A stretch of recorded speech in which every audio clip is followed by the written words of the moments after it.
Madrid, the teams that went there, that performed, that played those games, they weren't able to deliver on the stage, yet this squad's come back and I'd even say looked better. It seems like they learned a lot abroad. And hey, look, when it comes to individual performances, there's no way to count out a man like Wu. But Yedishe, on the other hand, I think he'll be bringing a little extra flair. I love this highlight reel because it has a lot of outlaw in it. And that makes me smile. Could have been the Odin, could have been the Odin. But of course, you guys mentioned Revenge already. Yeah. Heretics were the team that knocked FUT out of Shanghai. And this is the match I think a lot of people are saying could potentially even be the Two grand big finals. games So, today. Yedishe Celtic and FUT, certainly have a very good Fnatic opportunity Vitality. Yeah, and it's not that they're only a great Big fans, I EMEA think that day. they're going to give us the best performance, or one of the best performances that we see in VCT EMEA. Yeah, I want to talk about the coaches on both sides as well, because Neil Zenio and Gaius, at least for me, Mitch, there is no doubt that they are I have the two best Heretics coaches of our winning. league. 100%. I mean, we've even seen guys And I have, outside of VCT Vitality for some winning. events and play unbelievably as well. So great After standing, what but like the they've system Neil shown Zenio has built around these guys, that you can have last multiple week standards against for multiple events come in, Liquid and fit what that Fnatic. system like a glove. It is the thing of legends. Fnatic And I'll say struggling for Neil, against I don't think a lot of BBL. people had stocks in him coming into this year, so it's incredibly impressive to have this much of an uptake. And two very different methods, I right? think We see Vitality Gaius win. that has been pulling out new compositions, but very strong fundamentals, week after week changing things up. On the other hand, we see an Ilzinho plus Weber that have been integrating an entire new system, grabbing very, very young players and putting them on top of the world. Yeah, dare I say it, maybe two of the best coaches in the world, hey? Yeah. I feel like they've earned that title, but the wait is nearly over. As you guys said, this is about revenge. This is two very, very familiar opponents going up against each other for another time. And some might call this an early preview of the grand finals. Is Team Heretics versus FUT.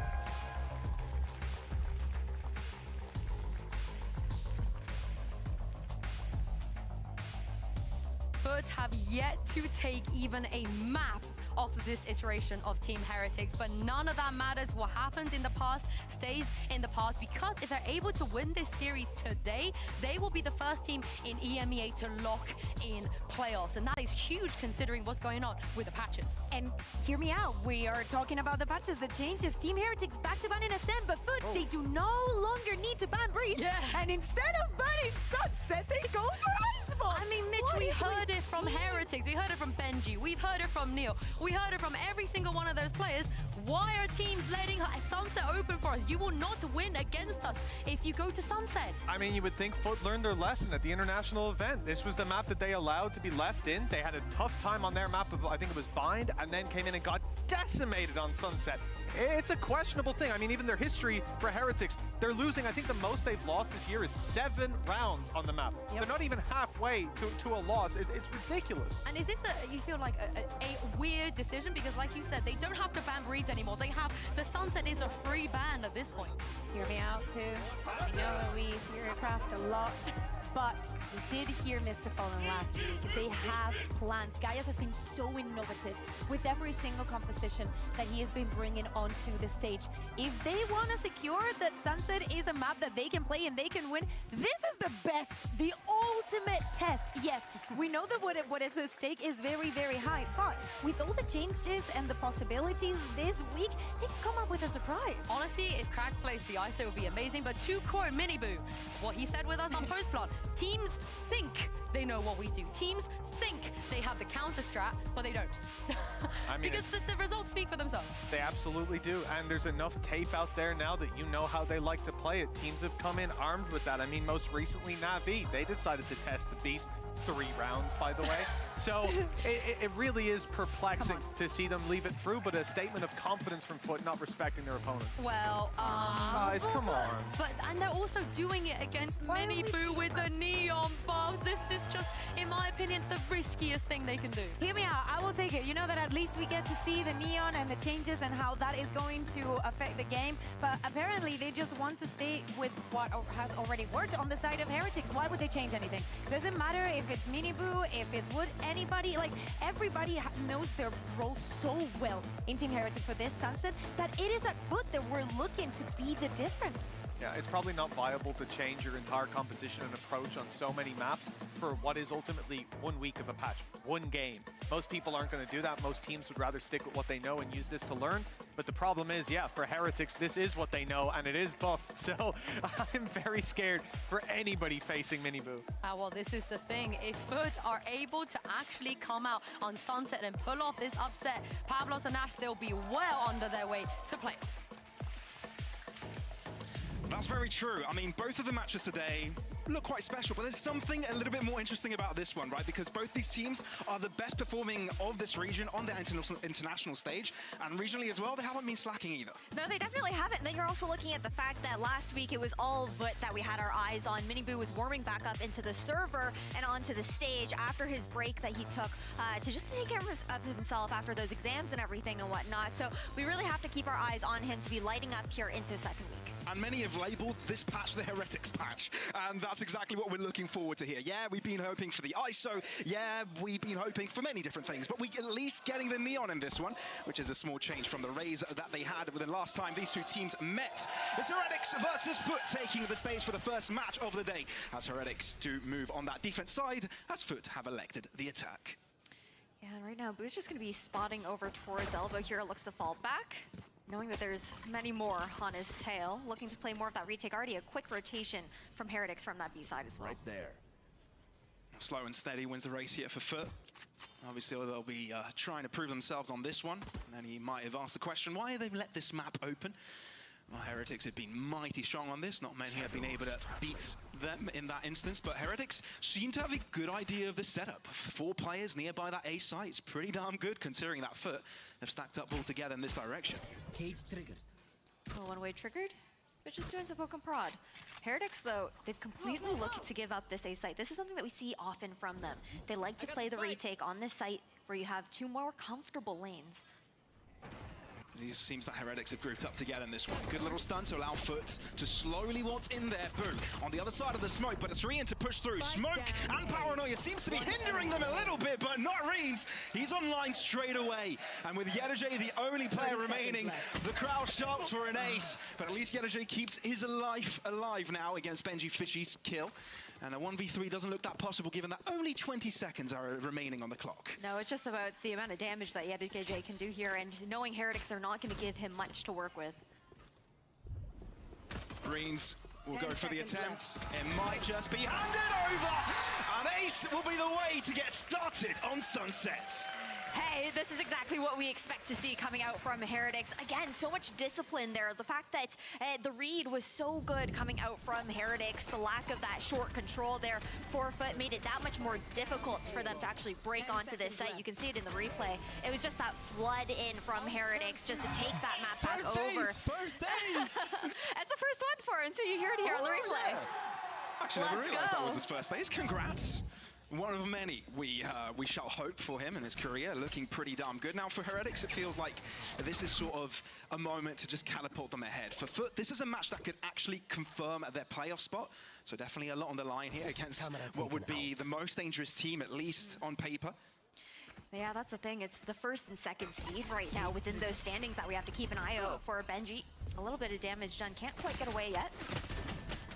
The mid-crunch does come through. Heretics don't seem to be struggling too much, especially given that the Ghost is one of the weapons put into play there, one of the lesser ones. But quite spread out for poking and prodding. Right there. See if they can find anything. Maybe some movement into this B-side cracks is trying to hold them back, but it seems only one casualty will be coming Heretics' way as they grab a quick 2-1-0. Relatively clean round there for Heretics. A decent bonus going into the next round, but this is where we've got our eyes on FUT with the full loadout. See the approach heading into this round, because again, they want to be able to play those trades as something that FUT are very good with, their fundamentals, and ensuring that they're always playing that double up together. Usually Yedajay will be the only solo player on the other side of the map. And a bit of an adjustment already coming out from Benji's setup. I do have my eyes on both those ciphers because they can be so dynamic with those tripwires, pulling them back, throwing them back out. But they just go back for that conditioning here towards A. With Heretics keeping that elbow control for now. They love to maintain this A main control. It makes it so much more difficult to pivot on the side of FUT as the attackers, and immediately they go for the orb here for Miniboo. So neon buff incoming. I mean, gotta keep an eye out for it. I think we'll be seeing a few of these push and pulls coming out from them. The reason why Neon has been selected as well, those buffs can make Miniboo that much more dangerous from close distances, can allow him to take engagements much more favorably and a bit more risk-free, rather. But FUT have transitioned now to this B site. 3 players for Heretics lying away. The Cypher setup won't make things easier. A few pings come from FUT's way, so it sort of indicates what they're trying to go for. It's Cena to enter first as he tries to pull his team in. Benji Fishy sort of lingering behind that smoke, but it's Reigns to gain the first kill of this round. Spike planted. We've got a shock dart to go out, do a little bit of damage here. Crack's gonna be caught up in that concuss, but able to fall back at the very least. The fact that Heretics have gotten a couple kills through smokes right now gives them a great opportunity for this. FUT had to buy in this. This is Heretics' bonus. If they win, this could be catastrophic for the Turkish side. Cena ready for an A. The lob comes through, does delay it a little bit, but it looks like Heretics are moving in with numbers, looking to take them by surprise, but Cena comes up on top. 2 kills for him. Cracks wants to join in on the fray as well. Reigns, the only player remaining, the ace of the first round goes to him, but how much more can he do right here on the spike? Putting pressure onto Fallen as he looks to swing off the spike. Mr. Fallen is playing this superbly, not giving Mr. Reigns a chance to get on the spike again. Yes, the kill goes to Reigns, but it's FUT's round for the taking. FUT's round for the taking. I like the idea there from Heretics on that retake. They smoke off the left side. It was the right move. Try and get closer with their disadvantaged weapons, but well played. I think B main on Sunset fucking sucks in bot lane. While that flood was coming in, was absolutely massive, but that was expensive there for FUT as well. They lost every single rifle. We'll have to reinvest into this round here as well. And it's only round 4 and Reigns already has that Hunter's Fury up. He does indeed. Quite the flawless score from him, 9 kills to nothing. And yeah, I mean, Wu did set up the pace quite a lot the previous week against RB, looking to replicate it here, but his teammate is trying to take charge. It's a buy for FUT. It seems like they do have something in store for us. The Hunter's Fury does drop from Reigns, and I believe only good for a single tag, as we seem to have stabilized. Nay, it's Wurtz that brings things to the favor of the defenders. Hey, I mean, the tag was enough to actually find value off of that outlaw. Oh, that's deep push here from Brew. A mistake that is costly. FUT might find an opening here, especially moving through elbow. Yeah, he's keeping this space. Then you've got the follow-up from CNED late. Monster on the loose. Oh, this could be huge from CNED. Thrash clearing out the site. They don't expect the wrap here, though. This positioning from Witt is massive. It could be everything for Heretics here. The thing is, he's only got an outlaw, so not They're trying to allow him to play his really know where you are. Woke shows his presence, good for 1. At least it's being traded from FUT, but Reigns has shown his ground, and he's online this game. He's online this round as well, and Heretics will keep their streak going.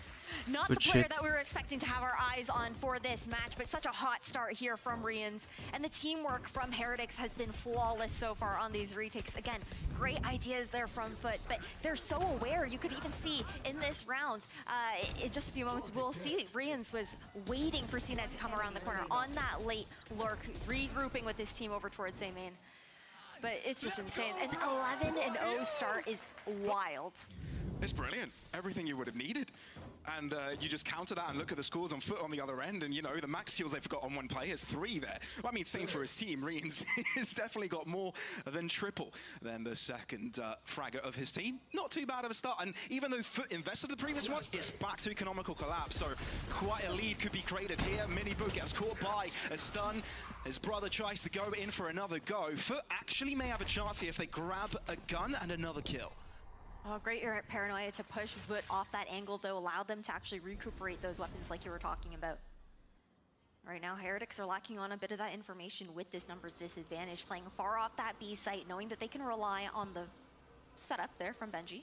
For sure. I mean, Yenderjay's got the neural theft, that's why he's sort of sticking around with bodies next to him.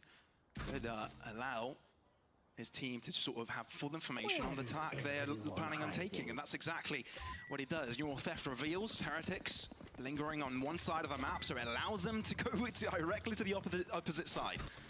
You saw them grouping over towards A as well to just kind of bait into the fact that they would be going for that B rotation. Plants, of course, easily secured here for the side of Heretics, or for the side of FUT, but they also have the camera. They know that market is currently clear. This positioning from Yedijay to wrap back around mid could be massive. From the shadows also available here for Ada Captain.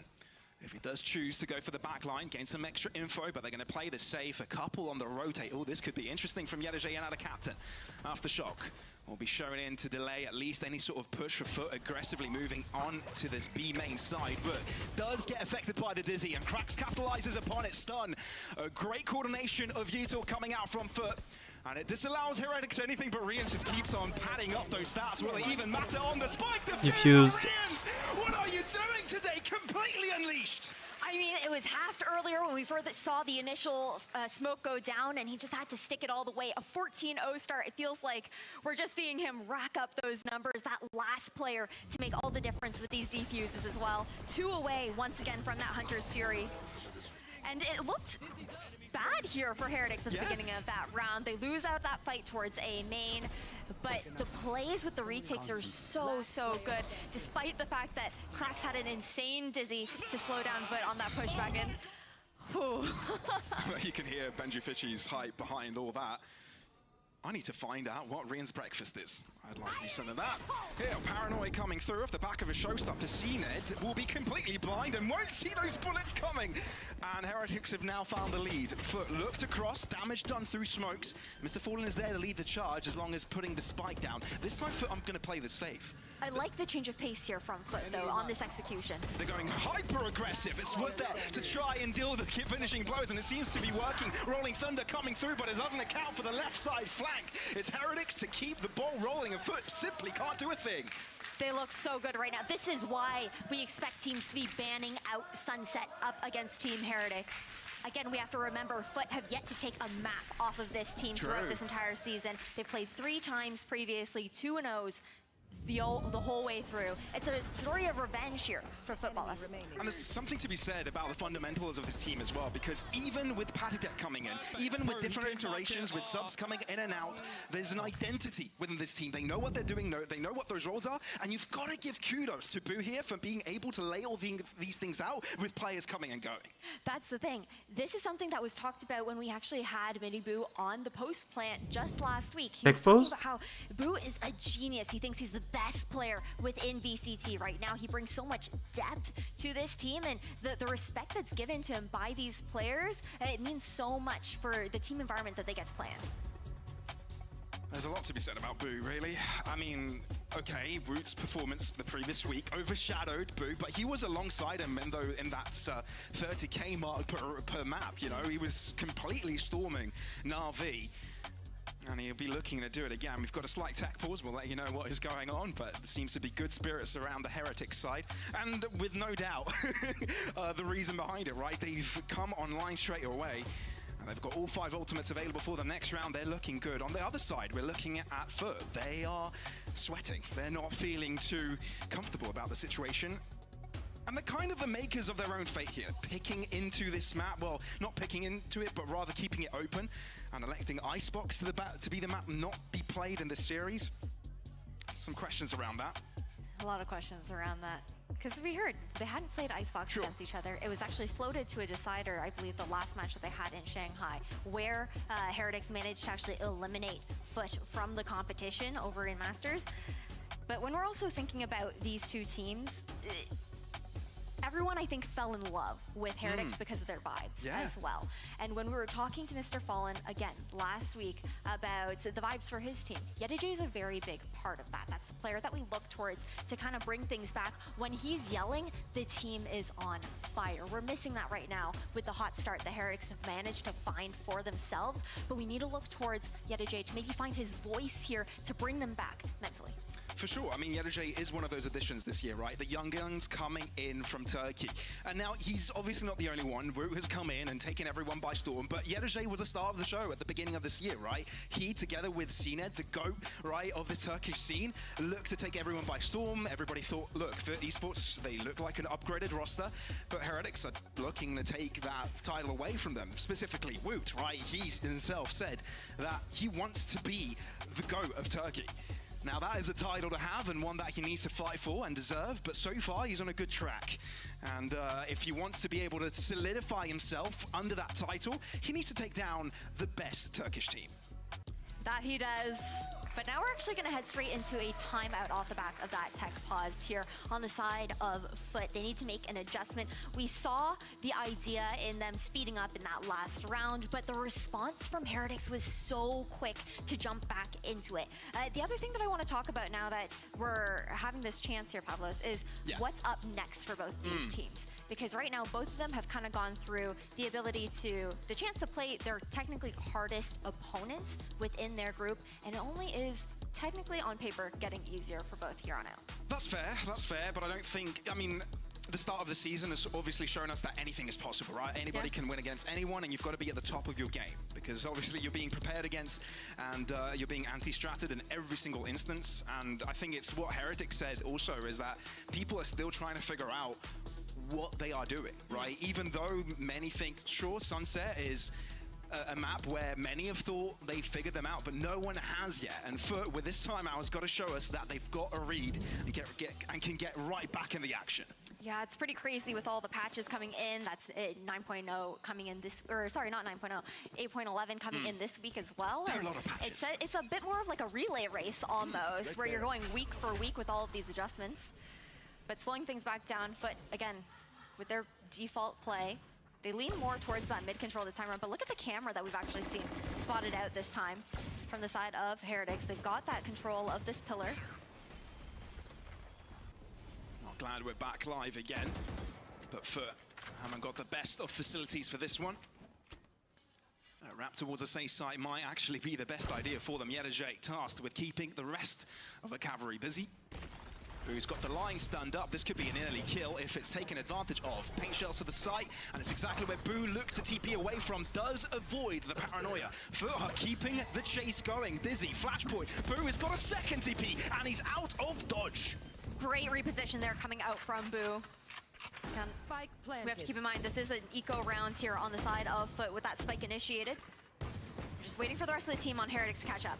And that was exactly why Boo's life was so important there, because killing him would allow them for a rifle and could give them numbers in this endeavor. Taking matters to their own hands, they aggress. But Woot wants vengeance, goes right back in. He's got a number of kills already to his name, but looks to go in for more. Together with a neural theft, he'll make everyone fall into the ground. Yetajay, the final player remaining. Turk versus Turk. Damn. But it's Yetajay to come alive. Toe-to-toe, nearly the ace there for FUT, but a much-needed round here for FUT.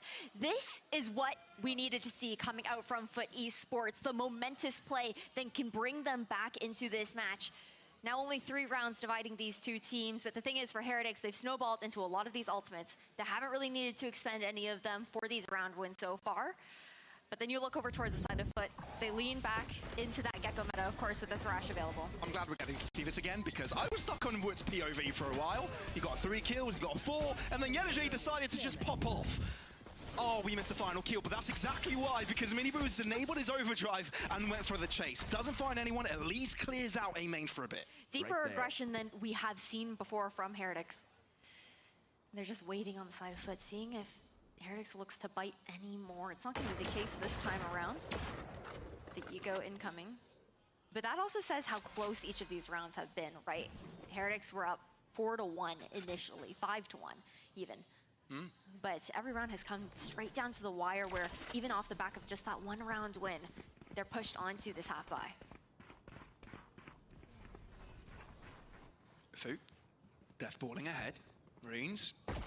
Quite the formidable opponent. Has got some assistance. This Thrash could be the guarantee. Call with his pants down, and Boo will follow the same suit.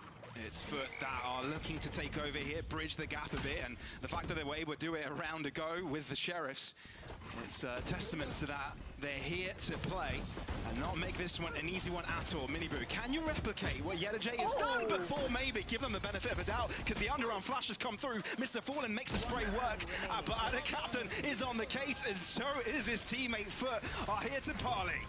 They're swinging the momentum back into their side on the side of FUT.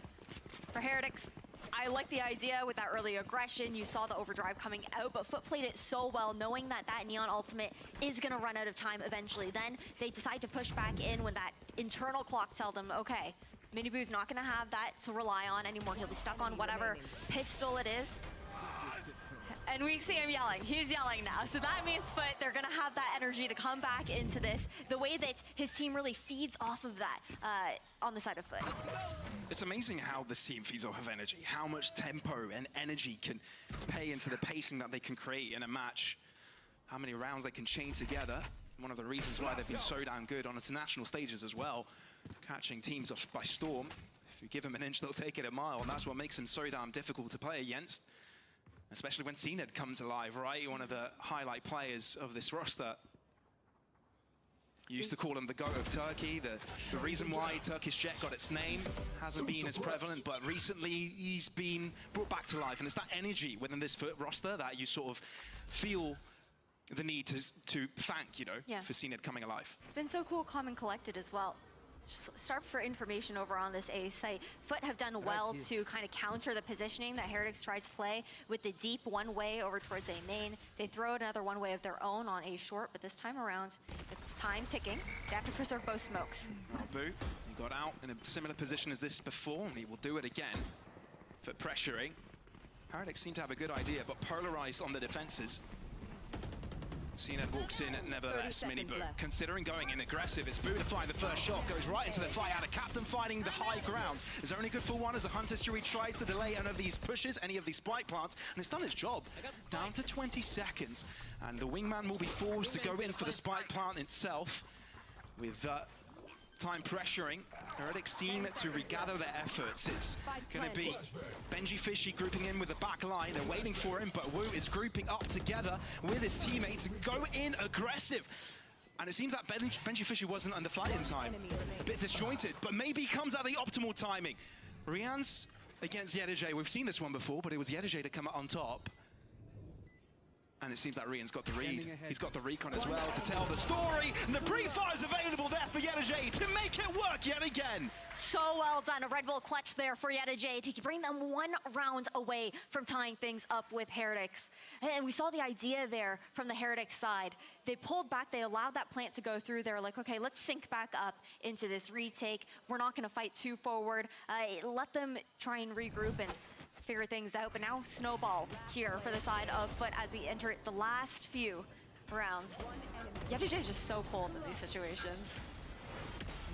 So clean. So freaking clean.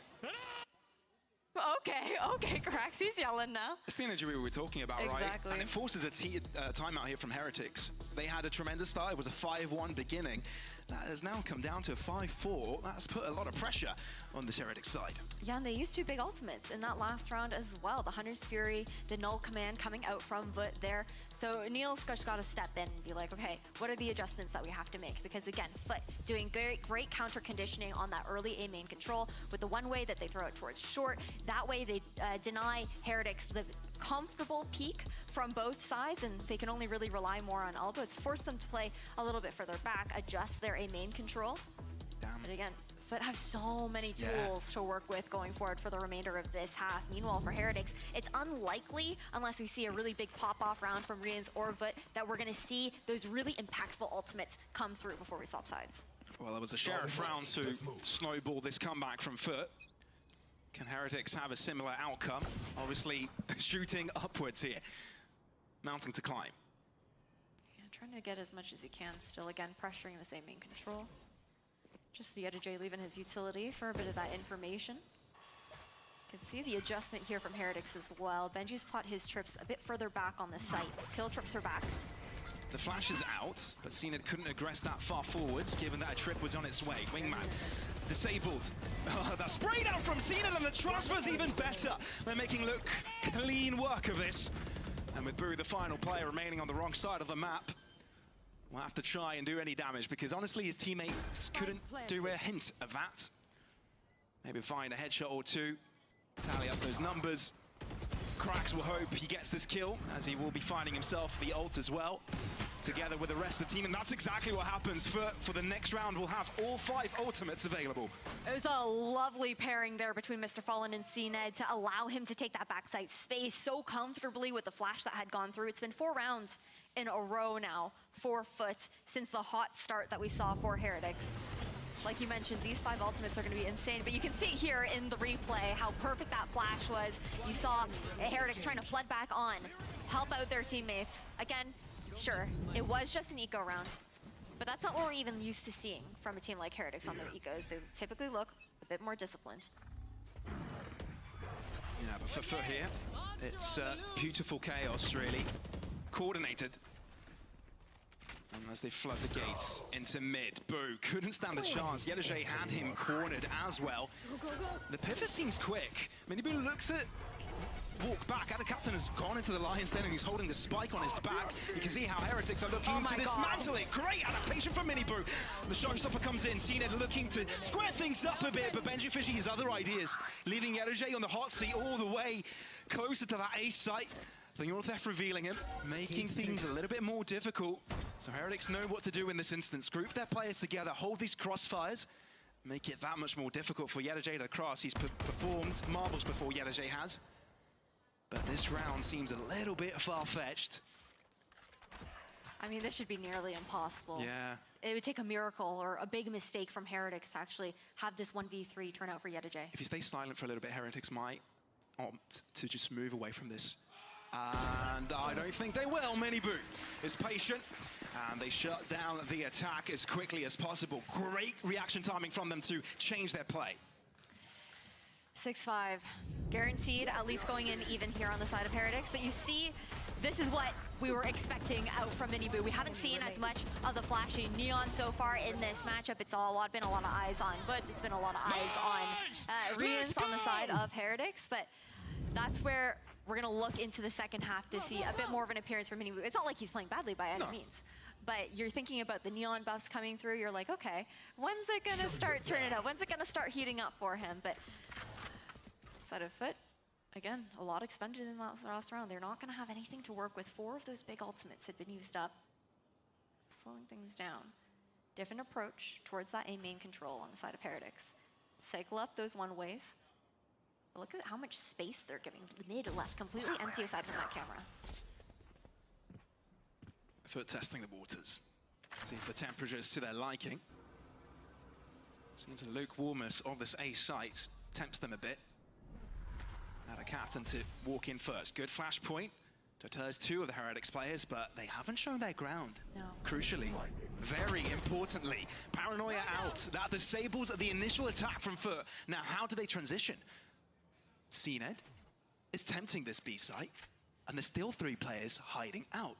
And Heretics spent an extra play of Miniboo to head in that direction, but CNED has gone in dry, and he's making it work. He's got his teammate with him, and he hasn't yet been challenged. The smoke comes in for assistance from the shadows as well to bring a 3rd player into this equation. Cracks posts up so far forward, it's unexpected, and FUT have taken over this B site and made it their own. A gorgeous combination of utility there coming out from FUT and Heretics, but now in a 1v4, Spike planted. it's looking dire here for VIT. Unless Woot can do something about it.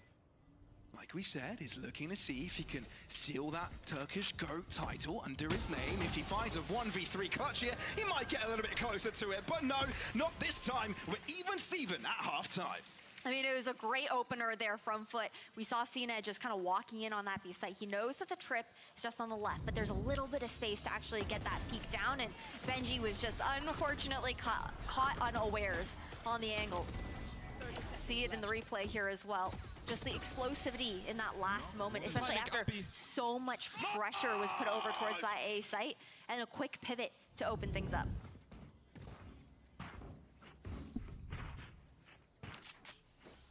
Back to even ground. FUT on defense. Let's see what this Neon of Heretics can do on this attack. They've split their approach for now. We might be seeing a mid collapse, but it's FUT's lineup that I'm looking at. They might look to go a bit aggro over to all this A main side. CNED not spotted by the dagger, neither did his teammates, but they go very deep into that corner looking to catch these players off guard. Miniboo down. Team Heretics playing off of this disadvantage right now as they try to find a different angle of attack, and FUT aren't relieving the pressure from A. No, but look at how much space they're taking, so much information on the side of FUT. They're wanting to keep the pace going. Rians might be caught off guard here because FUT are just keeping the pressure on by moving inch by inch forwards. But no, this has allowed them to stabilize. And back into mid they go. Yeah, they're trying to funnel them over towards that B site where we're going to see the setup here from Yedajay. Then you've got a camera for top mid. Market door closed here for FUT as well. I like this contact play. Good positioning here from CNED to read the play. Dry peeking coming in from Heretics. Do show their ground, but don't commit to the play. Instead, floats over to this B site. There's a Cypher setup they need to be careful of. Can they beat their teammates, their opponents, to the chase here? Because the rotations are starting to come through. It's route to start move forwards. He hasn't quite found anyone just yet. It's out of captain to the back of the site. Yedajay isn't smoked off either, so he can keep on pushing his bullets through. Still a 2v3, Benji Fishy in trouble, and it seems that FUT are finding themselves the numbers and the distance. 20 seconds, Boo. The captain, all by himself, needs to find madness here. Cannot connect the headshot onto CNED, and therefore cannot guarantee the pistol. It's FUT to do it instead. A valiant effort, but FUT looking good on this defense. I love the walk up towards A. Unexpected, especially when that one way was thrown out towards short. They didn't expect there to be 3 players.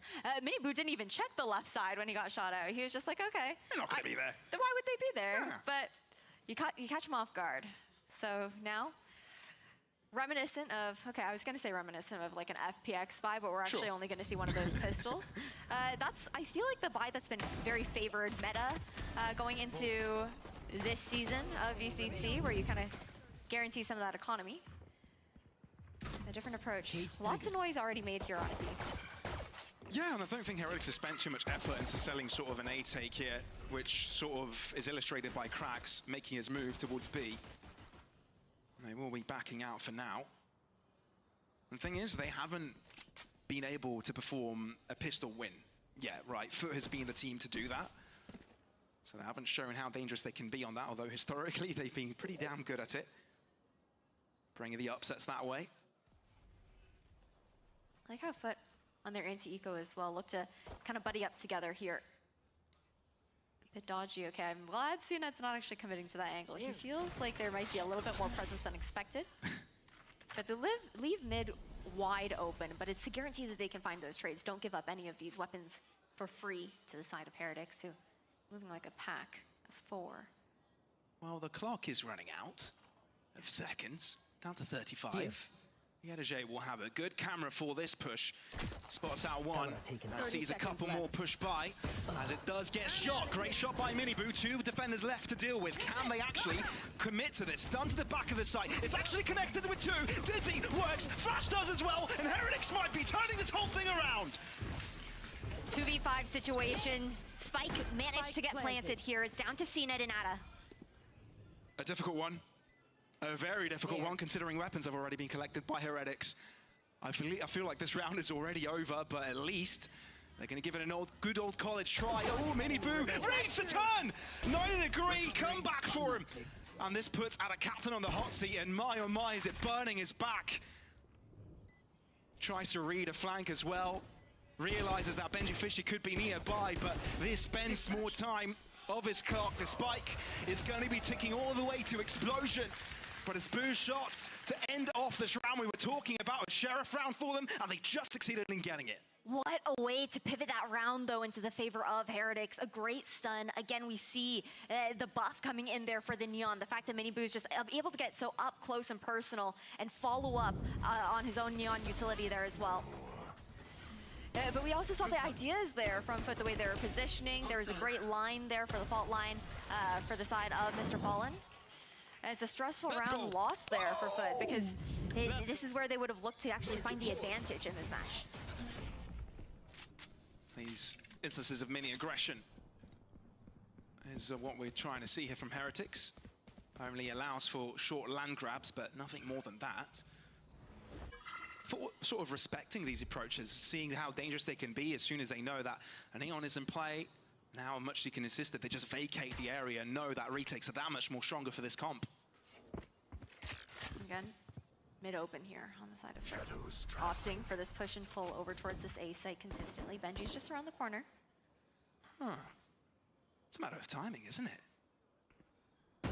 Benji takes a fight. Ooh, spots out 3. The cam is good to reveal them.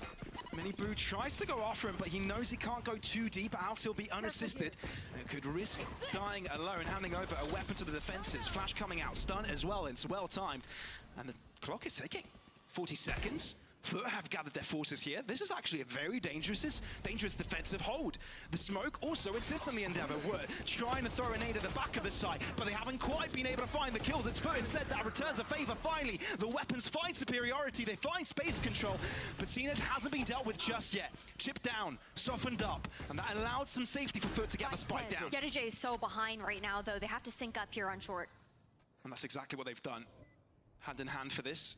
Low chances, no guns. Have to make it work with the pistols. They're low, could be doable, but Yetajay caught out without CNED there to assist. And this round can be called over at this point. This is Heretics looking at gain their advantage yet again, gain the lead. Bullets. Imagine if he gets 3 players with 3 bullets. Now that would be quite something. Yeah, that's a bunch of hopium right there. Well, I mean, he's really just trying to do as much damage. Yeah, He's keeping them sure. around here as well. Yeah, potentially all 3 of them will die to the explosion. And that's not too shabby. But they do have guns for the next round. Nevertheless, Boo at least is able to add to the tally. And that's 8-7. Heretics find the lead. Got dodgy on that A site. But we see the ideas. Again, I feel like the utility coming out from FUT has still been superb. They delayed for so long with Heretics trying to push in. But the plan from Heretics, once they saw that 3 players had walked down, I love that pivot to just chase them back and run them down on that A site when they knew where they were. They knew they had the advantage in those weapons and that they could win it out purely because of that economic difference. These one-ways are so scary to deal with. Miniboo just waits to push through as his team does move in behind him. Quite explosive with this push. He's having difficulty locating it. Reeds is very low. How did that even happen? Shock darts, maybe? Oh, they don't even have a Sova, so it wouldn't be shock darts, would it? Still, could be the paint shells. CNED looking to move in. Has been able to catch Miniboo, so they're playing off of the advantage here. Having numbers galore. CNED stunned up for a little bit. The trip doing its work. The showstopper going for the chase. Adagapton catching Boo on the cross. The smoke delivered. So much damage done, and the spike is simply being diffused. Heretics held back, and FUT are able to equalize. Incredible utility usage on the retake there from FUT. Zoning back with the showstopper, then you pair it with that mosh that just denies that right side angle, makes it that much more difficult to fight for that control. And that's also why you see it's so important on those B plants to often have that late lurker towards mid to try and find those backstabs, maintain a lot of that space, and pressure that retake. I'm really enjoying this back and forth. None of these teams are actually finding any comfort, and it's making this to be quite the exciting game. Let's see if Heretics change their approach a little bit. So far, same old, but maybe they can make it work this time around. They've done the exact same thing twice, but this time Mr. Fallen finds an early kill. Not having Benji Fishy for the end of this round could be difficult. Miniboo needs to check his left-hand side corner. He doesn't stun out. Coming through as well from Mr. Fallen, and Yetajay seizes the opportunity to come out from the shadows. He's done great with this, but Yetajay somehow still alive.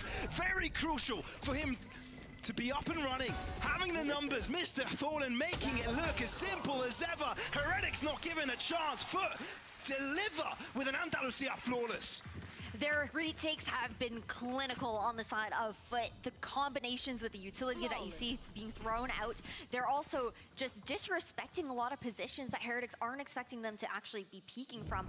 Being able to swing from the left side of Boba there made all the difference in being able to take down one of the players into that post. You can see there, Yetajay taking down Miniboo.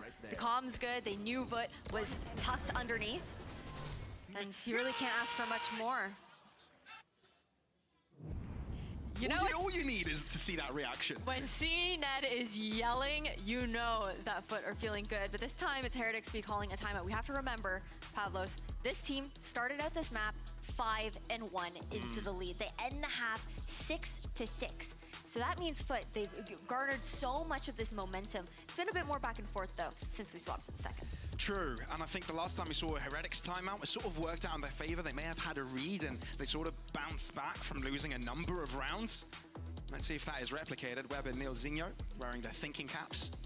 I think what's cool too about Heretics in their timeouts as well is that it's not always that Heretics will go for something insane off the back of timeout. They're not necessarily going to always just completely pivot their plan.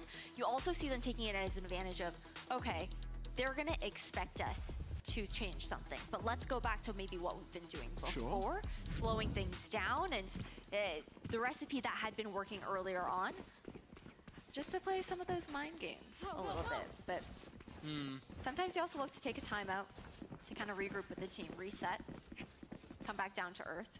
Yeah, I'd love to hear from the analysts this later if they would have preferred a raise on this endeavor. Obviously, we want to see Neon with the changes coming through, how much impact she can really have in this endeavor. CNED seemingly comfortable to waltz in mid, doesn't find anyone. It's good information to have, right? Mid control, having yours. Thrash moving all the way towards the A side. This gives the core of what's going on. Heretics are moving into the B side. I mean, they're expecting a pivot over towards A right after that timeout, but they're already here on the side of FUT. A spawn push coming out. It seems that Boo has got it covered. He's looking in the right direction. Two swing at the same time, but it's Mr. Fallen to get the kill. Heretics on the back foot. How do they respond? No smokes left. They have to push one of these lanes to deny the retake. And that's exactly what they're going to do. Mini Boo, considering it at least. The Thrash brought right back into life. Cage keeps the Thrash back. And in they go. Cracks and Mr. Fallen moving as a unit, while the other front is opened up by the rest of the team. Mr. Fallen delivering, and all of a sudden there's a mosh to the back of the site, forcing Mr. Fallen and Benji Fishy together with the Root grouped up together to aggress themselves. But FUT hold the line, play it to perfection. These retakes are magnificent. Absolutely stunning. I love that A main control that we saw early into the round. You have the pinch coming through. CNED goes down towards tiles, and the Thrash handles the rest. They were looking to isolate maybe Benji, maybe find the stack, but off the back of that, the quick flank made all the difference, and it was so important for Boo to be able to at least get one there or even live, because once those smokes are down, it becomes that much more difficult to hold the post plant. Yeah, Cena is showing up. We had Yevgej coming off with a couple of insane clutches, and now it seems the entire team is amped up and rallied behind them. Right there. Double digits here, 3 away from closing out this map and making their opponent's map pick their own. Oh, absolutely. Early look here. Again, the aggression. They force them back. No cigar. Yedajay. Oh, Rians is stuck in the corner, but Rians is so damn quick. And even though losing quite a few rounds in a row here won't stop him any further, they're going in for another fight. This could be mistimed, and the flash coming through from FUT is exactly what they need to get to. Benji Fishy, does he think he's going to react to this Neural Theft to at least gain a better idea of what the setup looks like and where the rest of them are coming from? Hunter Fury is going to get another tick off that Neural Theft any second now. It might allow them to get an extra kill. No, it's Heretics now on top. 3v2, and FUT look to recalibrate. They have to regroup. They fall back, give up the mid space. And honestly, at this point, they're just going to look to see where that spike ends up being planted. Stick together on the side of FUT to maintain the two players instead of going for some sort of 1vx. I can't help but think that they might have just gone a little bit too far forwards there. Yeah, you've committed the Rolling Thunder, and they thought they should go in further, but bites them in the foot. No pun intended. To be fair, I like the play. It was just that it was very quick to actually throw that flash drive and counter the flash coming out from Mr. Fallen as well. And maybe you didn't expect all those players to be playing so far back, but all this information has now been cleared out by FUT. They know it's going to be a plant towards this A site. And again, there is going to be the trip watching the flank, so they have to go towards top mid. I mean, in situations like this, maybe you see a save, but no. Cracks and Ella Kaplan, no, they've got money for days. The whole team has money for days. This is a much more important round here for Heretics. It is indeed, and they can't lose any guns. If they can make this clean, survive with all three, it would be perfect. But FUT, will they give them the delicacy of doing so? From the shadows available, could allow a captain from some space out into elbow. Give them some extra info. It's Rians and Boo grouped up together here.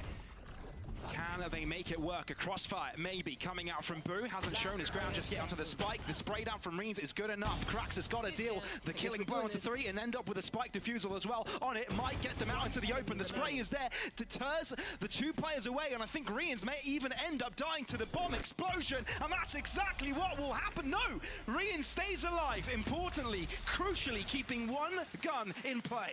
Expensive, though, still for Heretics. FUT having that plan to whittle them down economically.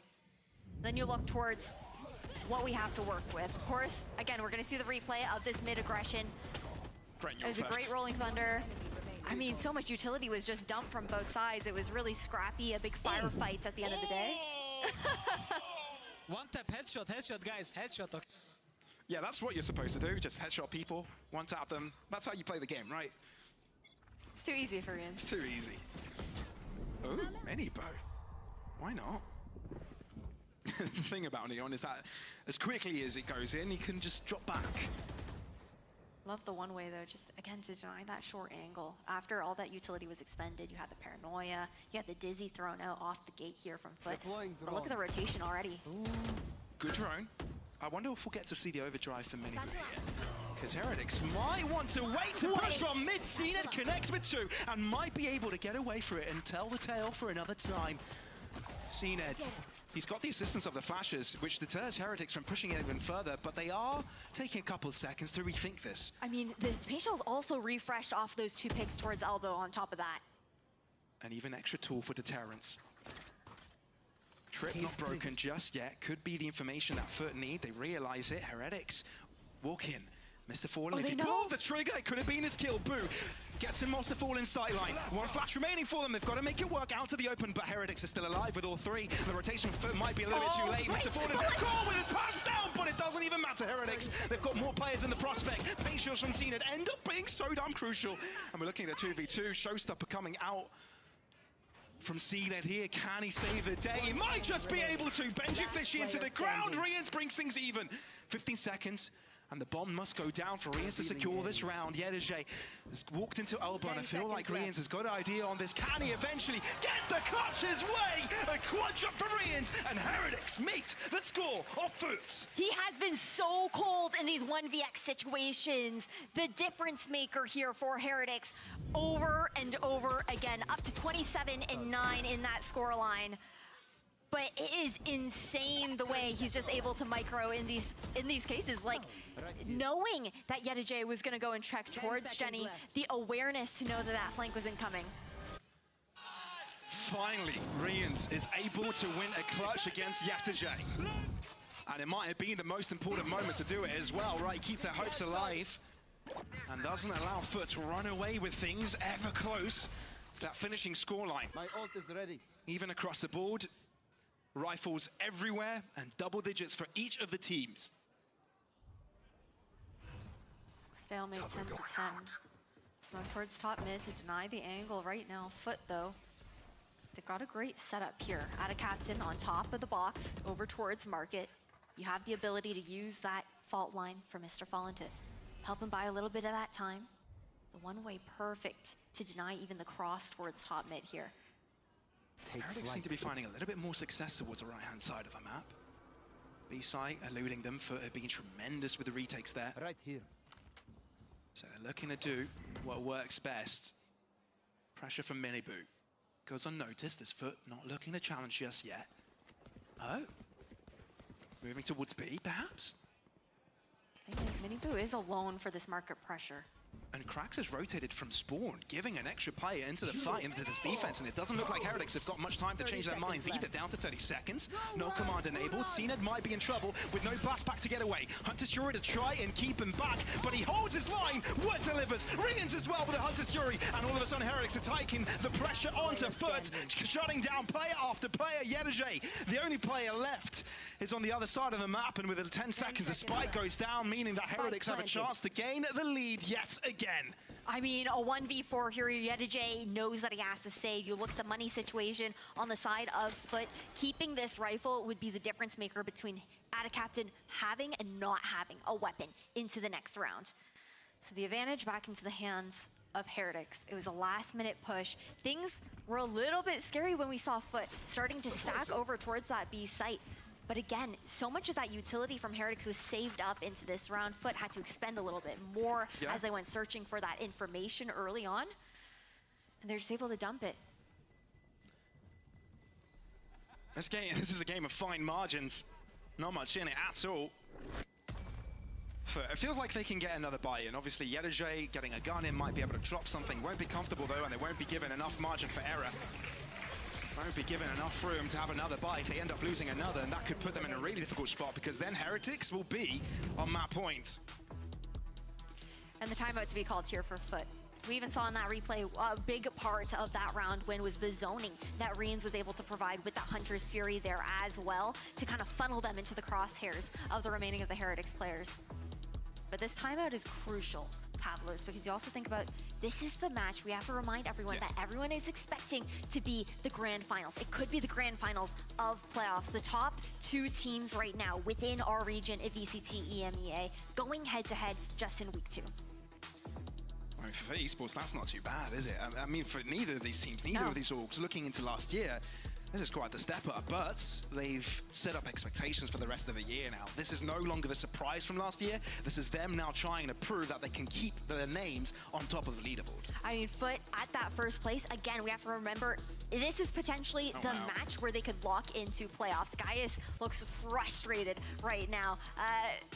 We know that he has a lot of energy that he likes to throw in there when he's making these calls, communicating with the team, and there's a reason to be passionate in a timeout like that as well.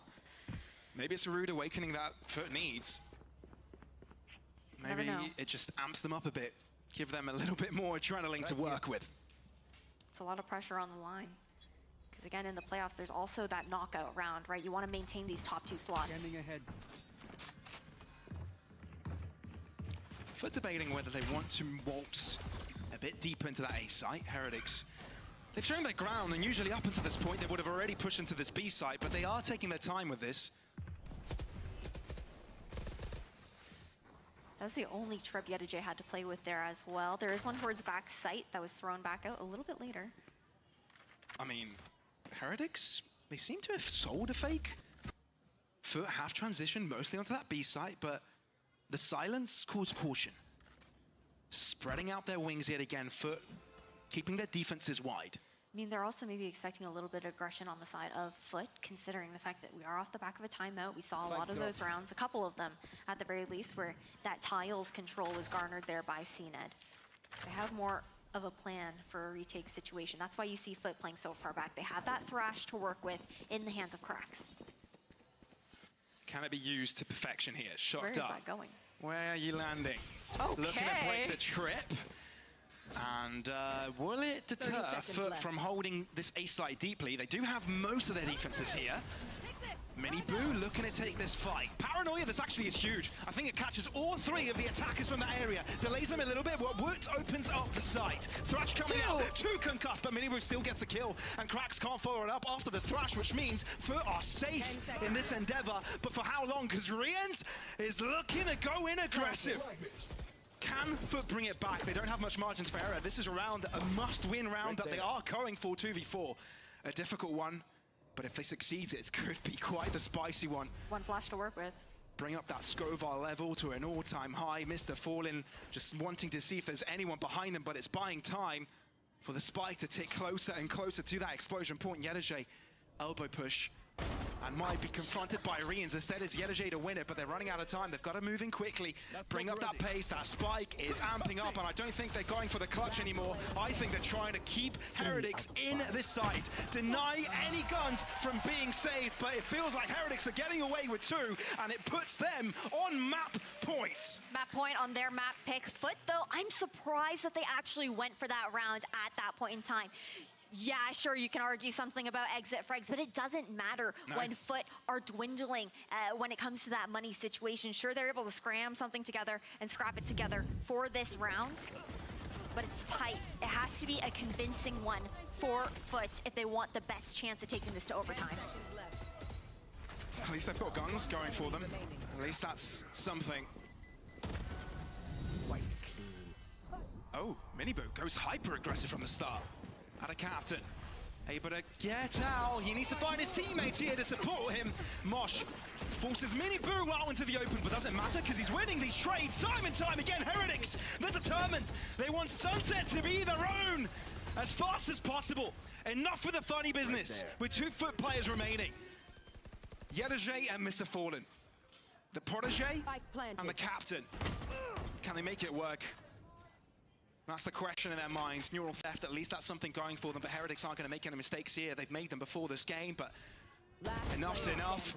Miniboo, make sure Mr. Fallen is in the ground, breathing no more. Yedajay will try and keep these hopes alive, running out of bullets. Neural Theft enabled, but this time it's hurting. This time is really putting the pressure on. Can he reach them? Heretics aren't giving him an inch. Not budging out of their corners, hiding for as long as possible. Heretics looking to make Sunset their own. Yedajay on the spike, a desperate effort, a Hail Mary boost wings out, and that's the map. Heretics a labored fight, but they get the map win in the end.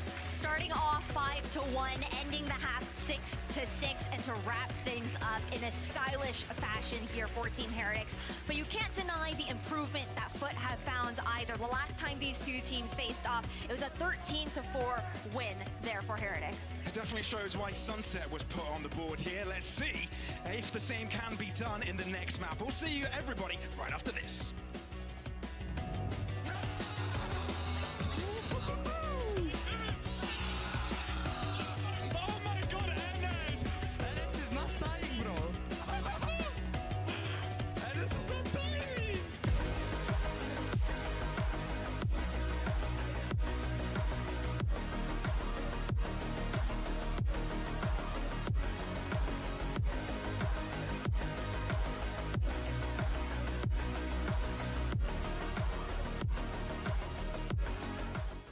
I know a place that will break you into 1,000 pieces. Stay away from them. Stay away from Lorca, Paco, and Picasso. Don't ask about Lola. Ay, Caballo Grande. Ay, Dolor de Nieve. But in spite of everything, it occurs to you to visit Andalusia. Don't say I didn't warn you. Be careful of the Andalusian crush.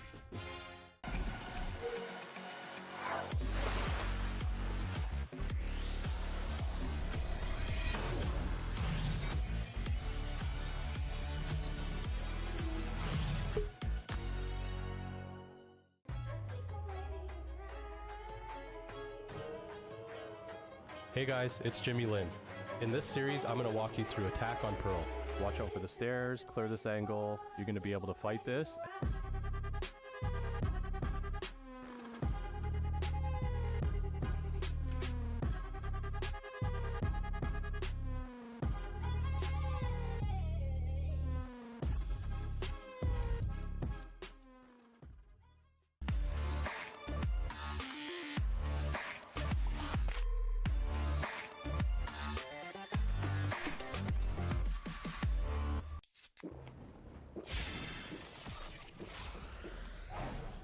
Red Bull gives you wings.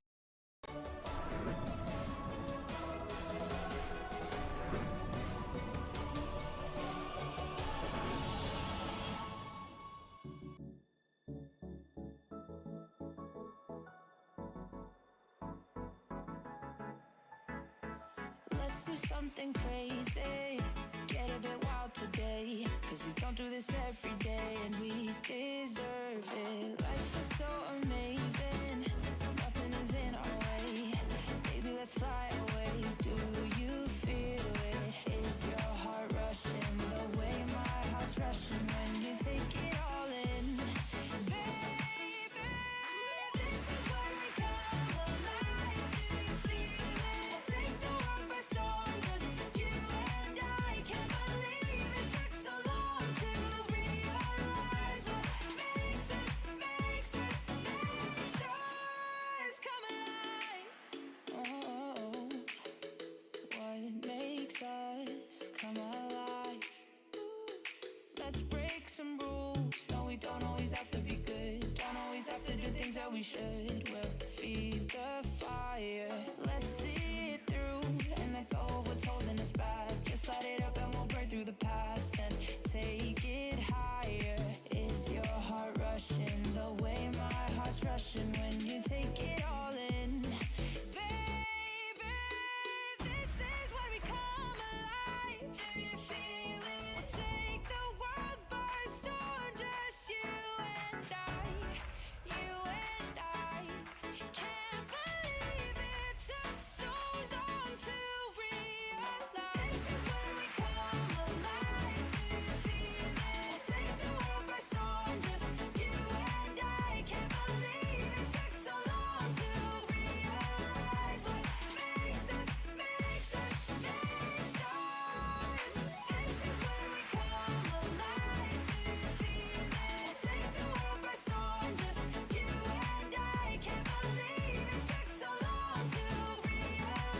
Team Heretics, they continue their winning ways as they take map 1 against FUT. I'm your host, Yingsun. I'm back here once again with Kakuka and Mitch. Who knew that Sunset would be a fortress for Team Heretics? We all did. I mean, hear me out. They did get the win, right? But it wasn't easy. Some of those rounds when very on the side were just won based off of the clutches and the crazy plays, but there was a lot of growth and a lot of understanding from both of the teams of what they wanted to do, and they were able to close that one out. But this could have perfectly gone to OT, and on the same note, it could have gone to FUT. Well, let's be realistic. We started this out not just with pistol wins, but let's talk about the 15-0 player on the board, right? Yeah. That injection of rounds that you get at the very start ends up coming back to win them the game, essentially. Add to that, they lose second half pistol, win the follow-up round, get another little injection of rounds. I think this was somewhere that we saw them truly challenged, but again, their Sunset's just too strong on Heretics.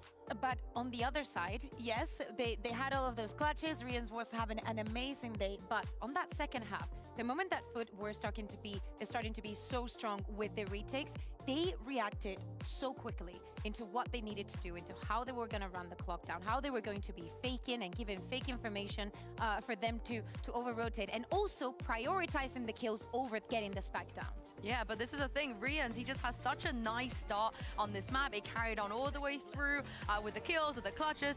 So I saw a tweet just now on our tag board in the break where it says, why do teams not ban Sunset? Because somebody always pops off, and when someone like Rians is popping off, it's just impossible to stop that bleeding, stop that Mitch momentum. Yeah, I mean, this is the kind of performance I expected from Rians if he was playing an ISO, sure. But coming in on a Sova and making it work like this is truly outrageous, especially against a team like FUT. We praised Turkish Valorant, and most specifically FUT, for a long time as being a team of individuals. They could do so much, they could win clutches, they could do all this. And in this year, it's become more about, yes, they have that capacity. They haven't lost it, but they've moved to a much more structured team, and one that will play the percentage game against you and then pull out the clutches. And right here, they're able to go pound for pound with them and then some. My goodness. It's still very surprising to see FUT getting to 10 rounds here on Sunset. They knew that this was going to happen the moment that they had such an easy choice today.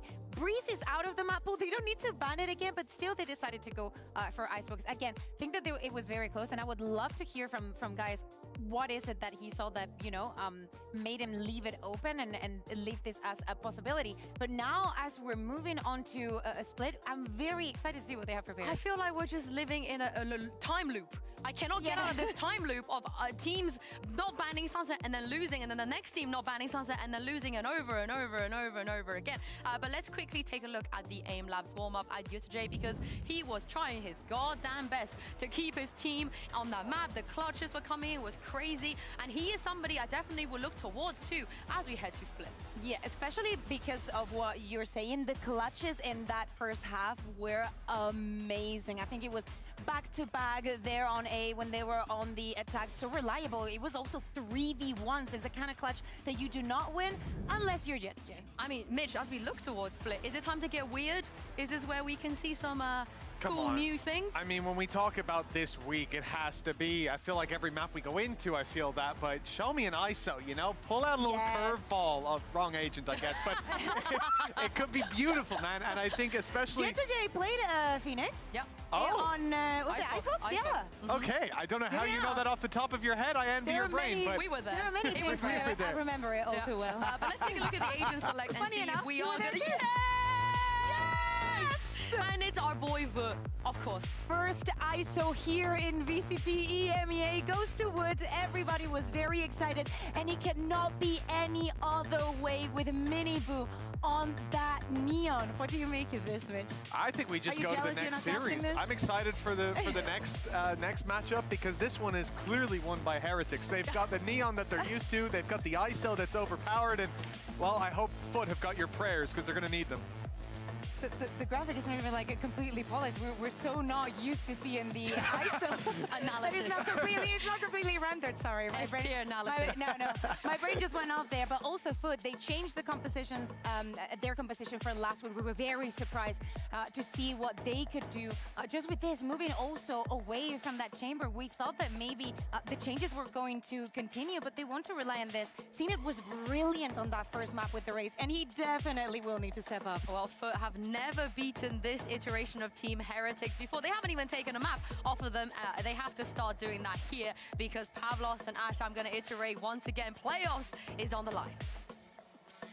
Playoffs is indeed on the line, but for me, what is on my mind right now is all hail Heretics for getting ISO on the server. His first appearance in EMEA, and I absolutely love it. On Split, together with the Neon, we're getting to see this amalgamation of this, let's say patch, shall we, for this 1 week thing. Whatever you want to call it. I mean, you might as well take advantage once you do have that opportunity, because we did see VIT on that duelist beforehand on Split last time around. Miniboo wasn't there. It was at Master Shanghai, and he's playing the Raze. But this is a big swap. This is quite the difference here. Could catch foot off guard, but CNET goes ultra aggressive even though he's blind. But Woot makes ISO work straight away. 3 kills to his lane, but this is not done. ISO's been dealt with, sure, but we're looking at 2 players per side, and CNET is not sticking on the side. Instead, goes up ramp, looking to catch Heretics off guard, and it might be for good reason, because now could have the upper level to work with. I mean, you want to get the read right, have that information. Both players on Heretics playing together, but it's going to make it really difficult for CNET to actually get back in tune here without a captain. All out of captain is delay them a little bit. If he doesn't lose his life, it might be the chance he needs. The one-way smoke doesn't show the whole idea, but there's a gap within it which CNET can work with, allowing FUT to get first blood. Nicely done on the side of FUT to recover that round after VIT starts off with that 3K over towards ramps. This is where we're going to have to see, I think, what? Okay, I was going to say something, but we can't not just pay attention to that replay there. It's ISO. It's just dirty. ISO. How do you say it? I personally say ISO. ISO, yeah. I hear it going both ways. But overall, for FUT, they look to continue to pressure over towards the safe side. Very different look, though. The aggression already mounted for that B main control, and Miniboo's just continuing forward. Yeah, I mean, the fact that you can just take peaks like that with such bravado, without a care in the world, is just why we thought this hero would be, this agent rather, would be played a lot more. CNET, similarly to before, finds himself to the back of the site, but it's Boo to find the shot. I think he just peeked out of the smoke for just a second. Benji Fishy is able to spot one trapped up, but it seems the superiority in firepower within FUT's arsenal seems to do the trick. Woo! No way, come on, not like this. Has his ultimate available if he wants to isolate the final fight. But now it's a 1v2, so why would you want to isolate it when you can take this one together? Never mind. On to a different realm you shall go. He's just buying time. And that is going to be the kill for the Thrifty, the pay safe card Thrifty at that, allowing to put Heretics on the board. What a way to show off ISO's entire kit within the first 2 rounds of a game. And well played, too, because they know Spike was down over towards elbow, and you're anticipating, okay, if they're not picking out up right now, they're probably still back site regardless. And I like the workaround there because he gets the pick, but he's also buying a little bit of time for Miniboo to catch up in case it doesn't go in his favor. FUT now find themselves on an eco. They've only got the pistols to work with. No bonus in sight. You're just going to constantly see Heretics taking fight after fight, space after space on different sides of the map, making it impossible to set up against. FUT are going to struggle. They had strong performance on the previous map that, if they replicate here on their own map pick, should allow them to gain a grasp of the series. Oh, what a great stun line coming out here for Orions. That aftershock as well might put FUT in trouble, but no, they've been given access into vents. Cracks had to eat a lot of damage there at the very least. Ouch, yeah. Still, they got that vents control. Weak. Good angle to hold with the Outlaw. Quick work of CNED. And it just softens up this attack even greater. Miniboo able to make away with his life. This angle is being posted up against by Rians. But look at the transition here for FUT. Is it going to be enough? Given that there's 2 players holding the sight line, not going to be an easy endeavor. A high-low too. Just to complicate the affair, why not? It's Benji Fishy to make it work. ISO shows his presence again. It's Woot. That is just showing off at this point. But yeah, that's going to be the round. The chase is on for Yedajay's life. And they get it. got the double tap. It's so dirty. It's just taking these fights, getting shot in the head, and not matter at all. Root finds a finishing blow, and Andalusia flawless. Heretics with 2. Comfortable start. Looking so good as well. Again, stealing away that round with a Thrifty in the second. And for the side of FUT, we're going to see how they look to adapt. Because again, Heretics, with the fact that they are running the ISO here for FUT, they do get that extra ability to go for these more aggressive plays, deny a lot of space, go for those early engagements, and it's been panning out so well.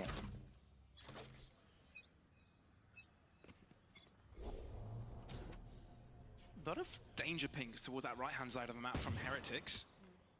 So I want to make sure that FUT aren't going to take that space early. Well, it's also the way that they pair the players together here on the side of Heretics on the defense, right? You've got Rians alongside Miniboo and FUT, where they're fighting a little bit more forward. Then you've got that additional delay on the other side of the map with Boo and Benji Fishy playing together. And one of the great things with Neon is that she can be mighty speedy on that rotation, be omnipresent on the map, make it difficult for FUT to find numbers advantages in different exchanges. But they've been playing in silence for a little bit, only just now revealing themselves to Boo. Now the question is being asked from Heretics. Are you going to be pushing towards this B site or wrapping into vents instead? The paranoia is just lying in wait here for Boo, and I think it's just perfect. Miniboo dizzied up, stunning the rest of his opponents, and it's for good reason. FUT can't budge an inch, and they've used a lot of their attacking utility. They're going to have to use Mr. Fallen's flashes to make through and have not much left for the post-plant. Miniboo backing out, vacating. Boo to the back of the site, already collected. Benji Fishy, I don't think he's been discovered just yet. Now he has. Can he find a second? No. The answer is yes! Make it a triple, make it extravagant. Now FUT trailing behind with 2. With the 3 Heretics player grouped up together. They're holding hands, going to play the friend game. Because they're all in this together. Just like Jack Efron said. And Miniboo just waltz in, make easy work of it. And FUT can't do a thing.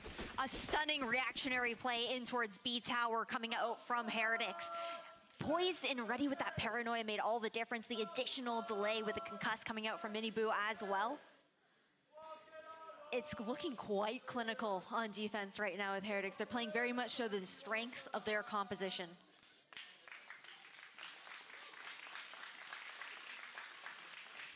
I think everyone's just a little bit excited seeing 30 seconds left. this new way of playing. Well, it's not really new way of playing. It's just players feeling confident to just take fight after fight. It's entertaining. Now FUT, though, aren't really having the best time of their lives. They're back to an eco and in danger of being set back in their ways. We're holding down the line here for Yedajay. No cross, no return. And FUT looking to move into B. If they can catch Boo off here, wouldn't be too bad. Blinded. Seen it close by. He's got players to work with.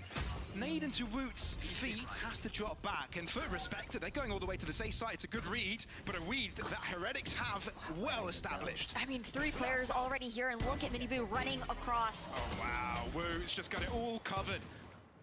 Now, it has to be a little bit more careful with the next peek. Flank in the making by Miniboo. And that's something that they need to keep an eye on. Benji Fishy making that smoke work out for himself. It's gorgeous. It's perfect. Being edible to just make it work as simply as that. Ada Captain at least has a closer angle to work with here, but this story has already been written. The spike, yeah, it's in the ground, needs to be collected. And with Miniboo holding that angle just makes it more complicated for Ada Captain to deal with. I mean, if he manages to get himself to the B site, he does have from the shadows available. Yeah, but Boo's just sitting there right now, like it's not happening. No. It really isn't. So we choose to go back into the A site again, give it a good old college try. Obviously, this is the eco FUT, not much expected of it, but Heretics are just padding up these stats, the confidence with it, and maybe the ult orbs as well. The pivots just look so good, and again, you have to put that that prowess on the side of Boo to be able to make these calls, to call like the rotations on the side of Heretics, and just playing so well. I mean, the one way that he's throwing down for Benji to play with, that's disgusting. Pixel perfect as well. No, not one left at all. 4-1. Heretics haven't dropped around for the past 4. This is the greatest chance they'll have. 3 ults, very high impact as well. correctly placed. Wait, Mr. Fallen has been left behind towards B main. He hasn't been aggressed upon. Instead, it's Woot to drop over aggressive. And the Nano, well, the Neural Theft reveals the approach as well. Dropping down, but a quick pivot over towards this A site. The flash, good here for Rians to try and regroup, sync up with Benji Fishy on site right now, but there is the thrash to come through to find the information. They haven't quite broken up the trip, so it will be a slower approach. Benji Fishy trying to keep himself alive and well to be able to shoot his gun, being able to step aside the stun. Benji Fishy will have to drop, but it's Rians to the back of the site all by himself to try and do it. Ada Captain sees his barrel moving into the smoke, so it keeps things stable for FUT here. But can Boo and Mini Boo, the brothers, make it work? You've also got the Rolling Thunder coming in here with that plant for Mr. Fallen as well. Super important, but can he be alive to make it work? Mini Boo will make his ground closer in. Cracks reads it. And all of a sudden, it's the captain on the hot seat. Difficult position to be in, but finds the first one. Blinded for the second, recovers, but that TP will give the right idea for Ada Captain to swing, and FUT find their way on the board yet again. They stop the bleeding for now on the side of FUT, but again, it's been difficult. It's been hard fought here. Still able to scramble together a buy, but they haven't been able to actually build up any of this economy. We're going to be looking towards the ultimates into the next round. But a nice recovery on the side of FUT. They'll have that showstopper in the Rolling Thunder to work with, but you also have cycled back up to that ISO ultimate in the hands of FUT. We saw how well it worked early on. I do wonder if they'll even try to maybe pull it out early to slow down an aggressive push on the side of FUT. Sure. Various ways that it could be used. And Woot's considering it. Trying to see whether From the Shadow is going to come in. Cracks. Oh, it might have just saved CNED life there. Uh-oh. If Woot doesn't win this trade, it could be a disaster. And that's exactly the case. CNED does a full 180 turn around, and now FUT are the ones in charge. That guaranteed kill ripped away. Now, back onto the retake here. Again, we've got both those ultimates to work here for FUT. It's like FUT lost nothing in the effort of taking the site control. And Energy is there as a guarantee. A shark in the depths that Heretics need to swim themselves, and they're pretty good swimmers. And they get themselves out of a very dangerous situation. The only thing that enabled, but the gap has been closed. They move up together, and the flash is still available. Put up against the walls. FUT are under trouble. And in a matter of seconds, blinking you miss it, Heretics win the round. Turning it around when the Rolling Thunder comes out as well. Boo to find that initial pick, pushing from A main made all the difference when Mini Boo and Rians were tied up in that breach utility coming out from Mr. Fallen. Unable to find the momentum off the back of the round win for the side of FUT. And again, money is hurting. But the fact that this pans out so nicely in the favor of Heretics is absolutely mad. It's crazy how they made that work. And you can see the disappointment in the heads of FUT right now, and the faces of them. It's not looking bright. That was a round that should be guaranteed. They had very important utility by the end of that round. And they had the numbers. Tough looks here. Yeah. We're doing what he does best. Opening up the round, giving his team numbers. And look, FUT aren't meant to win this round, but it does set them back a bit, doesn't it? Yeah, no smokes to work with. Ada Captain going down early like that. Looking at pressure over towards that B site. Take out the camera, poke and prod just a little, but it was a nice setup there from Heretics as well. As they stun, so team gets all divided up with this mid crunch. Alongside B main for the side of FUT. Cover going out. Well, this time FUT might have elected the right place to move into. No Woot, no Mini Boo. But Benji Fishy's lying around. And he's a dangerous menace, Benji Fishy is, but not this time. Energy deals with him. Boo TP's in, and it could have been the wrong place to do it. Cracks, he's blinded, and Boo will take care of it, Heretics. Oh, they made us shake a little bit there, but they get it secured nevertheless. Couple silly little fumbles. Sure. But that's what those eco rounds are for, right? You get a little silly goofy.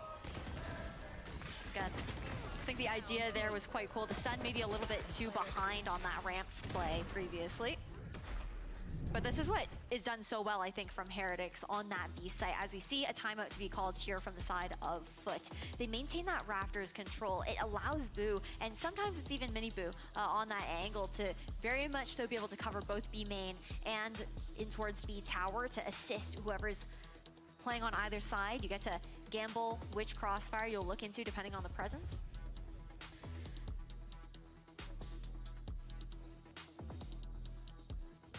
FUT. This is the final countdown really for them. I mean, look, it's still the first half, but they're a map down. They showed us that they can read into Heretics' play, but this is a curveball. You don't know if you're going to expect or not, right? Heretics is a type of team that would bring out ISO, that would bring out this composition, but again, how many reps have you got playing up against something like this? You've got to be good to react on the fly. It's also, how do you even counter an ISO Sure, realistically? yeah. Like, he's just avoid him. He's a headshot machine, he's period. let's go B. Yeah. Period, he's a headshot machine, but realistically, that's all he's made to do. Like, the character in himself with these buffs that had gone through, and you're looking at it being on the player who is at the top of the board right now for stage 2, right? Yeah. An average ACS of 393 from that game against Navi. Well, winning 13-3 and 13-5 in maps like that does help a little bit. Cena, that could be a good showstopper if he finds his mark.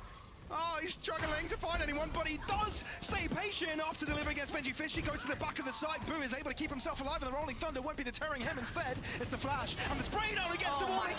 Boo, he's absolutely insane. He's come alive, and Boo has come here to play as well. Cracks, you've joined the playground, mate, but you're being punched around. I mean, you've got to give that to gorgeous support coming in from Rians. But Yedeje is also in the flank, but Wu is all aware. Spike's down on site, though. And that just Can't complicates the endeavor even more.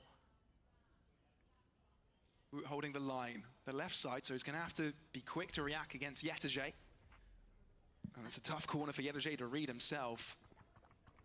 Wingman trying to lure pressure towards main. Swing out, gun spotted, Wu deals with it, and it's easy. And now we'll feel comfortable to just walk in for the double tap. But instead, Cracks thinks better of it. Better save that gun, there's not much cash left in the bag. They've got to drop back, and Heretics just extend that lead round by round. It'll be an important hero rifle to see carried over into the next.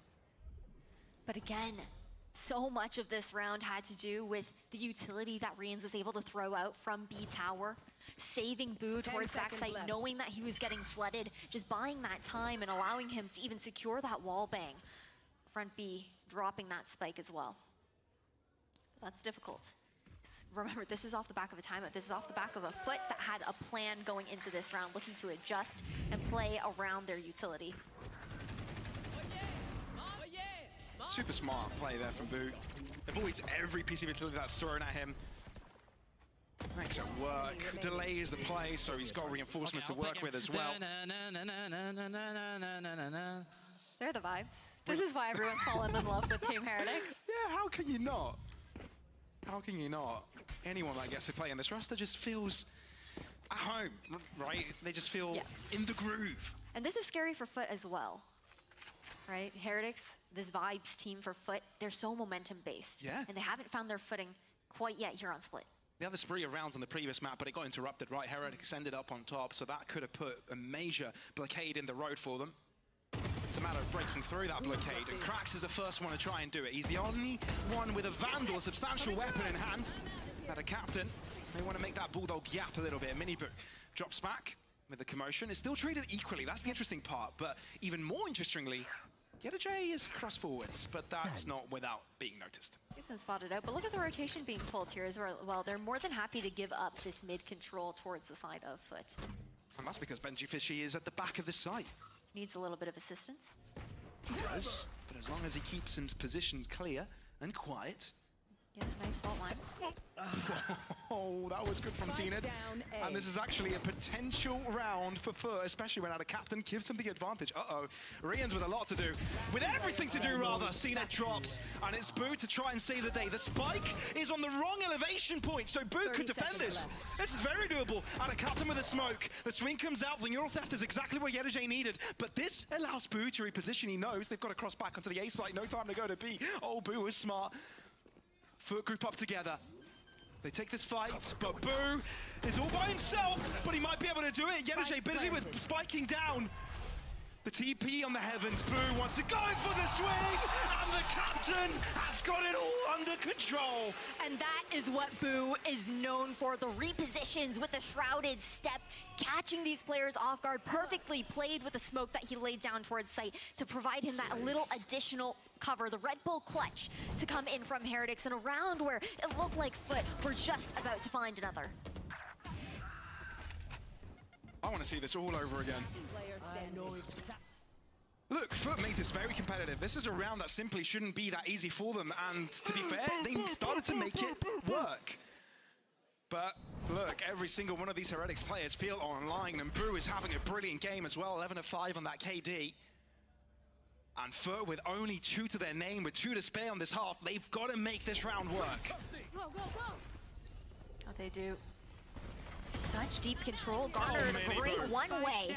And they might even add Woot to the equation to this. Might go for an extra string, but they realize they've got the pick. Settle back, boys. We've got the advantage. That's the discipline coming out from this team as well. Yedajay trying to keep players busy, but they already showed the meat and potatoes over the fight on the other side of the map, so Heretics not buying it. At least not yet. Not willing to transition. Taken out. Cam destroyed, but at what cost? Yedajay trap. Boo also spotted. Crucial opening of the Camber. You can try to step away though, reposition if you'd like. True, but denied the opportunity of a kill. Oh, Heretics backing out, allowing FUT to take control here. Boo caught out before the smoke settles, but it's at least a trade for their Heretics. So you do have that neural theft available here for Benji if you can find a pick. Spike planted. There's a body. I think they're regrouping for that A main information. They're heading directly towards the corpse. Mr. Fallen in the corner looking to defend it, but isolated. He needs to be better than just the kill. Stun out! Woo on the other end. They didn't account for that corner. And here comes a one-on-one to allow the rest of his team to take this isolated fight. Woo does win the mini game. And it's Heretics to come out on top. 9 rounds to be collected. Only 1 to spare in the half, and things looking dire for the Turkish side. It definitely is. This is a map where we saw both teams go the distance in the upper bracket semifinal last split. I believe it was that 15-13 win there for Heretics last time around, and they're looking lights out on this rematch here. Again, we have to remember, FUT have yet to take a map off of this team historically throughout the season. And look, both of the teams know that every map, every round, every series counts. And Heretics taking full advantage of the changes of this week, right? Obviously, you don't want to be screwing too much with a patch that won't last long, but you want to take advantage of your situation. Take advantage of these changes and make them work in the situation that you're in. Gain as many wins as possible. And damn, are they making it look good. As they look to move into this B site, there's 2 defenders, a third one to approach from a high level. It's Miniboo to graze the skies. He does end up dropping though, and there's a gap he could work with, but thinks better of it. Benji Fishy good on the return. Miniboo yet to show his ground. That's the important part. FUT stuck on site. They do collect the kill. They do recalibrate, but Yedajay, all this is important. Rians realizes the presence and might have just stabilized in time. A 1v1. Mr. Fallen against Reens. A Turkish standoff that FUT desperately need. So patiently played here by Rians as well. The hope on their captain's shoulders. Rolling Thunder about to be had here from Mr. Fallen. And it's used instantly. Rians has to drop back, respect it. This is a good delay. Does Mr. Fallen choose to reposition? It's not planted for him though. Around the world he goes. The timing is important.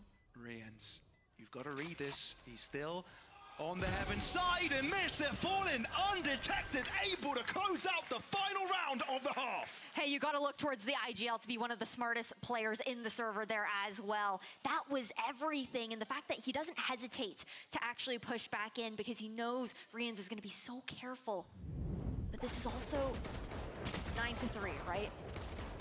You can see how this round kind of started falling apart. It was a higher pace play coming out from FUT this time around towards that B site. But as we swap sides here, Pavlos, it's a defense inside of FUT. But you're also looking at a Heretics running that double duelist, the ISO and the Neon, and it looked damn good on the defensive side. They definitely did make it look good. This is a different map though, splits. And FUT need to be ready for it. Their good adaptation was those retakes. Vacate those sites quickly. Don't give them those early advantages, because you know, agents like Neon are best on the aggressive. The thing is, we haven't even seen him go too crazy with it. No. It's been more of that, like, Yoru clone kind of play style to entry and make space for VUT. That's a lot of space gathered here from Woot. Now, Krax, wary of it. But he needs to split his attention towards two different fronts, because this leaves Yedege exposed to the push coming out from Vents. He does transition in time, and Woot's job is to hold back rotations, doesn't show his ground, waits for two to walk past him, doesn't think there's a third one, showing around, and it might be just in time, does take a lot of damage, but damage already conflicted on the other way as well. Mr. Fallen, the only player from FUT to find a kill this round, and he might be the only one altogether. CNED and Mr. Fallen together. It's CNED to not wait. He knows desperate times call for desperate measures, and he tries to make it work alone. That's 2 kills, 2 to go. Both of the players of Heretics grouped up on a higher angle. Mr. Fallen thinks better of it. Better to get on that spike. Better start defusing, put the pressure on where Heretics are. 2 flashes to work with here as well. But it's a one-way smoke that is all too difficult to deal with. Paint shells thrown off the boo, but Heretics know to play the patience game. The smoke only not yet faded. That smoke might have just saved the round for Heretics, giving them double digits. CNED has to make it work. He's got 2 kills to his name, but Heretics not thinking of peeking him. They know what to do. They know when to do it. And double digits garnered. Lovely play coming out from Heretics into the post plant. The idea that was there for FUT, but like you were saying, that smoke, that one way made all the difference to buy as much time necessary. FUT, they found the pistol in the first half, unable to secure the second. And that was one that they desperately needed to keep themselves in this best of 3. Yeah, you guys like that jump spot? Yeah. Yeah, we like that jump shot, Benji. We did. We absolutely did. I don't think FUT did, though. It's a different story for them. Mini Boo amping up the pressure, doing a few donuts, skidding around. They're just baiting out Util at this point. And they're baiting out FUT to peek them. And it's worked out perfectly. 2 kills to nothing. FUT are in dire straits. Difficult to adjust against a team like Heretics. Oh, Mr. Fallen makes a noise, and it allows Mini Boo to just peek. He had the assistance of Wu as well, just skidding by. That's what we call the drive-by. Absolutely disgusting. And the fact that the accuracy is increased now when skidding along, right? Being able to recover your weapon in an instance like that is also buffed up. So Mini Boo is loving this. And he was one of the Neon players at the start of the season anyway, before these buffs came around. And he's happy to be doing it again. Oh, they want to go for the it's all formality there. Oh, it really is. Look, Heretic said, you made us sweat on map number 1. Respect to you. But no respect on splits. No, and again, it's like that distraction game that Mini Boo is playing, just to bait out that util, make it a little bit more difficult to choose a target on the side of FUT while the rest of the team cleans up. And that's kind of the perk that you see in this double duelist composition with this specific pairing, because you have the fact that Woot is able to be that person to just clean up, take some of those shots with the double tap active as well. Gives them a lot more freedom in that aggression. But the buy here for FUT has to be flawless. Can't be anything less. Can't afford to be any less. Heretics keep things on their down low for now. FUT acting in the dark. There's something scary about that. Where do you place your players? For now, they stacked with a gamble.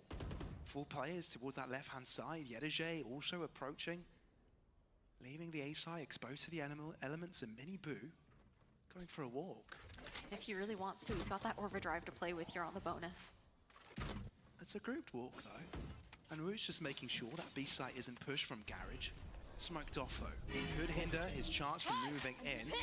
but will keep players busy looking in that direction. Miniboo not quite avoiding the flash. CNED able to find the kill off the back of the stun. Woot pushing out, but Ada Captain has got it covered. 3v3, but things are difficult. FUT are trying to make it work. Miniboo lost in the madness and the chaos. FUT are still alive in this game. So incredibly scrappy. Mr. Fallen, the fault line in towards B, having made all the difference there. It was a great counter coming out from Miniboo, but the swing was perfect. Yedijay just popping out of that smoke was so important in that fight.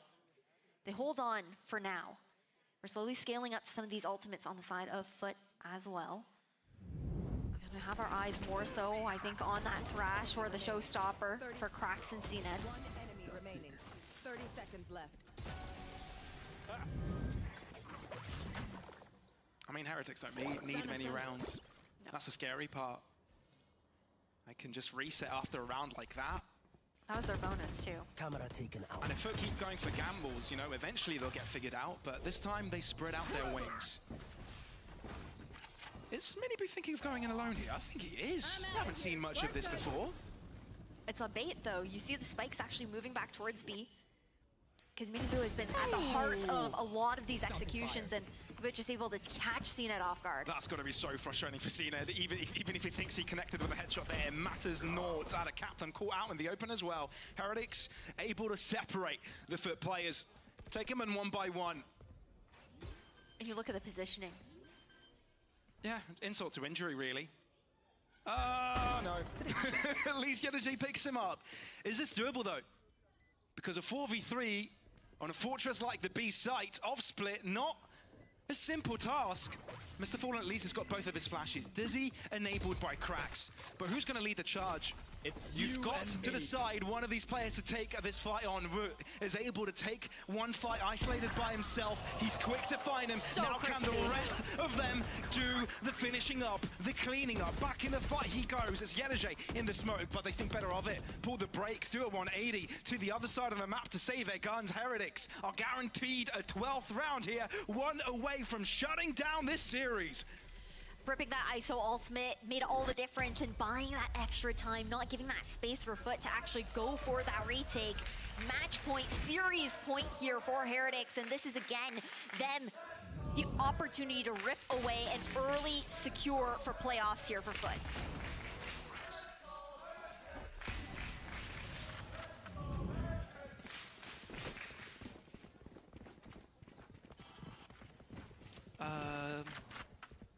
Eight chances, everybody. It's a tall mountain to climb. Yeah. Guardian and Stinger, Ada Captain, and the rest have got themselves decent weapons. Heretics are going to go for the slow burn approach. But they are going to group together. Right there. I mean, the last couple of rounds, they went for a bit more of that default. Of course, the play always being centered around Miniboo, but now you know how close they are to closing this out. And they go. No one spotted. A spray from Yedijay keeps FUT in play. Krax coming in from on top, but is that enough? 3v4. FUT have found themselves some stability, and especially with Yedijay keeping quiet, the smoke giving him further positioning to move into. An extra angle to work with, keeping the spike within their own domain. CNED, that is incredible! You've awoken the beast, but it might be too late. Benji Fishy alone, but this round may not matter. FUT will be looking to collect this up. But Benji Fishy's just looking to keep them on the edge of their seats, right? Not going to make them have any comfortable rounds. He has nowhere to go, though. That's true.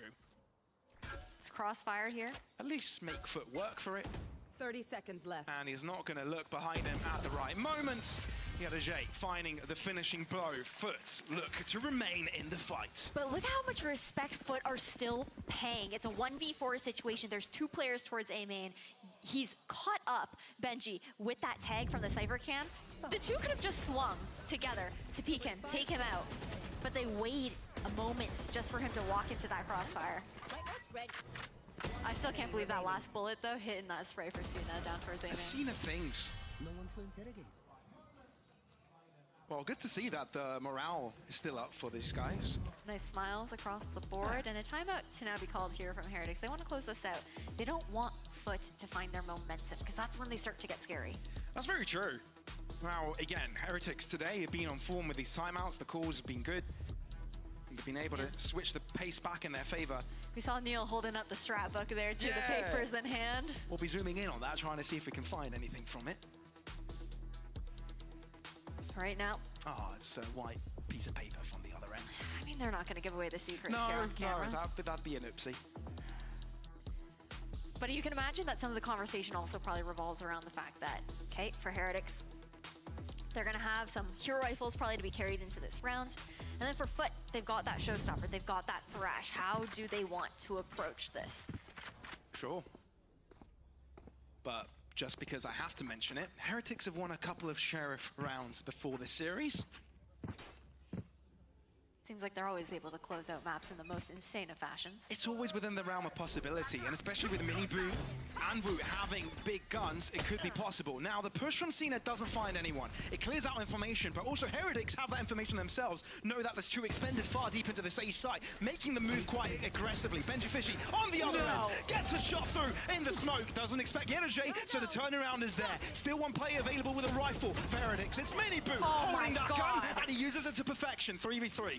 Plenty of time remaining, but FUT isn't giving them the pressure to relax. No, still the Thrash available here for the retake. Spike yet to be planted. Waiting on the Thrash. Oh, Mini Boo ends up falling victim to Zenith, and no more rifles available for this Heretic side. It's Boo left with his Sheriff, but with no longer alive on the server, FUT are starting to chain things together.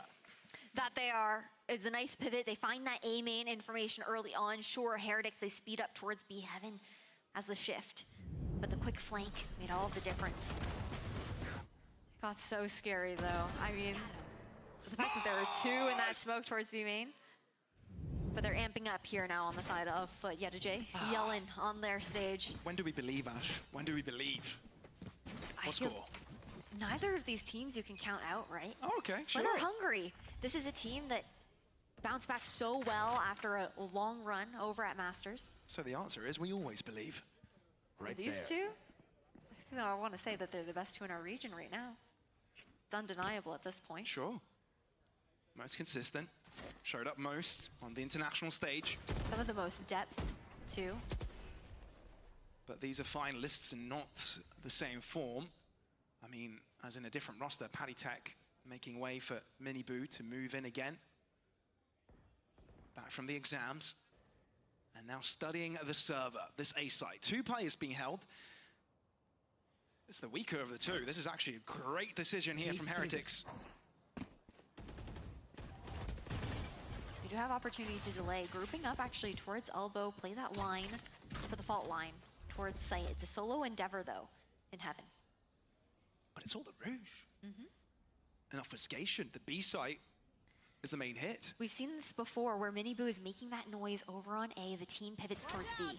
But the longer they let this clock run dry, the more pressure starts to mount up. Heretics need to make this decision and they need to make it quick. I think FUT have got an inkling of what is going on. Rians has to place that stun perfectly to allow himself to start moving in. They've gotten some information to the back of this site. Will it be enough? FUT, he needs to frontline this, but he can't deal with two at the same time. Boo able to trade it right back up, but FUT seem to have the answers to it. 12 seconds, they need to get the spike down, and FUT cannot interrupt in time. And they're the ones down in numbers. Heretics are the ones that are in control. If they are able to stabilize here, this could be it. Krax has his full kit. It could not only be the map of the series as well, the guarantee into playoffs. This match was everything we hoped and more, but it's Heretics to keep supremacy in EMEA. So difficult for FUT to try and counter a Woot who is just shooting back. And you're looking towards this, again, another 2-0 for the side of Team Heretics. We thought we might go the distance after sunset. What a series. What a magnificent one. Now, Heretics did make a sweat on the first one. It was FUT to actually have a pretty good comeback midway through, right? Sunset looked explosive, looked different, looked like it was a new energy from them, seemingly having the read on how Heretics like to play the map. But this map was a different story. Heretics came alive, and they showed why no one shall challenge them in this region. But that's not to take away from the ideas from either team. It was a smart and a hard-fought map from both FUT and Team Heretics. It came down to a lot of those gunfights, the advantages that Heretics were constantly able to find for themselves. And look at the boys on stage. Yeah, they deserve this one. A great fight. Good to see all these players standing, take a bow. An amazing matchup here from Heretics. A brilliant one, and giving us a treat, showing ISO as well to the world, the changes of Neon, and giving us a match we can cherish. Oh, it was great. It really was, and there's no surprise, I don't think, that they're the first ones to pull ISO here with an EMEA. No, well, I hope to see more later, right? Fnatic Vitality up next after this. You know, you've got to consider that might be coming in play. You know, the former MVP Safe might be thinking of this. But yeah, good to see Miniboo back on the server doing wonders. And I believe we do have an interview with Reens on the floor of our arena. So Yinzu, take it away. Thank you very much, Pavlos and Ash. That's right, I'm joined by Rians from Team Heretics right now. First of all, massive congratulations. It feels like there's just some magic whenever you play against FUT. You always beat them. It always seems to favor you guys. Why do you think that is, considering, you know, there's a lot of Turkish players on that team? I mean, I have no idea why I play so good against them. Like, it's not because of their Turkish or anything. I don't know. It was just I felt good today since I wake up. You know, like today was a good day for me. So I just play good. It's a great day for you on the server as well, of course. Now, I feel like we've asked you, your teammates, your coach, even Heretics fans at this point this question, but I want to ask you again. Are you surprised that they didn't ban Sunset? Like, when we were in the prac room, warming up, they came from Vito and they said, we're going to play Sunset. Like, I was so shocked that why people not banning Sunset against us? Like, that's bullshit, you know? I think we are the best Sunset team in the world. Like, everyone knows how to play that map, so and everyone also loves the map in our team. So we are good, and people still don't ban it against us. So, yeah. How do you kind of keep coming up with new things on Sunset? Because people don't ban it against you, so you're playing it every single week. How do you make sure that, you know, you don't get counter-stratted? I mean, even though we got counter-stratted, like, for example, in Masters Shanghai, we got counter-stratted by 100 Thieves, but even though we get onto server, we knew that they will do it, so we anti-strat their anti-strat. Okay. So I think everyone is genius in our team, that's it. So the second you see Sunset, you're like, oh, we're going to be fine, we're easy, we're going to win. Yeah, exactly. All right, guys, come on, stop banning Sunset, I beg you, I beg you. But let's move on to Split. First ISO in EMEA. We're very, very happy to see it. And also, it's the first ISO we've seen on Split in the whole world. Nobody is playing ISO on Split. How long have you guys had to practice this, and why did you choose ISO on Split? I think we only had like 2 days to practice with that comp, to be honest. We didn't even play much. And VIT is crazy. Like, not only with ISO, I'm not gonna lie, he's just crazy player, you know, like, he plays so good every agent, but when it's like buffed ISO especially, you know, that's it. Well, Vitality and Fnatic are coming to stage right now. It suits him, right? The agent really suits his playstyle. Yeah. I mean, I'm excited for this game, but before we get onto that, one last question. I think we've been talking about how difficult it is to be consistent.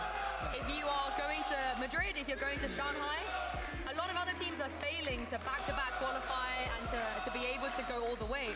Why do you think you guys are different? Because you at kickoff, you were amazing. You went to Madrid, you came back stage 1, you went to the final, you went to Shanghai, you get in the final again, and you come back here and you still look incredible. Why is it that you guys are the consistent ones? I think all of our players are like willing to learn, you know, like everyone is so open to learn. So every tournament that we lost, we learned something and we kept working. And also our coach stuff, like, they're amazing. So also players have like good mentality, like good mental. We are not getting tired after one tournament, so yeah, that's it. And super quickly, last question. Hero is going to be playing just a moment. I know you know him, so you think, how do you think his performance is? You want to say something to him? I don't know where he is. There he is, there we go, yeah. I mean, Hero is like my old friend, so I wish him luck in that game. That's it's very wholesome. He's gonna perform good, I'm sure. Yeah? Yeah, okay. He's a good player. Very, very wholesome. We've got the Rians voucher. Thank you very much. Congratulations once again. Today we're going to throw this to a break, and when we come back, Fnatic will be taking on Team Vitality.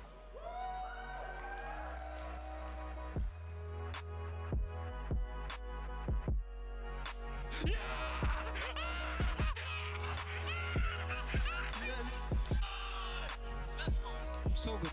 Bro, I am Nizo.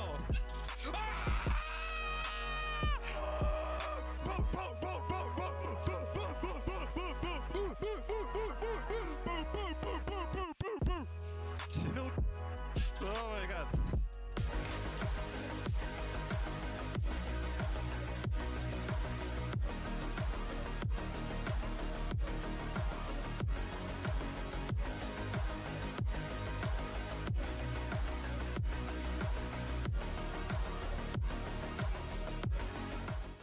I know a place that will break you into 1,000 pieces. Stay away from them. Stay away from Lorca, Paco, and Picasso. Don't ask about Lola. Ay, Caballo Grande. Ay, Dolor de Nieve. But in spite of everything, it occurs to you to visit Andalusia. Don't say I didn't warn you. Be careful of the Andalusian crush.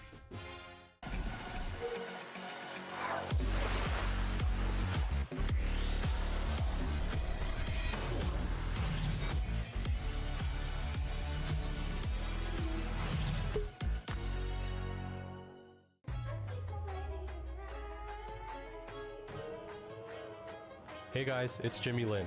In this series, I'm going to walk you through attack on Pearl. Watch out for the stairs, clear this angle. You're going to be able to fight this.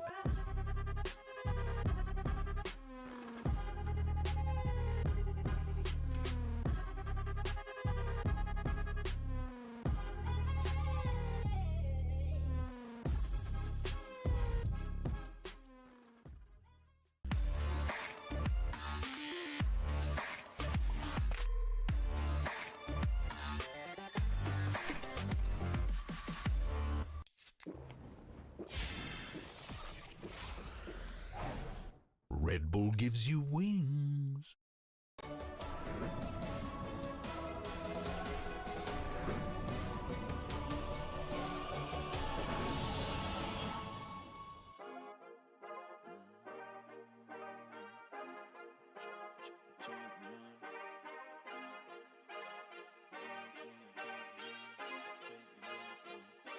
I feel like a champion.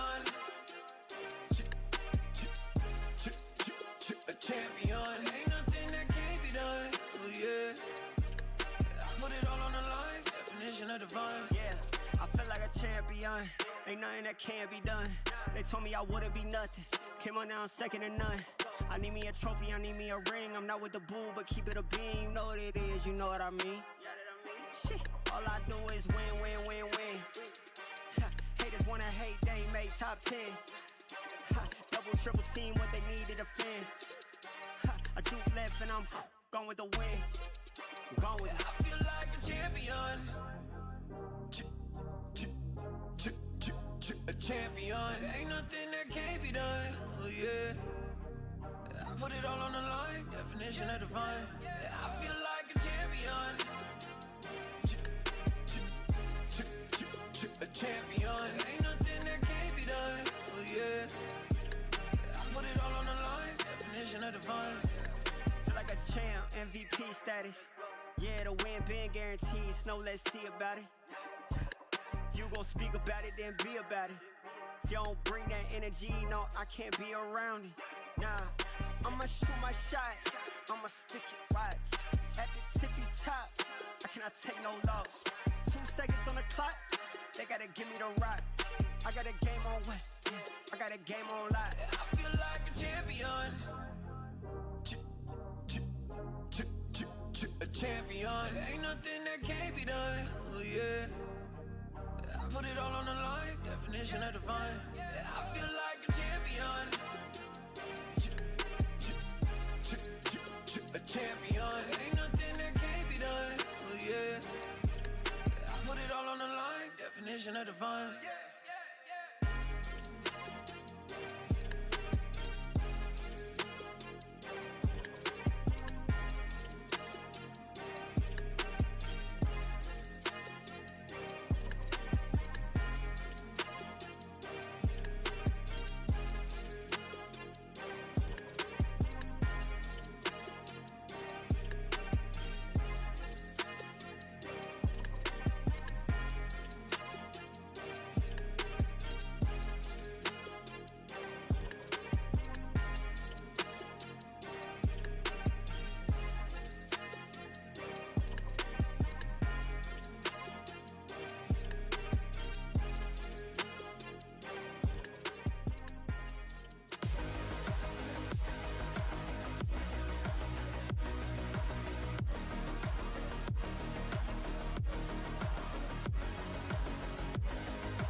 It was a great victory here for Team Heretics. We are going to talk about the second game in just a moment, but for now I am joined by Kakuka here on the couch and Neil Zinio, coach, the head coach of Team Heretics. First of all, massive congratulations on that win. We heard it there from Rians. I don't know if you saw the interview where he said he was extremely shocked that FUT left Sunset open.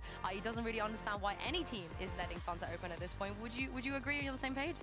Yeah, I mean, to be honest, it was a difficult game. Like, we didn't really think they would leave it in, so we didn't prac it that much this week. So it was not easy, definitely not. Like, they had some good stuff, but it's not like teams haven't tried to anti-strat us. Every single team we've played against leaves it in. Obviously comes with a plan, but I just think just don't. We have good anti-strats on ourselves, so I'm not going to give too much away, but you know how to beat yourself, so you know how to beat. If teams want to keep picking it, I welcome the challenge. I'm sure you do. Every single time that he gets to the VT is like, oh, again? Why am I here? Just, you know, leave a note. No, it's Sunset. Oh, what are we going to do? But let's talk about this split, because we are so happy we finally see ISO. We didn't get to see it yesterday against Rian. Said you had about a couple of days to prepare for this comp on split. Is this the plan that you were expecting split? You thought you were going to be able to show it today? Yeah, we thought like they would ban Sunset, and we thought they would pick split. So, you know, our split's been okay in the past, but obviously it was with Patty when we played it in Shanghai, so we came back, and with the changes we kind of put a couple of scrims on it, and we had like 40 kills. So we were like, we kind of just need to run it and see what it's like. So yeah. I love that you bring back the Patty thing, because I think you're always in this position where you do not have the time, but still you make it work. What do you think is the key, besides having extremely talented players that can play almost everything, to make something work and look so flawless even in the first showing? I think it's just the hard work that we put in the off season, to be honest, and like the losses that we had on off season were like crucial. We lost a couple of, you know, big, well, off season tournaments, if you want to say that, and it really made me and Weber realize exactly what needed fixed. So we just drilled in fundamentals, and I think when we play fundamentally well, I think we're one of the best teams in the world. So I think you're straight out the best team we have in EMEA. I'm just gonna say it. I mean, there's still some really good teams. Like, I wouldn't say that myself, you know. Like, it's okay. I say it for you. We can say you're the best coach in the region. Let's take a quick look at some of the stuff that VUT did on ISO, because the ultimate was extremely successful. It was so beautiful to watch. And I'm going to ask you something I think Mitch probably would like to know. He's not here right now. But are you concerned about the hotfix coming in next week? You know, this is pretty much the only week that ISO is going to be this level of busted. Is the plan to just kind of carry on with it no matter what happens? I don't want to say too much, but like, we knew it was obviously going to get a nerf pretty much instantly, so I still think the main parts of his kit are nice. We didn't show kind of anything that we had planned with ISO and some of the other agents. It was mostly just with killing people. So there's definitely some cool set plays and stuff that you can do with them, which won't get affected. But yeah, like, I didn't really know what to say to Weber in that round, because it's like second round and we've got ISO. I didn't really expect it. I just seen him ult and I was like, wait, we just lost pistol. Like, how's he got his ult? It's everyone's dream, I feel like, to have that kind of impact.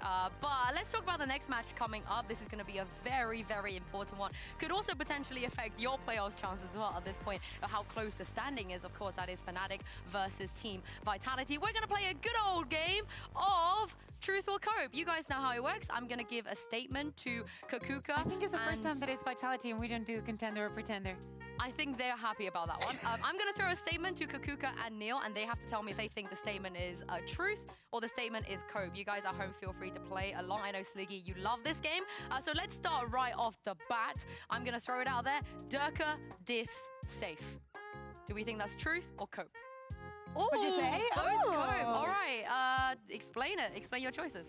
So here's the thing, right? I think that Save right now is feeling himself. I think that he has this kind of momentum going on him, Vitality and all of their duelists, but we know that Save, when he is on his prime, he is outrageous. Does that mean that Vitality is going to have an easy time, or they're going to just win against Fnatic? No, the thing is that Fnatic also, pound for pound, they're an extremely good team, and they also have Chronicle, who is a clutch king. So I do think it's Cope, but, you know, there's layers to it. Neil? I just think it comes down to two things. I think Fnatic are going to set Dark up better as a team, but I think Safe doesn't rely on good. He doesn't need it. He doesn't need team play. Like, he just sends it.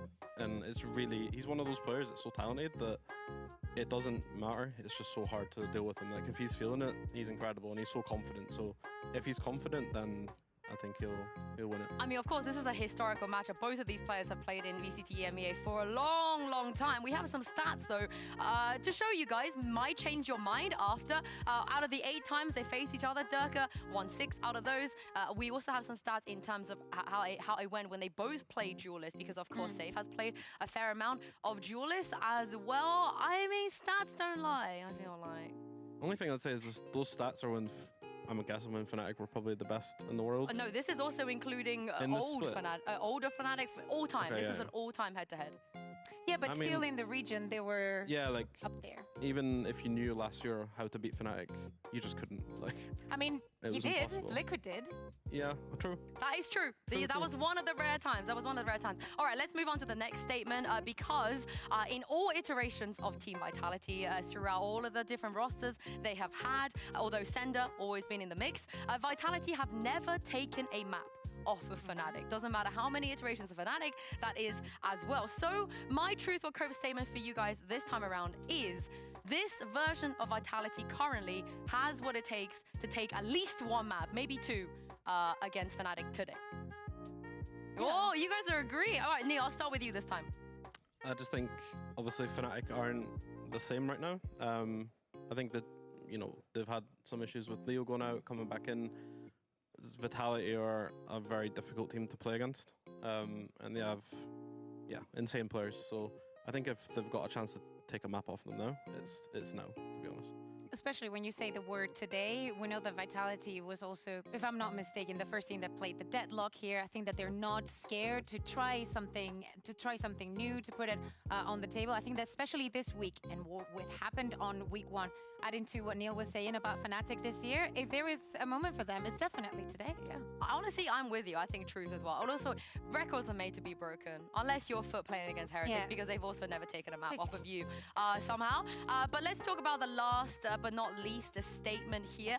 As you mentioned, Leo is not here. Hero stepped in. We saw his debut last week. Here's the statement. Fnatic, they can succeed without Leo, but with Hero this time around. How do we measure success? Making players, making champs, and so on and so forth. Yeah. You two are on the same page today. Yeah, I think Leo's obviously incredible, but Fnatic are also an incredible team. It's a big system, it's not... Yeah, it's a team game at the end of the day, and Hero's done really well since he came in. He's someone that I really, really liked. You know. Did you have him on your radar?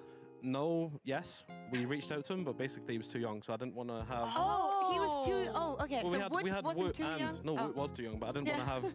Everybody being too young. Playing with like 1 stand-in for half the split was challenging enough. Taking 2 was going to be even harder. So. What do you mean? I want to see Weber back. I mean, if you of all people had somebody on your radar, I feel like Kuka, that's got to be the biggest vouch. Oh yeah, completely. But we've also seen Fnatic in the past struggling with some of the things that you're mentioning, and that definitely happened to you. Like remember when was it? Iceland. We've had some changes here and there, last minute, not having the time. And I think that because of the system that they have and being a core that has been together for such a long time, even though Leo being one of the most important pieces, I don't think that it makes or breaks the team. Yeah, let's talk about Hero a little bit more because he did have his debut last week, and we also have some stats here to show you guys in terms of the head-to-head between Leo's debut for Fnatic versus Sentinels, you know, a little bit of a different case there, and Hero's debut last week against BBL. There was definitely a couple of moments you can tell that the lineups just weren't quite there, the way that Leo would do it. There was a couple of synergy times where it was a little bit off, but you can't expect perfection out of this guy within, what, like a week of prepping with Fnatic? And you need to be realistic. Yes, he's a very young player. I know that we've had some crazy plays and some crazy stars on the rise here in EMEA, but we cannot set that as the rule. That is why it is a surprise. Still, with everything that you're saying, the fact that he's young, the fact that he came in with, what, maybe 3 days to prac tops, having to fill in Leo's shoes out of everyone, it has to be a lot lot of pressure. And he did have a pretty good debut. Like, you cannot go up against the idea of, yeah, Leo never dies first. He has perfect lineups, perfect setups. He always knows where to be. You cannot expect the same from him, and he still performed. What did you make of the debut? I don't know if you watched it. Yeah, I watched it. I think he was really impressive. Like Kakuga said, like coming in with that little time to adapt, I think he was really, really impressive. But this is the thing, that you guys are both in agreement that Vitality, they could do it today. They could pull off the win. So what are some of the weaknesses, in your opinion, and Neil, that you've seen in Fnatic that Vitality can exploit? I think it's just, it's hard to say. You know, as a coach, it's hard to tell. There's so many things that go on inside a team. And I think it's maybe like it's not easy taking over that team, to be honest. I know Elma gets like a lot of hate, but I think it's completely false, to be honest. Yeah, like it's literally the impossible job to come in and take that team. Like, you're coming into a team that's won everything. You come in, do you change stuff? Probably not, because they won everything, right? So it's like, I think they're just in a little bit scared also. Yeah, like if you change everything, then yeah, I think it's just a little bit of an identity crisis. But I think they're already doing like really well, you know. Well, you heard it from Neil, you guys. You tell him. But it's time to bring the two teams onto stage. Here is Fnatic and Team Vitality.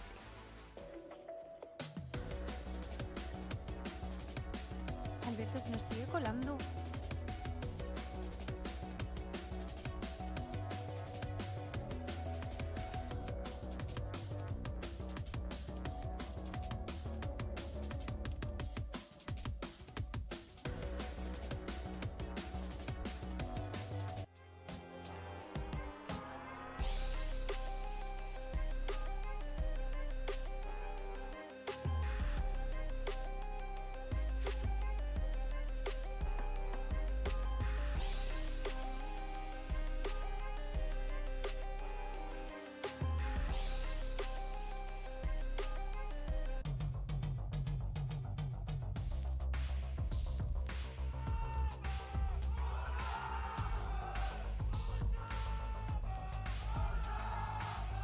We have a huge match ahead of us today. This could be the difference maker between making playoffs or not here in VCT EMEA, considering how tight the standing is. But let's talk about the map pool, because Breeze is out, Haven is back in, and these two teams, they both traditionally love Haven. Will we see it today? Oh, I am praying, please. Come on, we've had the ISO. We need to make the day. Sansa's gonna go out, please. Yes! We get the Haven. This is not really a surprise, right, Neil? We knew one of them was going to pick it shortly. Oh. Yeah, for sure. I'm not surprised at all. And do you think it leans to... I mean, okay, and then I think it's too difficult to say. We have Icebox and Lotus. I mean, if you're Fnatic, you're happy with this map pool. I think it's a really good map pool for them. And all I'm going to say is, like, we prepped against Fnatic. I've seen their comp. I like it a lot. On Haven? On Haven, yeah. Do you think that Vitality made a bad decision by deciding to start on the defense on Haven? Do you think that Fnatic could use that momentum if they start on the attack? Potentially, with the comp we've got, yeah. Oh my god, Neil knows everything. What about Icebox and Lotus? You have any insight on those two maps with these teams? I think Icebox for Vitality is strong, so I would not be surprised if they take it. I think it used to be one of Fnatic's best maps, but safe on that map is a demon. It's so hard to stop. I think that there is a lot of learning points that they can take about what happened last week when they played against Team Liquid. They started off with that 10-2 lead at the end of the half, and everything went to overtime in the end. They managed to close and secure the map, but it was a very, very tough one. You don't want to give Fnatic any kind of 11-3s on Icebox, I feel like. But let's take a look at Agent Select and see what Neil was alluding to. What comps are we going to get? And we have Safe versus Alpha on ISO. I mean, you already said you like the Fnatic comp. What do you make of Team Vitality's one? Love it, to be honest. Yeah? Yeah, I love it. Yeah. It sounds like something you would do. Literally, No pound for comment. pound. All I see is Benji in order. Benji, Vini, Boo, Wood, Rians, literally. Is it you? Could be. Who knows? It's just my I don't even know how to respond here, but of course, Chronicle is going to move on to the Sova with Leo not being here, and Hero will play the Cypher. I think that the thing that excites me the most is Alpha Gear back on a duelist. Aces here in EMEA, Alpha is leading in those. And now when you give him a hero that can literally just send it, plus you combine it with Durka on Yoru, if he is on point and he has all the reps, he's gotten so much better with it. But as you guys said, safe, he's been hitting shots, so this is going to be quite a close matchup right now. Yeah, for sure. I think like it's going to be a good one. I think Fnatic have a good comp to counter the Neon with the Cypher. Like if he can delay them enough, and then Dark has got his TPs in the right place, especially on defense. Like they can have such a strong bomb site. So. Well, we're truly into week 2 now. We talk about the patch changes. We talk about Haven coming in. We're no longer going to see any of that stuff on Breezy we're seeing last week. This is exciting stuff. And speaking of exciting, here are your casters to take you through map 1. It's Pansy and Steel. Oh, this is a tantalizing prospect. Safe up against Alpha. Safe has been on an absolute tear, Josh. That guy looked good on the jet, but now you got to see how he looks on the ice. So we're back in Haven. So much to talk about, but give me your expectations. Where are you looking here? What's in the forefront of your mind? I think immediately with the amount of lanes that there are on Haven, we're going to see a lot of lurking going around. Oh, I don't know how they're going to kind of balance it, Team Vitality, once they get their defense. What Niels was saying, though, about the Cypher countering that Neon, that's going to be correct, but we're also going to be able to see that's going to be in the second half. The first half, Vitality's on defense. We've got fast rotates with the Neon. We're going to see, I don't know what to expect in a lot of cases. I'm so ready, Josh. I'm so ready for this one. Vitality on the upswing. Fnatic with the stand-in. New agents, new map, or old map back once again, but we dive into it. Fnatic on the attack, of course. Vitality on the defending side. We can see Alpha there on that ISO. That's something to look forward to. Of course, the Yoru as well with Durka. Chronicle shifting over to that Soba. And already we're in. Alpha was called the Wonder Kid for a reason, but right now he's been put down. A 1-for-1 trade out, but the site is still firmly in control for Vitality. It's gonna be one of those things where it plays out just like 2020 when the game just first came out. You're on the Jet, the Reyna, the Jet, the Phoenix. I feel like we're seeing that even with the start of the round, just going into B there, seeing what you could get. It's a 4-on-4 now that you can just like play the round out from this position. I guess the benefit as well, they've still got Durka to lean on for Fnatic as well if they need some sort of pressure test, but Safe's got a great read. Well, that Aldrone could be an issue. Is anyone there to help him? Can Trex get it in time? Shield?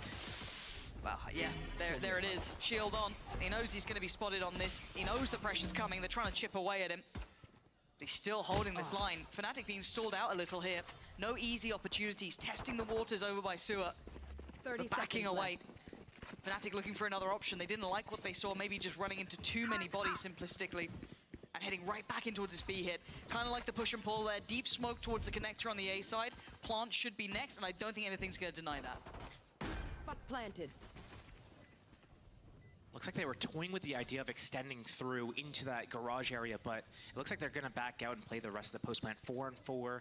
No shocks remaining for Chronicle. Back on the Silva agent, though.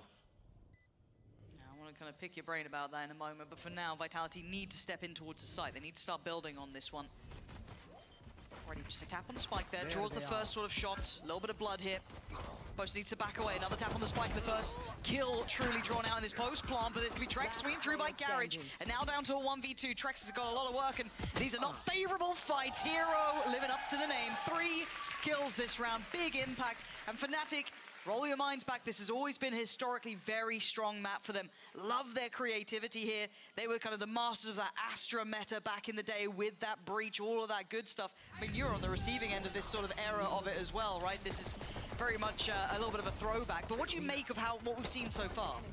I think one of the things we're going to see a little bit right now from Team Vitality, because they only have the Omen, they don't have a Cypher as well, it's going to be very difficult for them to actually go for the retakes. So we might see them take a lot more fights and over rotations to wherever things are going on. They're just going to go. And Fnatic might fake them out a lot this game. Let's see. Safe would love to get building into this game. They got to go slow and spammed out. Fnatic all too aware. Very heads up work.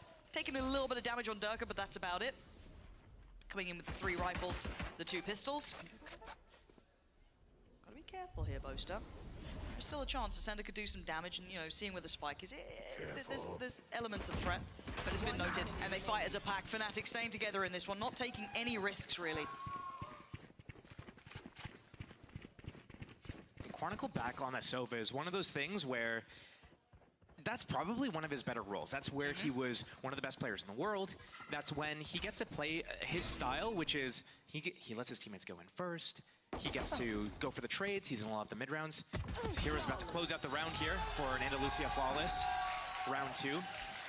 Going to round 3, yeah, so Chronicle being able to be in the middle of the pack, be in a lot of these late round situations where he's able to thrive a lot. And then on defense as well, he gets to be in those positions where he stands his ground and then gets his multi-kills as the enemy is coming in and clearing out his teammates primarily.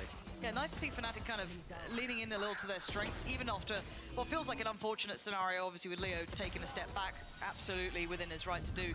But again, you've kind of seen a little bit of a reshuffle here, and Swift Rhino, bear in mind, Leo was also god tier in this, you know, sort of agent role on this map, but still Chronicle certainly can hold his own by quite the large margin.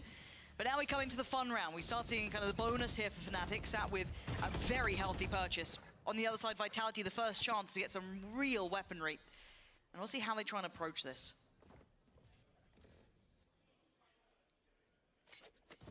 A little bit of a slow exploration out towards middle from Fnatic, and what we're going to see from Fnatic a lot is that they have to do it with a few players. Usually the Killjoy can kind of prod around middle by themselves. Without the Killjoy on their team, they have to go and extend and break the turret, use the flashes. Here comes a fight. Beautiful. I love seeing this, though, that they're still being very diligent about having to clear that turret down. Oh, okay, nice from Sender. Instantly bringing it back to level footing, and look at Safe. His timing could be everything in this. Do they even think about it? A pretty bold play to slip right up the guts, but I want to see if he continues on this path here, if he just maybe holds. He's still got players on the site here. Runner investing a little bit of utility, maybe to try and hinder the approach and allow a little bit of step, but you can see where the utility's put down. No easy access points. 1v1 time. Alpha up against Runner. Runner is no slouch. Absolutely no slouch, but the first shots were too good. But Safe makes his appearance known. Onto the site, and Alpha spiraling forward. Takes out Trex, and Fnatic in firm control here. Safe is the only one who can save Vitality, and he's trying. But 12 seconds ain't much for them to play with in a 1v1. Alpha's on the case.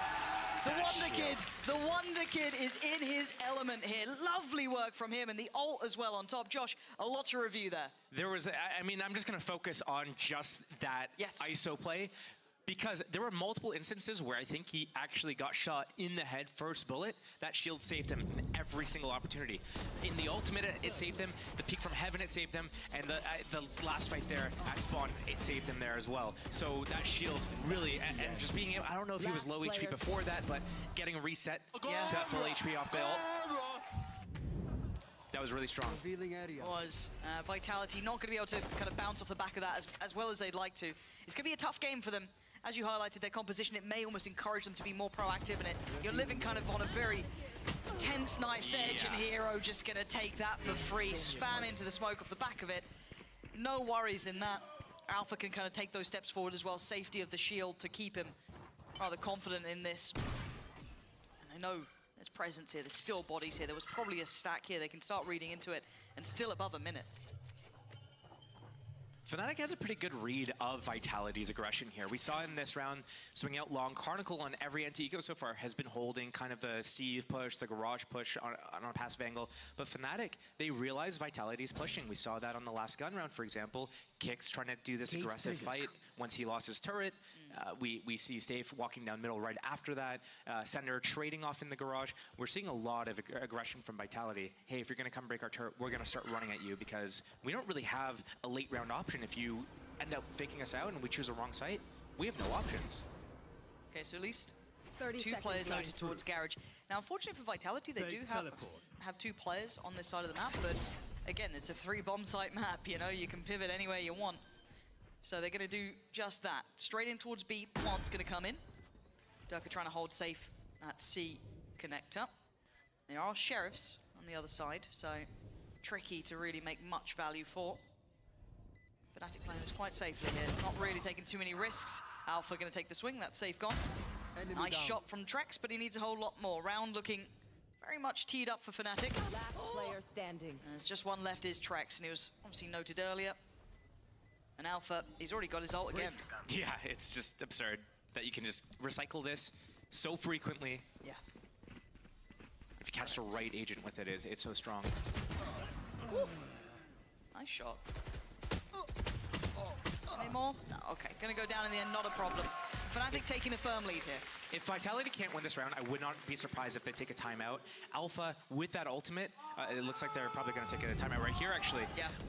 Alpha with this ultimate, I would not be surprised in the least to see Fnatic actually choose to rush around right now and use that ultimate to isolate the site. And you could do that at C or A. It's kind of one of those 50-50 coin flips, right? Yeah. You just pick the site that you think that the enemy's not going to be stacked on. Boom, no defender, you run into the site for free. Wow, you're right. Now, what does Vitality do, though? Because they've been kind of put through the paces here. A little bit of a reminder. Fnatic on this attacking side looking quite well rounded. I think, you know, even the analyst, Neil's there kind of saying that he was aware of the composition coming out, and he backs it quite well here. I feel as though it suits Fnatic so far. Haven't yet seen Vitality get a grip on this game. I think suffering a little on this side. A very, very tough situation to be in, though. No easy way to play this. So we'll have to see what they can come up with here in this timeout. It's again, we were giving a lot of credit to the new coach coming in for Vitality as well, especially in that previous game that we saw them in. Who was that against? It was Team Liquid, I believe, when we first saw that new coach coming through, and it looked good against them. It looked, you know, revitalized. Excuse the Vitality sort of, you know, play on words there, but genuinely, it looked great for them. Seeing, you know, as I said, Safe having a fabulous game. He had some strong words to say afterwards as well. It meant a lot to him. He wants to keep that up, though. You know, you want to keep that form up. We know his capabilities. We know his talent. A tough head-to-head, though, up against Alpha as well. Easy to forget that Alpha is so impactful in these sort of roles, especially when you've got someone like Durka who traditionally takes, you know, the limelight, at least in that way, but still. We go back in. Let's see what Vitality have in mind. Looks like a bit of a stack, at least, with a proactive lean towards it. How much did Alpha hear of this? They would have caught the fact that they opened up. They used a lot of abilities to take it. They got the orb. But Safe is just going to end up on this line by himself. Fnatic doing their due diligence, clearing everything, playing the map really smart. They know that Vitality doesn't have the synergy to actually create traps. There's no Astra, there's no Breach. It's all on the duelists. They have to go and do these dry peaks. And I kind of like the fact that they found the adjusted turret early. They've already kind of pinged that out that it's over towards the corner and B. So they've already kind of exchanged this around. So what's their game plan now? They're trying to identify that Killjoy utility, which they've done. Starting to clear close here, make sure that no one slipped any further. Obviously looking for Safe after that early presence he had and the pressure off the back of the utility. Players spotted. And what does he do here? Gonna need help. And it's just him. Does have his ult. So does 30 Alpha. seconds left. It's so risky for him to use his ultimate, though. He has no teammates to back him up here. Breaking down. There it is. Oh, this Alpha. They've got side control here already. No distraction. Does he catch anyone? Here we go, there's the 1v1. Safe up against Alpha, shields on, baby. And the fight goes his way. Safe goes down this time around. And while all that happened, the site is under the Fnatic banner. Fully in control here, took away the Danger Man. Runner's gonna have to take that role almost here. Hunter's Fury maybe gonna be delivering some sort of respite, maybe not. Fnatic looking fully focused, Ascender and Trex. I think this one's got already a bit of a wrap on it. You got to back away. This is tough. I mean, losing that first pick to the ultimate, nonetheless. Yeah. The site's exposed. There's nothing you can do. I'm surprised Trex used his Hunter's Fury there. That was a completely unsalvageable situation to be in. Vitality right now, it's such a difficult position for them to be in because of the pace that Fnatic's playing the map, going slow, doing their due diligence, breaking the Killjoy utility, holding for the pushes before they commit to something together. It means that Vitality, they're spread apart, they can't help each other, but they're not on the right agents to be able to help each other either. So as soon as that Killjoy turret goes off, what is their follow-up? They don't have flashes or stuns or anything to follow it up. It feels like they need to be able to get 4 or 5 round wins at the most on this side and just fully focus on the next half. Focus on their attack where they can combo the Neon running in, Safe sending up the shield to protect the Neon running in from all the bullets. And without that, they just need to Just buy as many suffer. rounds. Yeah. They have to suffer and try to get as many rounds as possible so they can make this comeback on the second half. And it kind of falls onto the individual shoulders a little bit more, and that's asking so much as well. So Durka identifying where they put the alarm bot now, noting in the previous round or the one prior to that where the turret was readjusted to, so getting a feel of the map here. Just breaking that alarm bot is enough that they've drawn players over. Oh, well, new challenger. Rematch. It's Durka this time. And it goes better. Safe this time, up to task, up to challenge. Gets his 1v1. But in the meantime, let's see where Fnatic have taken themselves. Already going to have to work without Durka. Beautiful from Safe. Said it might be individual, might be on the back of the individuals here, and Safe is living up to that.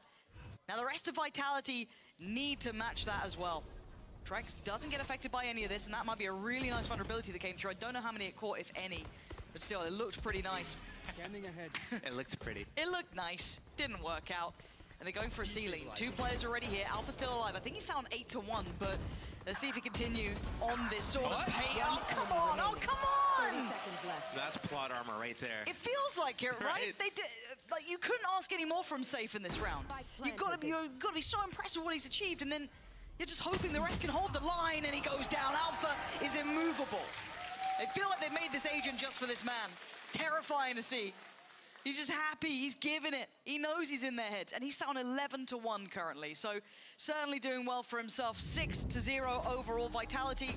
You got to feel that start was the best they could have hoped for. Off the back of Safe getting, a nice little pick up there on towards Durka, then carrying on with the second. It was all looking good. That quick pivot towards C, and then somehow plot armor. And one thing to notice about how they pivoted to C there was that Durka actually went to Garage early in the round, broke the alarm bot, they went towards B, pull the rotations, Chronicle slinks into the Garage window, controls the rotations so that his teammates are able to pivot back. And it's that setup earlier in the round, disarming that Garage area, sets up that late round transition. And this is the kind of fundamentals of Haven that I've missed. There's some real nuance to it, there's some real intricacies to it, but seeing the control of the rotations, Safe again making an attempt here. Can't blame the man for trying. He's trying to be so proactive for his boys. Taking a walk down middle. He almost got away with it before, but this is going to be tricky. Let's see if Hero's even considering the fact of it, the chance that it could be happening. It looks like a very clear-cut C approach. Yeah, straight towards site, going to identify the players very quickly. Sender's going to be seen going into the smoke. Does he get a safe way out here? Actually, that's a bit of an issue. Not gone how he wanted. Does he even get to get out? He does. Here's everything, though. And you're right. It's all on his shoulders. How does he play it? They're going to TP over. This mid walkout from Durka, though. Are they going to catch each other? Ships in the night, just going past each other. The timing! Oh, no! Oh, man, that is heartbreak! Oh, he's getting... Did he just get teabagged? Did Boaster just teabag him? He was a little bit there, yeah. He was doing some squats. Good work from Trex, though. Maybe still a chance. But with Alpha alive, I'm terrified, I'm worried, I'm waiting to see what the damage is like, and there's a response. Yeah, Boaster goes down, but he's got his smokes up. He allowed for the plant to come in, and it's a 3v2. They're on Sheriffs. It was already a tough round. Vitality are good with these, but they need to be excellent. That shield, he would be dead. There it is. That's the brutality of it, right? That's why this agent gives me just absolute terrors. Oh my god, he does it and it gets an eco. Come on, Alpha. Wait, that's the gun, though. It is, but look at the time he's buying. Yep. And they're waiting. They're waiting. Nowhere to run, nowhere to hide, and no rounds for Vitality. Stalled out on 0. And glimmers and glimpses of what made Fnatic fantastic back in the day, right? It was on this map, it was with new agents, it was seeing Alpha pop off. We're seeing a lot of those strengths hit here. And sadly for Vitality, they're on the receiving end, right? And I think you've kind of put it out there quite simplistically and quite fairly that they just kind of have to try and get away with as many as they can on this half. Replay there. Shocking behavior. But again, you can only do so much. This composition they're running doesn't favor that defending side. It was always going to be down to... Oh! What got cut out there? Oh, interesting. Interesting. But again, Vitality, let's see. Can they at least get a little bit of a buffer, right? 2-3 rounds, something to give them that foothold into that second half. Well, here's the question. Alpha's had 2 ultimates so far this game. Does he get 1 or 2 more in the rest of the half? Just in this half. He's got at least get 4 in one half? He's at least got another. 100%. Vitality having to take a little bit of a gamble on this. Interesting read, interesting gamble. It might pay off in their favor. Yep. Chronicle can clear quite a bit, actually. Oh, okay. he saw the 2 there. Yeah, Oh, and he got safe. No. He knows. He got the tag on Trex before. So much potential on this. You can already see the TP's being put through on the site. You can see the shield going in. Fnatic are on the way. The flood comes in, kicks and Trex, doing so well to hold the line. But Durka in the back lines doing serious damage. Good work from Trex and Runner. Good unison there. I have retrieved Hero. the spike. 38 seconds. The map's his. He's Runner. got Sender and Runner. They're biting. 30 seconds left. But he's Neon. He can get across the map whenever he wants. They say play together. That's the main thing that they're going to go for here. They're going to say, hey, if you want to go A, you want to plant the spike, cool. We're positioned perfectly that we can get back to A before you can get into a strong post-plant position. We're going to be close enough to hear the plant and start rotating towards you. Okay. But they're walking. It's in. He's got a camera. Yeah. And that's kind of it. Does he go around the world to Suez? Where does he want to try and play this one? NT. Unlucky. Smoke for the spike for Sender. Yep. But then once they go on it, the camera's going to get activated. They have to get off, otherwise they get spammed. Cleared through so far. There it is. Smoke going on the spike. Tap. Waiting for the camera. Second time. Fake. Knows it's a fake. How does he play it now? Doesn't know this is a fake. Has to check. Has to put bullets behind this. Not clean on the The attempt there. smoke's going to fit. He has to re-smoke it. He did it. Oh my god, he's got a 1v1. Hold on. Wait. Sender. Sender! Oh, hero! Red Bull clutch for the young man. I mean, he did no wrong there. He did no wrong, but that smoke was fading, Josh, and there was only so many options they had left. He had a second smoke, so he refreshed it right before that situation. But I just can't believe that they walked so far away from A. Like, all they have to do is, they can't control all three sites, right? And this is where Hero played this really well. He walked away from short, Ree goes up long, plants on A. He realizes that they need to figure out, like, are they going to play for two of the sites? They can't pick all three sites. And that's what Fnatic, that's what Vitality did. They went to the middle of B, so they could be close to both sites. But they're close to, they're not close to C or A at all. Could have played to their strengths more. Push middle, boys. I guess. Yeah, I mean, why not?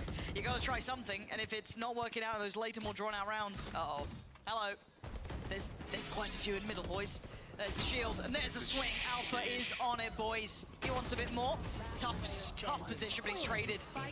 Wait.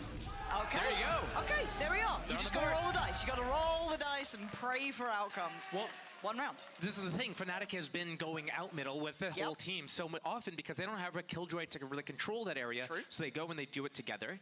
That's one. Two, they do it because they want to disarm Vitality's defensive setup with the alarm bot, with the turret that's positioned usually towards B and garage. And then when Fnatic isn't going out middle heavy, they're usually focused on the extremities. That one round towards C and then every other round's towards A. So Vitality knows, hey, if we're going to get into a big on 5-on-5 team brawl, it's going to be at middle early. That's the highest chance. And if they're not there, cool. We have the map control now. Yeah. But I don't know if you can do it twice. Looks like they might make an attempt of it, at least with some players behind it. Sender trying to hold down towards sewer, but still, there it is, a little later in towards middle. Uh-oh. You looked at... Oh! How are you getting away with that? Sender! Well, honestly, luck runs out. Yeah, that's wild. But I kind of like this, that Vitality are getting a little bit audacious in what they're doing. Runner gets one as well. Chronicle, an individual attempt, but it actually delivers. And now we're into a 3v4, favorable to Vitality. Shield in, away we go. We can see the crossfire in place. You can still see the kicks is here. And he should be rewarded, and he is. Great work. And well, they're already closing the gap, even if he wins this fight. The bigger battle's the problem, they're waiting for him. No. Oh, there's no way out of it. There it is, Vitality with 2. We might have a game on our hands. We just need them to push those last couple of rounds, and maybe we could have a series here. Just 2 more rounds. It will be, I think, enough of a cushion for Vitality going into this attack side. Think about all the rounds where Vitality got kind of unlucky with certain situations happening. They were in good positions. They had some good shots, but one thing or another, you know, that round on Boaster at middle window, not getting that kill capitalized on. The round where Alpha's able to run up and kill 3 because he recharges his shields and tanks 3 headshots, basically. Yeah. But they got to keep going, right? There's no rest for the wicked. Hero safe on the other side. Big 1v1 here. Safe. Actually backing away from this. Doesn't stick around to confirm the kill. In the meantime, you can see the progress that Fnatic's making. He's trying to spam for the trip that might be there, but unable to find that. That's going to prevent him from pushing all the way through. And on the site, you had to give credit there towards Trex and Runner in some of the previous rounds that actually didn't go their way. It was Trex doing very well and Runner as well. But Fnatic not finding the same sort of approach that they've been previously going for. And looking like a late lean back towards middle. Now we can see the rotation route. Oh, if they go B though, if Fnatic ends B, that Killjoy ulti from Sewers might be just so menacing. And to be fair, Kix is on that side of the map. We'll see. If Fnatic fakes B and pivots back towards C, that's actually so unlucky for Vitality. Okay, they're pressuring, they're removing that utility, but they're going in through Garage. So it's on Sender. Does he try and stick around to try and back away? I think he's losing that chance here. Dark comes in, they now know there's two, looking for where they finally commit to. 20 seconds now, they got to make a move. They found the 1v1 and it's Alpha taken down safe. They still know there's two on the site at bare minimum. And they've gone back towards B, but there's the lockdown, but it's not in the same sort of position. Hunter's Fury on top, got the tag and not the frag. Can't deny this, they can tank that. So now they're gonna get the plant down. Chronicle holding the line, takes out Kicks. Alpha digs in deep to get Runner down. It's on Trex and Sender. A couple of players are damaged, yes, but it's difficult. It's uphill. Alpha's got his ult again though. Yeah, Huge could just take away one of these players. Yeah, he's gonna catch one. And he's got him. Sender, good luck, have fun. We'll see you in the next round. Alpha's got it. Fnatic taking back the scoreline again. Vitality not getting everything they wanted. None of that comfort going into that second half. Maybe this last round could be it, but man, it's gonna be an uphill struggle. And this is tough. They're so close to so many ults as well. Chronicle is one off Hunter's Fury. Durka is one off of his Dimensional Drift as well, which means, honestly, like if they go, even if he's get either of these ulti orbs, it's going to be an open site for Fnatic. This could be a 10-2 half very easily. It might be. Here we go. The early attempt, at least, the ult orb, which has now been collected. Dirk has got ult, and in we go. Alpha not too far behind by any means. Trying to send them in off the back of the shield. Site's clear, Dirk knows it. Spots 1, 2. Does he even catch a third? Oh no! Oh god, oh god! Ooh. Okay, he's laughing, but I don't think we are. Vitality might be able to use this, right? This is a huge chance for them to get that third. Chronicle has his ult now. Not really had the chance to use much of it. He's gonna have to find some serious value here. No one there to capitalize on the trip, but his Kicks to find Hero. There's that Hunter's Fury going in, not getting value at all.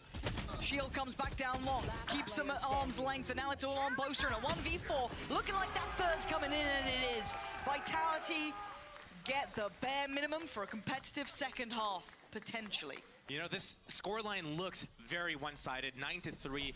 I think we could have easily seen a 4-8, maybe even a 5-7. I agree. So, and Fnatic got pistol on top of all of that. Yes. So if Vitality get the pistol on this attack side right now, 5-9, doesn't look as bad of a scoreline. Let's see what they have in store, because we get to see Kicks. He's probably going to control middle a lot on the attack side as the Killjoy. Maybe we get to see Safe walking around with ISO a little bit more, but I think we're going to see a lot of combinations with the Neon with the ISO wall, and that's going to be the strengths, and it's all going to be, does that work better than the Cypher trips that you're going to have with Chronicle following up with a dart to scan and then start going for all these spam kills?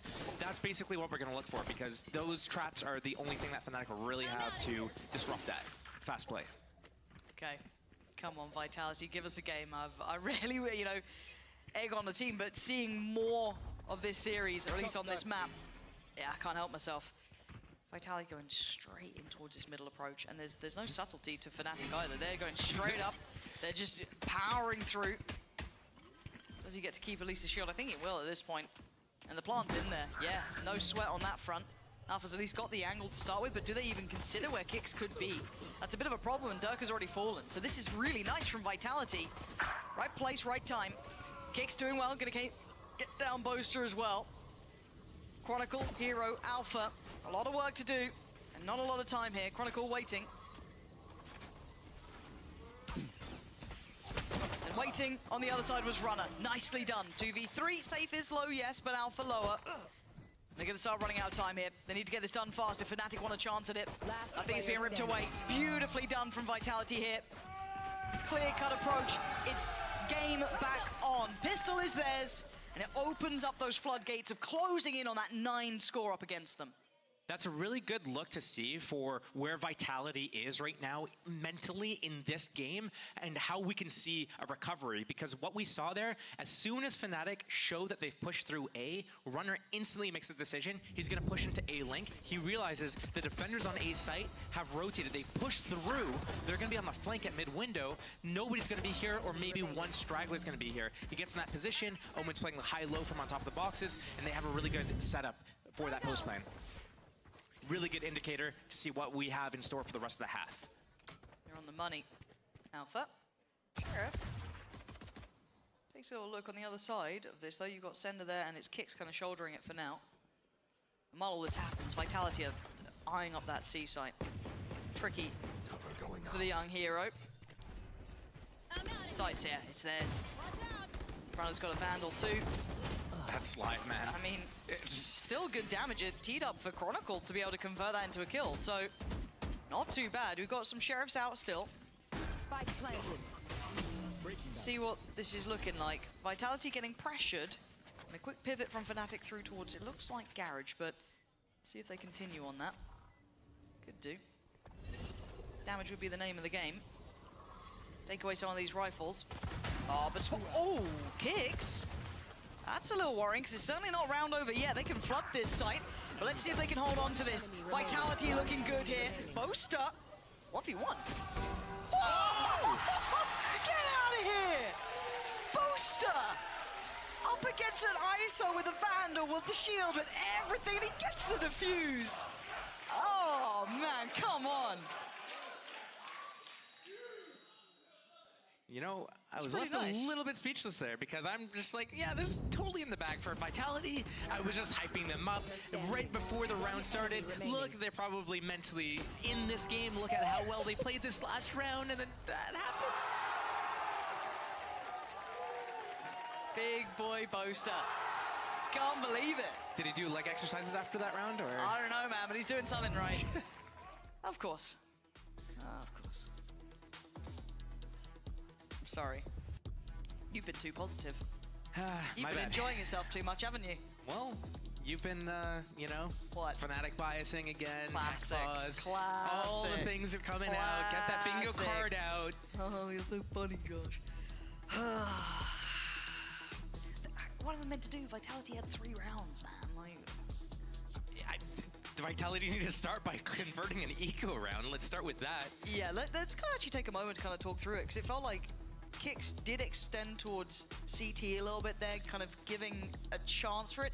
And I mean, 9 times out of 10, you do feel that they were going to get past that round, not necessarily unscathed, but somewhat safer, especially when you've seen kind of the headliners go down.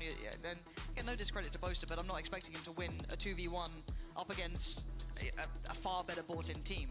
That's just simply how it doesn't traditionally go. But it bloody happened. So again, for Vitality, I don't want to see them taking those risks, especially when you're up against such a heavy scoreline against you. Any chance to convert around, you've got to be just drilled on it. That is one of those indicators of there's something disjointed on the team there. If you see where everyone else was positioned after that, right? Kicks, he's pushing in, he's trying to get the info, he's trying to get a kill, but he's doing it off the back of Safe doing the, you know, vulnerability spell. Wizard and Pixie game. Yeah, so that comes in, so it's not like they're doing it where Kicks is just like, oh, la-di-da, I'm gonna go and push spawn here.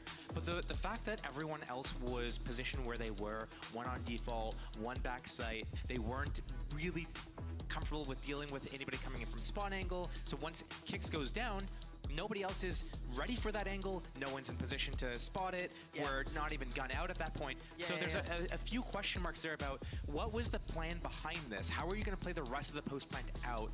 How many people, like, where do you expect the enemies to be? If not spawn, you're not even set up for them to not even be in spawn. If you expect them in spawn, why push? And if you don't expect them there, then why not more people go that direction and you secure the whole back site lane? So, a very curious question mark. And it could be a costly one. I mean, you were kind of hoping that this would then spur Vitality back into at least getting 2, maybe 3 rounds in this if they get past the bonus as well. That would have been great. Then you kind of see them maybe, okay, into the gun rounds. This now favors that comp a little bit. We could see it in effect. Now they get held on forward. Back underway. Thank you for your patience, as ever. Let me press this zoom Okay, thing, okay. and let me press this thing here to show you that Alpha is 1 off of his ultimate again. And I can't wait for him to get a kill. And hold on, it's getting pacey here. Trying to pressure. Nicely done. Good clear from Runner, and Vitality turning up the tempo. Going quicker on this, and they can't really stop it. There's a lot of players from Fnatic here. Safe Flow cracks in. Durka's dead within a second, as Chronicle now next in line. Beautiful from Vitality. Just straight up run the site. Post up. Easy, Tiger. And now we're down to 2. I mean, this is looking like, you know, I want to say put a fork in it. This one's done, but seen stranger things. But they may want to keep these rifles for another chance. But kind of coming back to your point, though, you know, we are kind of running it back through. I mean, pick up where you left off here, right? honestly, like, Vitality probably should have won that second round. We would have seen this continuation of momentum. Yep. We would have seen what they had in store for this attack side. We have to keep in mind, though, it is Fnatic's map pick. They probably have some sort of game plan. They probably feel strong on the map for them to be wanting to pick it here. But Vitality, this could have been...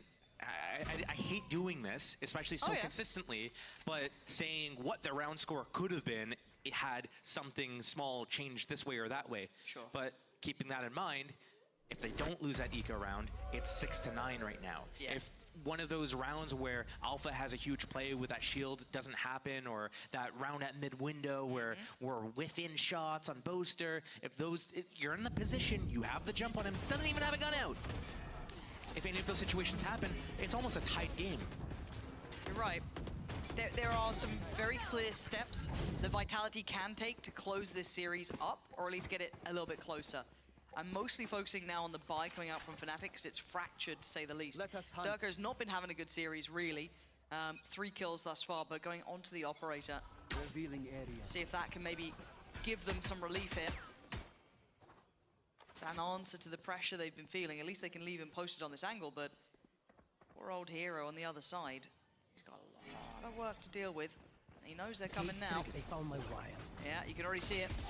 Oh, No shield, beautifully isolated. And you're right, no shield to set him up. Maybe hoping that was enough, but it's not. Both are now in unison, in support, trying to help out on the site. Just a Sheriff. There and it a is. 1v1, who do we have? Sender up against Alpha. Yeah, clean win for him. No sweat. Kicks and Trex now. Isolated from each other, can't really work together. Trying to go for a trade, not gonna happen. Fnatic with an Andalusia flawless to answer back. Hero did well there, but where was that shield to lead him in? Yeah, that's just unacceptable. If I'm sitting there, I'm the coach of Vitality, I'm sitting there thinking, I'm probably calling a timeout. What is going on? How do we not have, like, this is the most important part of this composition that we've run. Was this combination that we shock the trip from the Cypher, we have that neon wall, we run up with the shield, and we go and just overload together. And the fact that Hero's able to swing out here, get the kill, stay alive, and wait for Alpha to come over, pop his ulti, and isolate another player, one-tap him out of the picture entirely right after that, unacceptable.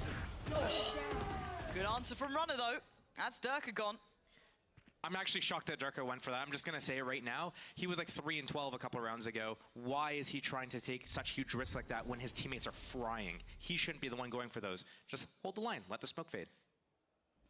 Sounds far too logical for me, but My Alpha bad. wants to double down, and he's being watched. Trex gonna force him off that, and Safe gonna backfill the space very quickly. He knows they've kind of peeled away. Not sure if you heard the 2 sets of footsteps Reclear drone. potentially. Do they speed up on this? You've seen enough. Okay, now it's commit, don't commit. What do they do on this? They are going to commit. Straight through sewers, up they go. Chronicle takes away Runner over towards Long. What can Safe achieve here? He's got the shield ready. He's about to try and go in on this one, but they're being slowed down. They're being stalled out. The shield goes in, but it doesn't quite clear, but it's safe. On the follow-up with Sender doing very well. Vitality clearing the site now. And Hero had to make it all the way over from C. It's a long old road. Love the ISO bug in the audio. My favorite thing. What do you mean? I didn't hear anything. Oh, man. But again, headstrong approach from Vitality there. And you were kind of questioning, do they speed up, do they not? They certainly did. I think Runner had the right idea as we're about to see this round close out. Hero probably looking to just do damage, but now with low health, just get out of there, mate. Nothing more to be done.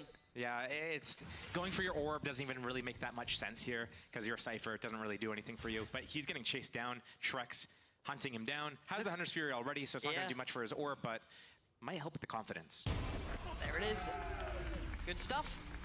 And speaking of ults, Josh, they got a whole lot to work with as well. They can unload everything. They can combo whatever they want. It's going to be gnarly if they choose so. But one of those things I have to point out was the fact that Runner, I think, has the right idea there. Once that Sova pops his drone to re-clear, you could probably imagine it's only 2 players there. One of them's on a drone. Just run at him at this point. He's going to be disarmed. He's going to be close. You know where he is. Just dump utility and run at them. Runner has the luxury of being on Neon. It's quick, but everyone else needs that decision as well. And they didn't even have it. They hesitated. 6 now for Vitality. Fnatic on 11. Ooh, Sender. Going to be spotted. No one there to really capitalize. Actually, the shock dart and the vulnerable.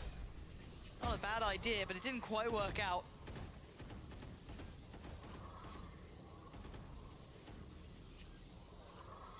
Does anyone want that fight? Safe did, and he loses. Alpha gets away with it. Kind of surprised they're playing into that a little more, or at least kind of entertaining that idea. Losing out on Safe so early on. Don't know if it was really worth it. Ooh, big pivot though from Vitality. Yeah, they're leaving a couple around here. But look at where the spike is. How long do they wait? They wait long enough. Yeah, Durka stuck around on this. He's happy to do so.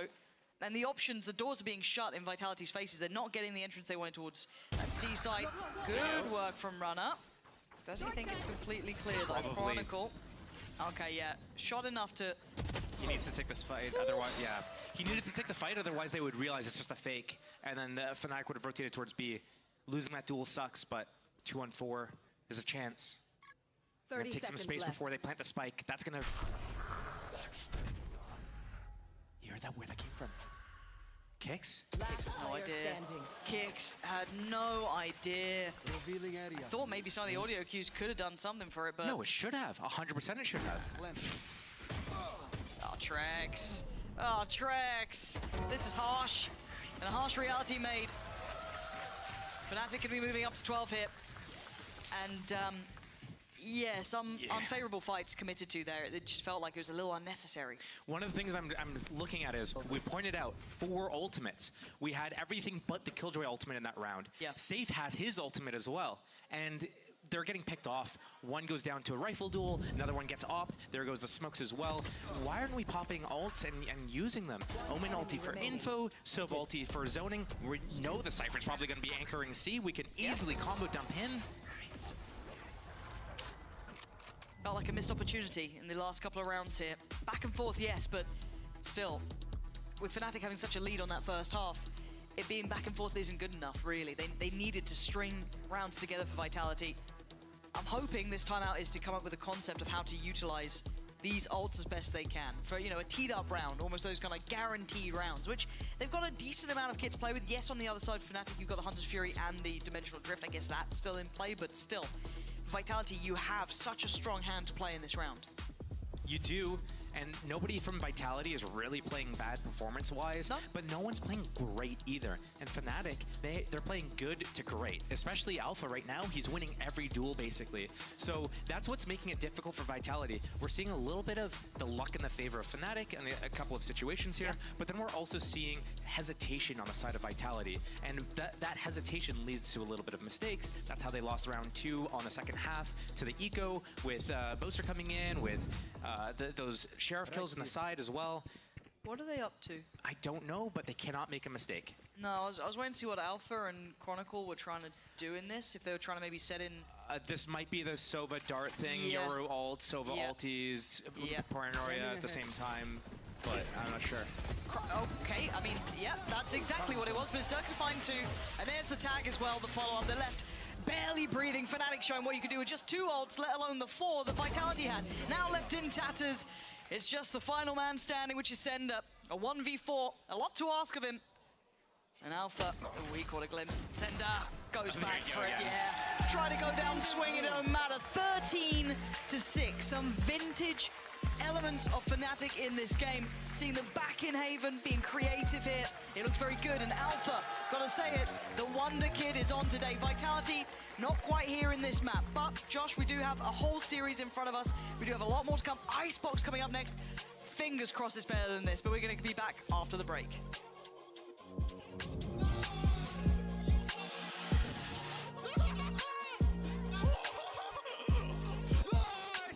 Let's see safe space on the replay cam.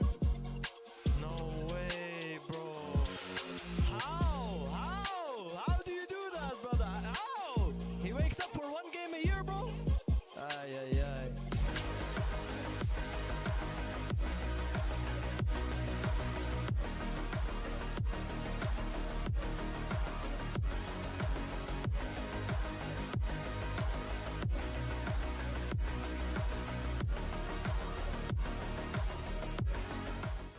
I know a place that will break you into 1,000 pieces. Stay away from them. Stay away from Lorca, Paco, and Picasso. Don't ask about Lola. Ay, Caballo Grande. Ay, Dolor de Nieve. But in spite of everything, it occurs to you to visit Andalusia. Don't say I didn't warn you. Be careful of the Andalusian crush.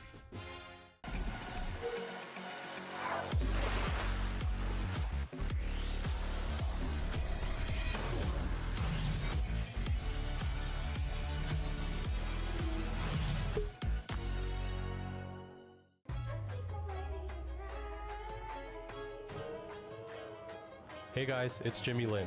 In this series, I'm going to walk you through Attack on Pearl. Watch out for the stairs, clear this angle, you're going to be able to fight this.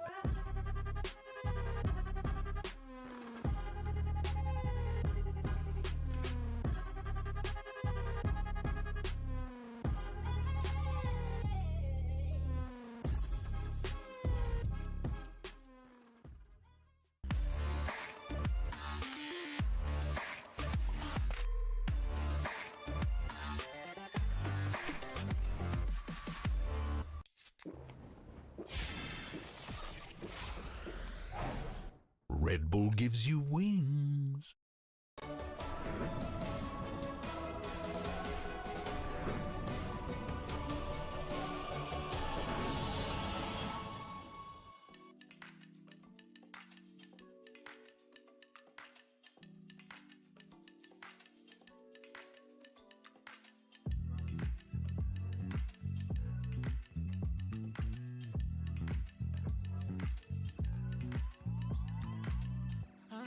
Stressing right, you need some meditation.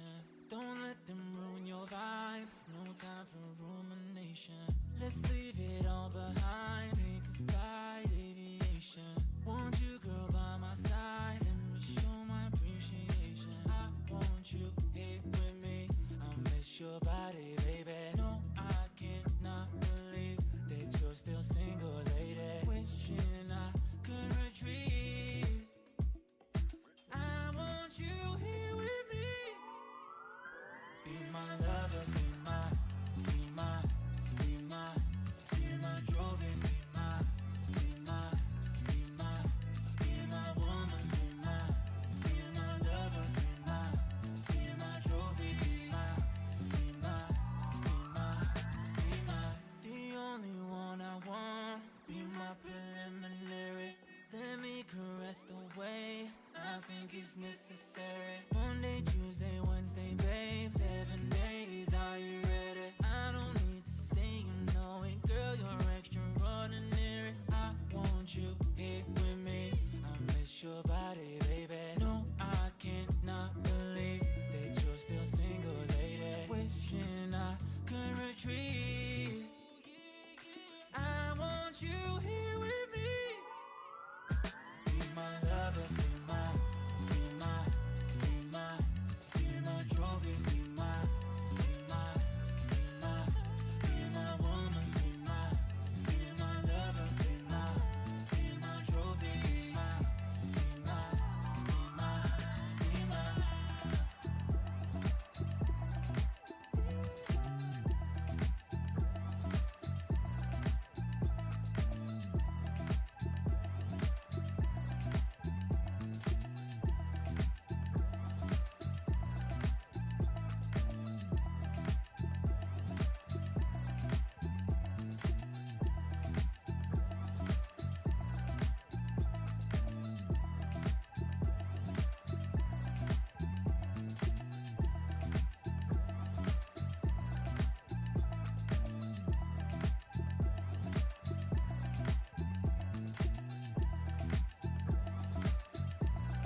It's been 306 days since we've seen Fnatic on Haven, and it turns out they're just as good now as they were back then. I'm your host, Yingsun. I'm back here with Kakuka and Mitch. We theorized a little bit if there was any team that was going to pick Haven, that was going to do this, it was going to be Fnatic, and it feels like the world is healing once again. I am so surprised, right, to see them play in the way that they played, because even though, yes, we have seen Fnatic a lot, and this is a map that they had enjoyed a lot, this is a different moment in Valorant for them to see them play. And also, for example, to see Yoru on the map. I think that we were so mesmerized looking at the ISO head-to-head, also the Neon coming from the side of Vitality. But here in EMEA, we only saw Draken play back in the day. That is shout out to Guild. That is a shout out to Guild. Bunker, we miss you. Please come back.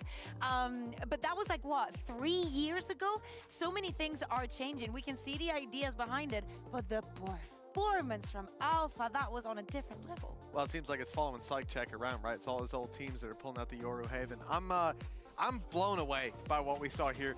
At the end of the day, though, we expected this agent to be strong, dare I say overpowered, and it seems like that might be the case. I felt bad for Safe, because he didn't get to start out with that same level of pizzazz on the defensive side. Sometimes he was being avoided, but Alpha was the tip of the spear, and my God, it did some damage. We should start calling him the mercenary, because 5 kill contracts in just one game, right at the beginning. Round 3, he had the first one. On the next round, he had it again. Yeah. It is impossible. It's already difficult to go against a player like Alpha on a 1v1. But when you have no escape. Honestly, it's basically Alpha, but as a tank. It's like Alpha as a tank in a shooting game. This agent is just built for him, though. At this point, Mitch, with Hero being able to do such a good job on Cypher, I never want to see Alpha play anything else ever again. Yeah, what, Hero started out the map incredibly well as well. But yeah, look, Alpha, yeah, realistically, you say he's a tank, but the guy was DPSing it up here as well. So he's just a whole team. Does he want to join our guild? Yeah. He's just a whole team, this guy. You should join our guild. Oh, yeah? Oh, why not? Yeah, actually Dirk is in our guild, yeah. So I feel like it's time for Alpha, but honestly, to join. But the thing is, we mentioned Safe already. You know, he played on the ISO. If we take a look at him in the AIM Labs warm-up here, Icebox is where he shines, though. If he had not his best performance on Haven, it doesn't matter, because this is where we're expecting him, Mitch, to really come alive. Yeah, and again, like, I think the start of this map is a little deflating for this guy. He was using his shield early, not being able to get contact because the team went the other way. Then you see him go into fights early in the round without activating it because, again, maybe they go the other way. So I feel like he was constantly on the back foot, didn't have that space to really warm up onto it because of how Fnatic were avoiding him. And now moving into the next map, I don't know. I feel like we're going to see a completely different Safe. I'd be down to see some Reyna, something else that is funky. Again, yes, Vitality picked this map last week to play against Liquid. It wasn't an easy one. Everything ended up in an overtime that maybe should have never happened. But I think that Mitch is on the money. I think that some of the things that Fnatic were doing were very prepared for the ISO not to have an effect on them. The way that Hero was positioning himself, how safe they were playing, how secure they were, in those initial duels made all the plans that Vitality had, even from their defense, not be. Do you want to see Safe and Alpha on ISO on Icebox? I think Safe would be a good call. You know what I don't want to see is Runner go in a secondary duelist. I think he looked a lot more comfortable playing that support role, being on a Sentinel. I think we saw that last week, and here this was almost a return to lack of comfort, discomfort, to things that didn't work for Vitality, trying to shoehorn this composition.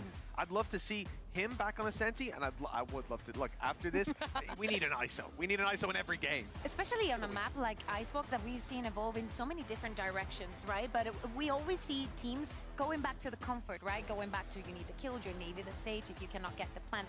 Yes, you need that initiating power. But for example, what we saw here on Haven, not relying on having that breach, right? Just going for that double duel, that's relying on Sova's information to play with it. I think that I don't want to go... I think that teams are going to be a little bit more tamed when it comes to Icebox, just because the trial and error is not on the same phase as Haven. We've seen Icebox and everything that you need to make it work, especially when things go bad. I think you hit the nail on the head there. Fnatic, they have been so reluctant to experiment on a map like Icebox. The one time they moved to the harbor, it didn't work. They just moved right back to what they were doing before. But this is the thing, though. This is where they could potentially experiment, because on Haven, they've always basically exclusively played Jet, and when they didn't play Jet on Haven, they play maybe Raze and Reyna a few times here and there. But on Icebox, it's just been Chamber meta, Jet meta. They're not really the team that kind of pushed the boat out that far on Icebox. Yeah, but there's also room for bringing in a surprise, right? Especially when you think about the map veto. If Haven was an option, they were going to pick it, probably without an idea of what Vitality needed to do, but I think Fnatic did a good job in understanding what they were lacking in the composition and what to do against it. When you go into Icebox, I think that it is an easy call to make and to try out new things because there are so many individual set plays, especially with the momentum coming into this one. If they had something new prepared, they're going to wing it, and I think the Vitality is going to be the same. All I'm going to say is I want to see some FPX stuff. I want to see some EG stuff, Mitch. I want to see Clove. We talk about Reyna and ISO and Neon Sun. We still haven't seen Clove. Yeah. That's true, yeah. And I think Clove, realistically, any other week than this one would be an agent I was super excited for. And the amount of abilities you have, not just in the smokes, but in pistol rounds, being able to heal yourself right back up, taking so many fights. Again, though, you contrast that with what's out there right now with ISO, and I just don't see a way around choosing it. That said, many teams have decided not to this week, but... Hey, EG did ISO Clove on Icebox. Ooh, yeah, Potter was It's Christine. Potter this was is the Christine fan club. Yeah, Latin America's is fine, and but it was Christine. It was solo duelist ISO too. It wasn't a double duelist ISO. It was a solo, and I'm such a fan of taking that kind of risk. I think especially with Clove as well, you can get a little bit more funky in the fights that you're going for. Ultimate obviously helps out a ton in that, but even when it's not online, the ability to go into a fight, get back out with a decent bit of health, keep pushing forward, and being the you have 2 tips, so that's 2 different spears to use on the way in. But that's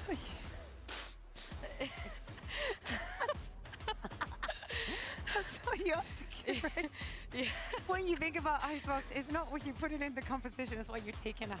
Oh, wow, okay. I don't know what they could put in with the tips or take out, but we are going to head to Agent Select in just a moment. Of course, we've seen some surprises already. It's very impressive that teams having less than a week to prepare for these patch changes is able to turn out something so strong, so coordinated. But that's the caveat. Next week, it won't be as busted. I asked Neozinho for you, Mitch, when you weren't here, and he kind of just said, you know, we know for a fact that changes are coming, but let's take a look at the agent select here and see if we are going to get that ISO, and I'll tell you about Neo in just a second. And yes, Reyna. It's Reyna on Durka and ISO on Safe. Okay, so Safe is going to be going back to that ISO. I don't think that you need the exclusivity of the Jet to go into the sites, and you still have that trade denial possibility, even if you want to play with the operator and whatnot. For Fnatic though, seeing Durka on Reyna, if he would have had a more impactful map one, sure, you know, I'll be 100% onto this one. Still, I think that it also had to do with Alpha's performance. He didn't need to do much. Yeah, I mean, Alpha was pulling players away from the map into a different dimension, so he had a tough time trying to hunt them down. I think it's also a good idea, or maybe it's just, I think it's a bad idea to phrase it this way, to look at a performance on one map as a team, not for us, but like if you're in their shoes and Fnatic, you didn't have a great map, don't play the Reyna here, you're just tanking someone's confidence. So it's obviously what they've been trialing, what's been working, and hell, it's rare to see a bad map from Durka. 2 back-to-back, I'll take the money. I'm really looking forward to see, especially with Fnatic starting on the attack, with how bad Vitality struggled on their defense. I want to see the combos from Hero back on that Gecko and Durka on the Reyna. Well, the excitement continues. Vitality, they still have yet to take a map off of Fnatic, Pansy, and Steel. This could be their best chance to do so.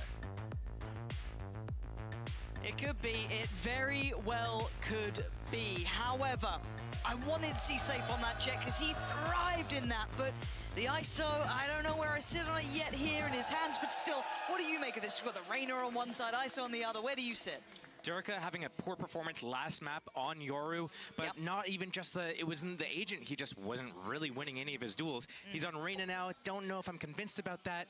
The ISO, to put Safe on ISO when he played so well with Jet last week, able to move around so easily with the Blade Storm, with the AWP, the verticality, dashing in, creating space. I don't know if we're gonna get the same value out of him this time. I'm with you on that. I wait with bated breath. I'm happy to see if he has got something in mind here. I think it's a little bit of a question mark for either side, right? It's the Reyna on one, and obviously the ISO is Safe, especially when he just flourished before. It's the first contact, however, down towards middle. He's not threatened by any means. And now, got to see if Durka's on the money too, right? This is the big question mark. Reyna it's feast or famine, it feels like. Runner going to be put on alert. And Fnatic being a little bit slippery so far. Yeah, we're seeing the lurking Reyna. Everyone ranked teammates' favorite. But here comes the A walk-up right now. A little bit of pressure towards B. Hopefully pull the rotations. Here comes the wall. They walk into a free site. Yeah, it looks like Trex and Runner were respecting this. They don't want to go in alone. They didn't want to stick around for it.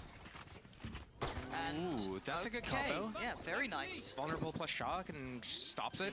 Yeah, really nice. Now they're going to have to do it themselves. And Safe can already start leaning towards the side. It's Trex to draw blood first towards Boaster, but this is good. A really nice re-aggress here. This is going to halt Fnatic. Safe couldn't quite get it on that go. Waiting to see what they've got now. Wingman with another attempt at things. Kicks, trying to be patient about it, but Durka going to lean all forward, but Vitality fighting back.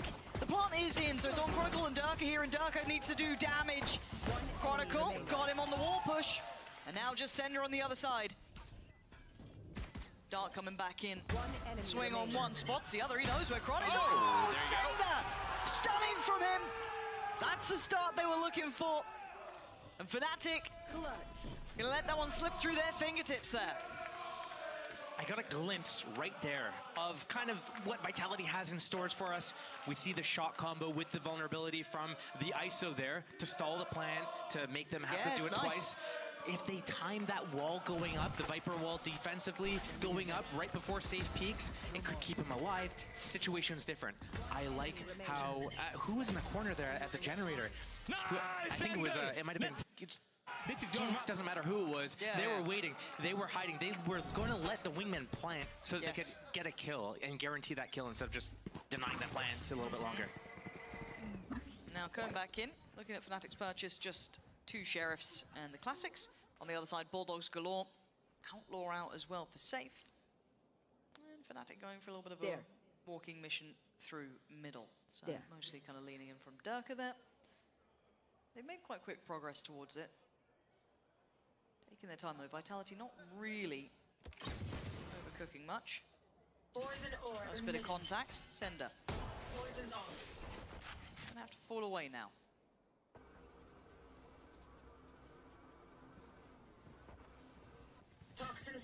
Reclear drone basically guarantees that there's nothing in middle right now. It's either back to A or it's all B. Vitality stacked towards B. This is going to be very difficult for Fnatic to get through. They don't really have a lot of utility. They're on Eco, the Wingman, and the Swarm. That's basically all they've got. They're going to wait for the Viper wall to come up, use a Dizzy Flash, use a Wingman. No, they're going to go and walk in. Okay, just some contact first, I mean, it does get Durka a step ahead, and the flash deeper, that was a real opportunity. Doesn't manage to capitalize on it, so Sender gets another chance at this one. Oh, that's beautifully done from Vitality. Handling all the problems, no sweat. 5 alive, and Andalusia flawless. Vitality will be happy with that. From getting eco'd last game to this one here where they get an Andalusia flawless, they should be really happy about that. Again, we're seeing Durka is not on point. His form is not there right now. He needs to be able to capitalize on that. Beautiful flash. So Viper, good. not even with a good weapon out, had the molly in the hands. Durka needs to be able to capitalize on that. And it wasn't even just like 1 or 2 bullets. He got like 5 shots off before the Viper got away. Yeah, they are happy about it. They are in good spirits. Yeah, they're back in the game now. What they needed after, you know, a rough go of things on Haven. Now we do see the bonus here for Vitality, but Alpha, oh, he's down low, 10 HP. That Outlaw doing some damage. Durka, we're gonna need you on this. Okay, not bad. Good start on kicks. Knows there's more though. Does Safe try and get a little aggressive? How does he want to play it? What was dropped there? Was it a Vandal or was it just a Bulldog? I don't really know. Just stands there, they've drawn first blood, and they kind of pause for thought. You can see where Fnatic are starting to head towards, but still, this is a lot on Safe shoulders. Reaggress middle here for Vitality. They're going to be able to listen for all the rotations, confirm, hey, it's probably A. Here comes the A rotation.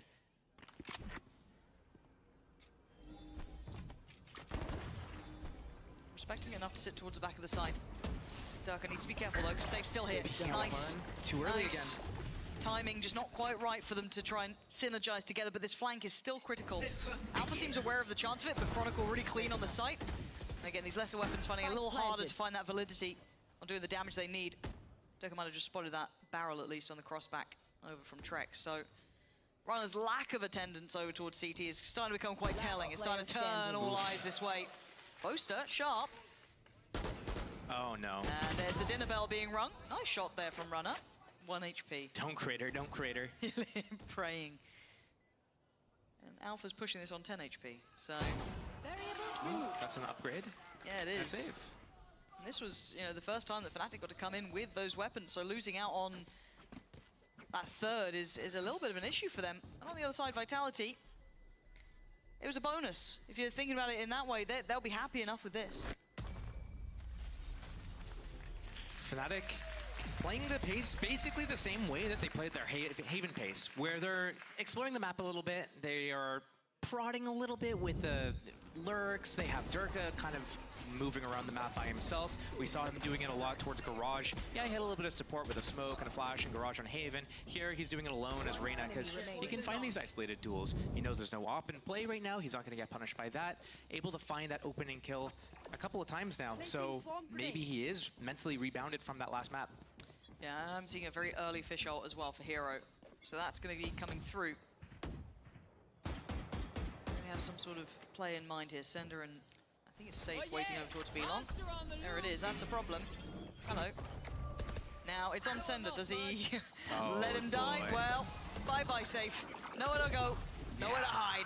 That's lovely. Nice work there. Purely banking on that utility to get them that first start. And eyes towards what Dirk has been doing in the meantime. It's not subtle in middle, but he's going to have to draw their attention. A nice attempt by Vitality close the gap. Getting a little further ahead on the angle, allowed to at least see where he was. And now a 4v4. Good fight back from Vitality in that.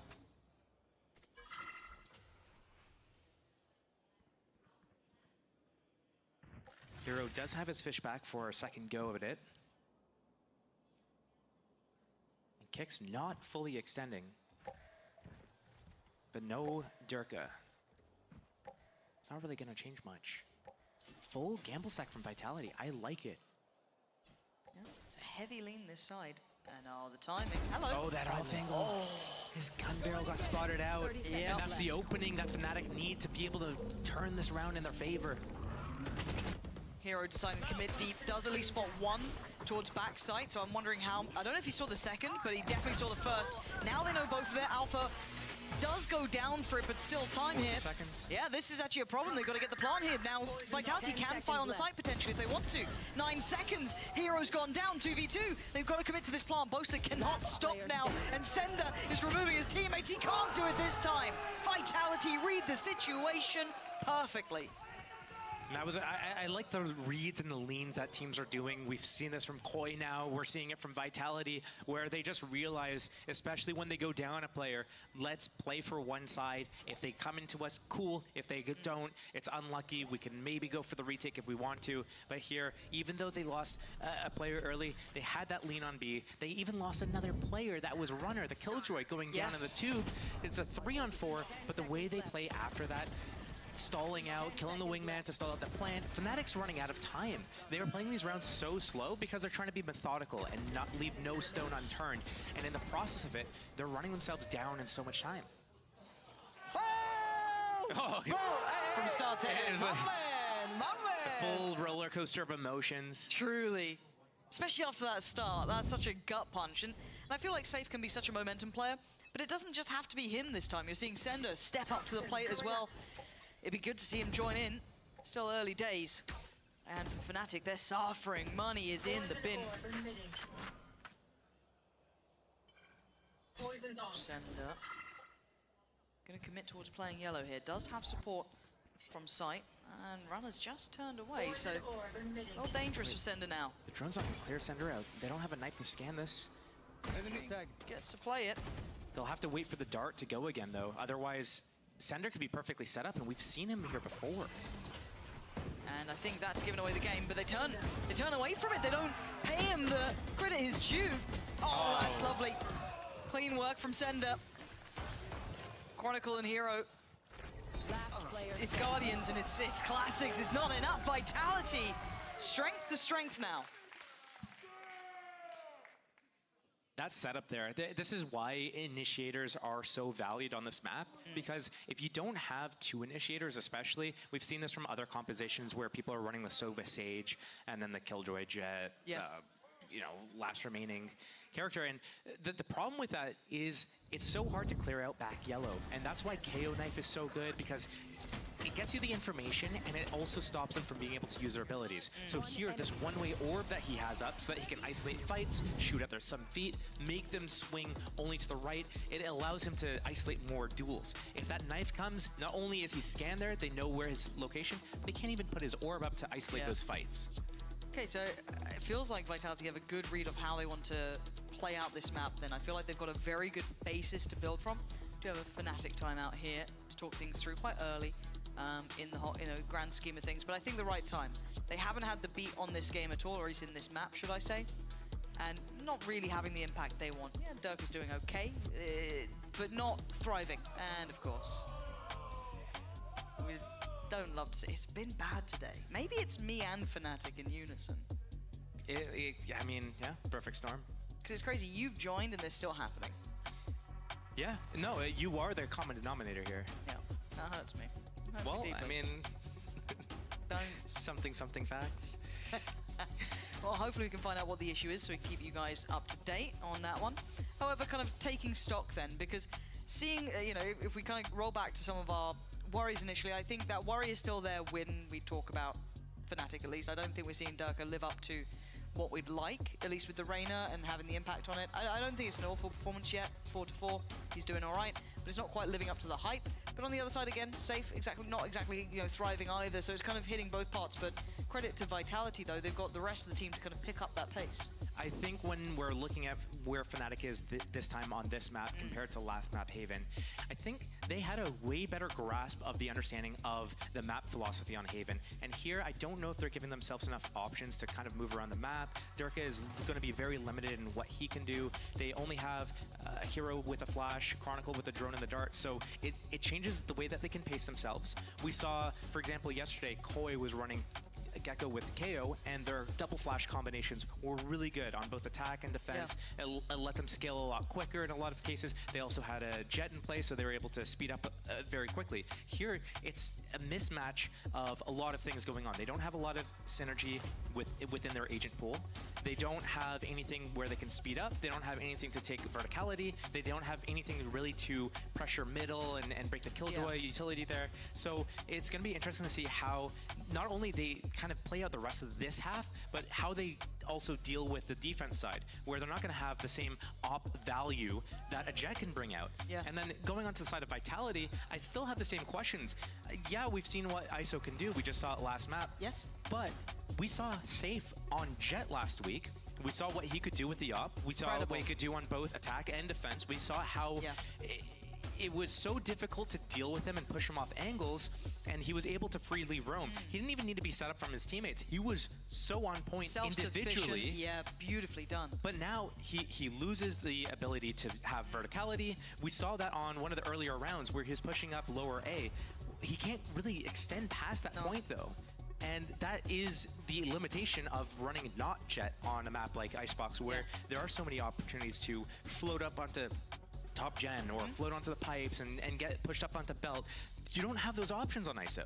Yeah, I think we are seeing kind of the I guess, pros and negatives of that agent, especially, and I think you can talk more generally about it, but when we have someone like Safe who is such a specialist when it comes to someone like Jet, for example, he recently had such a fantastic game on that agent alone, it feels like a bit of a shame to not see it here, because again, you kind of want to see that flourish, but still, it is what it is. If you may have noticed, it does feel like a slightly extended pause, so if I'm not mistaken, at some point we may be handing it back to the desk, so get yourself cozy, pop kettle on, potentially, get a couple of snacks, you've got the chance here. Do you drink tea, Josh?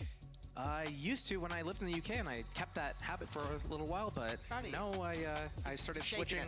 I changed, I got the, you know, espresso machine and flick that on and... Got it. I don't blame you. I don't blame you. I still like a cup of tea everywhere I go. Okay, I've lied to you. Hopefully you didn't go too far to put the kettle on, because things are sorted. Everything's good. We are jumping back into game, so thank you for bearing with us there. Hopefully they've got an auto shut-off switch and it's not on a stovetop. Yeah, that would be awful. Yeah, can't be doing that. You just get an electric kettle. What are we up to now? Placing smoke grenade. Right, I need to stop talking about anything of flavour, because Sliggy gets upset. He just likes microwave rice and chicken. It's so upset. No, tell me no. No, that's it. It really upset me. I thought he was a man of taste. I put so much stock into him, but here we are. 4-1 if you're just tuning in. Map 1 was a felt like a walk in the park for Fnatic. This is a different ordeal altogether. Vitality, okay, now he's this trying is to judge interesting. things on ISO. Yeah. Let's see it. Yeah, I mean, Bruce in the pudding, and he's got it. Down A. Delightful start for him there. Hero found, and he gets away with his life. Did have support as well. I think it was Kix who was alongside him there. So he was never going to be alone, but very well done for Safe. He can lean back a little bit deeper on site now. And that's, you know, ticking the box. With Hero gone, they've lost out on so much of that potential towards the site. Fnatic know Durka and Alpha moving up at B. They realize, hey, the ops towards A, we can walk in. It's probably just the Viper here. We can take this duel. We don't have to be afraid of walking into an op. We know it's not there. And that causes a rotation. Just those players getting spotted all the way up at B. Fnatic now has an open A site. Playing the retake, though, for Vitality. They have the lockdown, and that's going to force everyone away. Chronicle can deny it with his Hunter's Fury. So this is going to be an interesting 4 versus 5.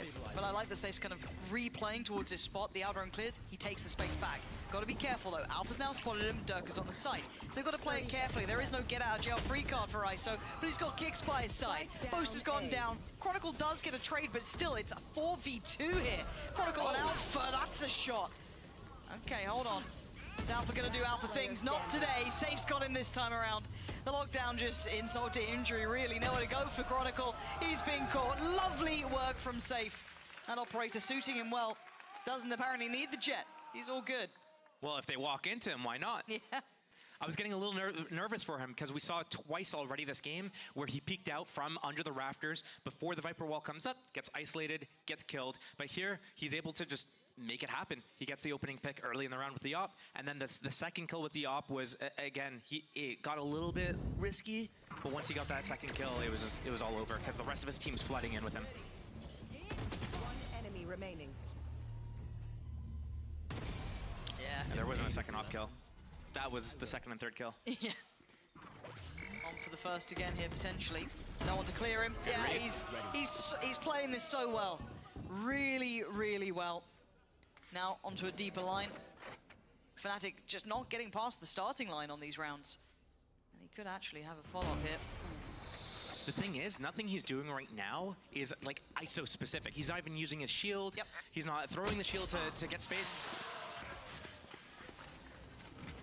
Pick the wrong angle. Durka is able to trade it out 4-on-4.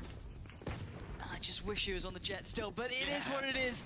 We move on. This is still a weaker purchase from Fnatic. They do have just those 2 sheriffs, a Guardian, and I think a Stinger as well, so they should be outgunned here. Oh, no, no. That wasn't nice. Yeah. At the end of the day, it's a 1v3 for Chronicle. So, you know, all of those slight fumbles have been somewhat excused, as the round should be Vitality's anyway. No guns to pick up. No easy point of access. On to the right, on to the left. Shot. Oh, Chronicle! That's how you do it. If you got another in you, though, 2 bullets to play with. He's got time to wait for his dart to come off cooldown as well. Oh, but he wanted the fight. I mean, I can't blame him after the first 2. People are human, but could have slowed down for a second, could have paused for thought, but... If you're going to fight, take that sheriff and just swing it just again go right for there. It. Just don't go go and pick up the Vandal and reset that fight. Go and do it. You're already feeling it in the moment. Yeah. When I saw that whiff on the site, though, oh, I'm just thinking Haven window situation moment again. Oh, no. Oh, runner. Ooh. I do like Safe's reactions to everything. It feels like he's almost a spectator sometimes. He just sits like, ooh. just happy to be here. Similar scenes from Fnatic. So not finding any of that value. And you can see the wrist swing. Runner. Yeah, he's on it. Killjoy death. Yeah. And look at the back line. Whoa, whoa, whoa. Now he's using his shield. They were doubled up there. Took the tour. Took a little walk around the map, cleared B, thought, nothing here, that's fine. We can now put all 5 to this. Fish out for Hero. Hunter's Fury for Kron. But no plant, no time on their side. That Viper's Pit is a problem. Fnatic need to overcome this if they want a chance in this round. Vitality aren't giving them fair fights. They're not giving them any sort of play into this. Who wants a 1v1? Okay, it's going to be Boaster against... Oh, he's done him again! He's done him again! This time he's got a Vandal at least, but Boast is a bit of a nightmare at the moment to handle, and actually Fnatic is starting to thrive here. And the counter ulti. Okay, this is huge. Fish shot on top as well. There's now problems on problems. Vitality need a couple of freebies almost to try and break back into this, but they just don't have the step for it. Kick's trying to maybe navigate above, maybe drop in and pray, and he's got it. His prayers are answered, and Durka doesn't turn, seemingly unaware, and now he's down a hero and Boaster to do something to save this one. Denies the defuse at the very least, but now Boaster has to clutch. He got past one boss. He's got into the second phase now. There's Kicks and Trex. The spike, he keeps cool, but Trex wrapped around the site. They make it out of danger, and they keep that scoreline looking fantastic. That was a really good retake from Vitality there, and I think it was all opened up by Kicks getting the flank.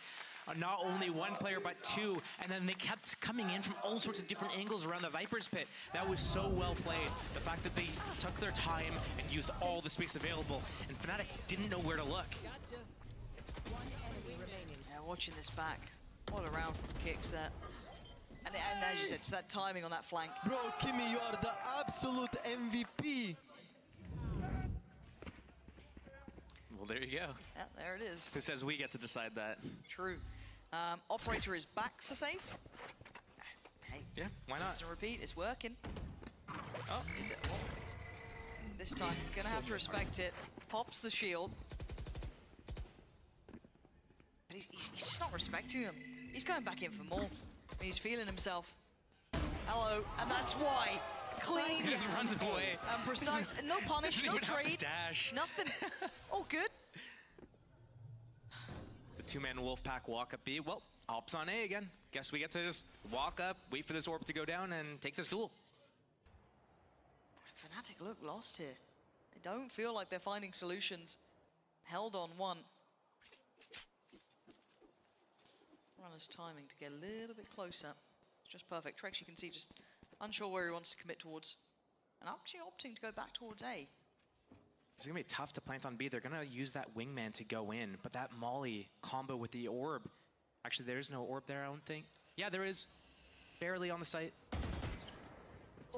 This is tough to send up. Has to relinquish control. 30 seconds left. Site will be Fnatic's. And Trex actually finding Chronicle, yeah. That's the plan denied. Second time of asking Boast to just drifting through. Punished. Trex is sharper. And now, Durka, there's too many targets. You got one right, one left, one up top. You ain't gonna get out of that. 10 seconds. 10 seconds left. The Wonder Kid's good, but he ain't this good. Not with this time. 4 seconds now, they're just gonna make it hurt. Punishment in the finest form. And safe. Just getting a little thanks from the first map, but hey, Vitality are fully in control here. Love how Safe's whipping out the double barrel as well. Not getting punished at these lower aggression. He doesn't have a cloud burst or dash to get away. No one's even taking the shield away. He's not taking any bullets in his way. But I'm starting to see a picture, a pattern of how Vitality is spread apart here. They have the ISO towards A. Sova's really ready to fast rotate. They're able to stall the plant on A with their combo. And then over on B, it's the orb with the Killjoy Molly to stall the first plant. And then Vitality is flooding in. Before Fnatic's able to plant, they didn't even have a wingman there because Gecko died early. So here, a little bit of a change from Fnatic. They're 5-manning. We haven't seen this yet from these guys. I feel like they need to try something. And even in this round, they're coming in with... We're running into the op. These feel like fundamental faults coming in. They still have their dart.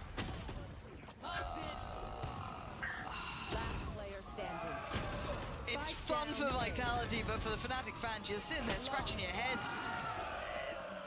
You can't allow Vitality this level of freedom. You just can't. They are too good to let them run rampant like this. And Lucia flawless to add insult to injury.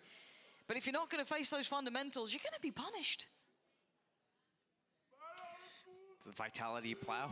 I don't know what to say about it, because like it's not like they're doing anything different. They've had the same people in the same spots every round so far, and included in that is Safe has been playing A with the op. What are they doing to get him off this angle? Are they using their drone early on the belt ramp? Are they using an early dart to get him off the angle? Are they comboing the recon dart with a Reyna flash even? No, they're not doing any of these combos. They're not comboing the Reyna flash with the Gecko flash. They're not doing any combos to really earn any of the space that they're doing. They're just starting off the round, Fnatic, 2 people going towards B, that's the Reyna, that's the Viper, or sorry, the Killjoy, and they have 3 towards A. But what's the plan behind it? What are you actually trying to accomplish there? Because you know, once Vitality gets that op up on safe, you need to change how you approach the map. You haven't explored middle in the last, I don't even know how many rounds, and you've done the same 2-3 split every single round and walked the A players right into the op, not comboing any abilities. What's the point of having a double initiator if you're not going to clear the angles out? Yeah, it feels almost unforgivable, doesn't it? Because we see these sort of issues when they run compositions that don't have the easier access to force people off those angles, to allow people with those operators to kind of get that freedom. But when you see something like Sova out, when you see Gecko out, you're thinking, okay, well, they've got the means, and I guess throw Durka into the mix as well on Reyna, to force him off these angles. The answer, that looks like Fnatic are trying to explore, is to pressure middle. Now, first time we're seeing this, and it was an early pressure. And a quick pivot. Recalling my bot. Got to say on the other side, you're not in for an easier time though. No May way. at least navigate away from the op, but you still got Runner and Sender here. Alpha has his lockdown that could be used in the post plant. Chronicle might save his Hunter's Fury to counter Trex's when Trex tries to block the lockdown. They don't know about Runner. They have no idea about Runner. Please. They have no idea about this man. Couldn't clear him. Beautifully done from Sender to take the attention. Good trade from Chronicle there. No Viper wall anymore. Clear. Oh yeah, you're right. And a Hunt's Fury. Oh, that's a big connection. Trex gets caught by it. Chronicle keeps him out of danger. Durka on the follow-up. All right. Finally, a little bit of synergy between the two of them. There's this off team. Back yellow. Yeah. Right, saw you, Mosh. No one actually on that angle, but at least they don't have to worry about it. Well, they fully cleared that angle. Dizzy didn't shoot. And the shield gonna come up. Draws the eyes forward. Safe does get one, but does fall down. Okay, Fnatic make it to 2. A little bit of an adjustment there. I think that was a big misplay by Runner to peek out. After he got the first kill on that defense by back yellow, he doesn't need to commit to more of that. He has 2 teammates there, kind of ready to support him, kind of ready to deal with Fnatic. He doesn't have to swing. He could just hold his ground, maybe play some weird off angle. He does not need to swing out. And I think the only reason why he decided to was because they're winning 9-1. He saw Sender do it and get like a 3K when that happened. Yeah. I guess he didn't even really swing out that far, but he could have played safer. He could have just held his angle instead of strafing to the right. One enemy. So first, in what needs to be at least another one here for Fnatic if they want a chance in the second half. Exploring mid again. It seems like this is what they want to do, but look who's now here. Take flight. It was Runner with the operator. Not what you expect to be seeing, but this is hold on. Big. Hold on. All right. It's not Neon, but almost. Trex gonna go down. And I mean, they found an answer, but it feels so late in the day, and Alpha's still going to have such a defensive force. There's only so many people he can try and take on. Caught by Runner in the end. They have no idea where the rest of Fnatic are. They've been trying to just find Alpha as it is. But you'd imagine it's going to be an A here, especially after that positioning. Now you know it. Now you know the safe's around. Made the noise A, but here comes Chronicle cutting off the map in the middle. And that's going to allow Hero to go B with the spike. I feel like he's got to speed up a little here. Doesn't want to make noise just in case, but still. As it stands, Vitality being very diligent, clearing through, making sure no one's lingering around is fair. And Chronicle's positioning edge gets proactive. I like to see that. And as you can see, no one else is here. They're going to realize, hey, it's got to be a flank on B. I wonder if these guys go under 2, but they don't know about that drone. Hero, perfect positioning. Yeah, really nice. Off the back of the info from Chronicle, encouraging Hero to play a little bit close towards expecting that flank will potentially pressure through middle. And now he's got his ult. Hard now for Runner. 2 kills this round. Need 3 more, and he's spotted. Oh, they're going to go for the knife after. That's so BM. Oh, no. No, they're gonna crouch on the... Okay. At least they didn't do the exercises, the squatting exercises. I mean, you got to be bold when you're only getting to 3 rounds barely. You know what I mean? Hey, it's mental warfare. That's how you build your team back up. That's how you start chipping away at the enemy. I mean, yeah, it's a 1v3. You're, whatever. Like, what's gonna happen? But still, getting knifed is always something that just sits at the back of your mind. Okay. That screenshot, you know, going up on Twitter, on X, formerly known as Twitter. But the reality of the situation is that Fnatic barely got 3.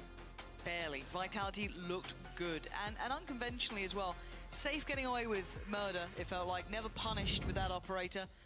Able to kind of roam freely, doing what he likes. Now he gets to have a little bit more fun as well on the attacking side. We get to see that kind of pick up some more value.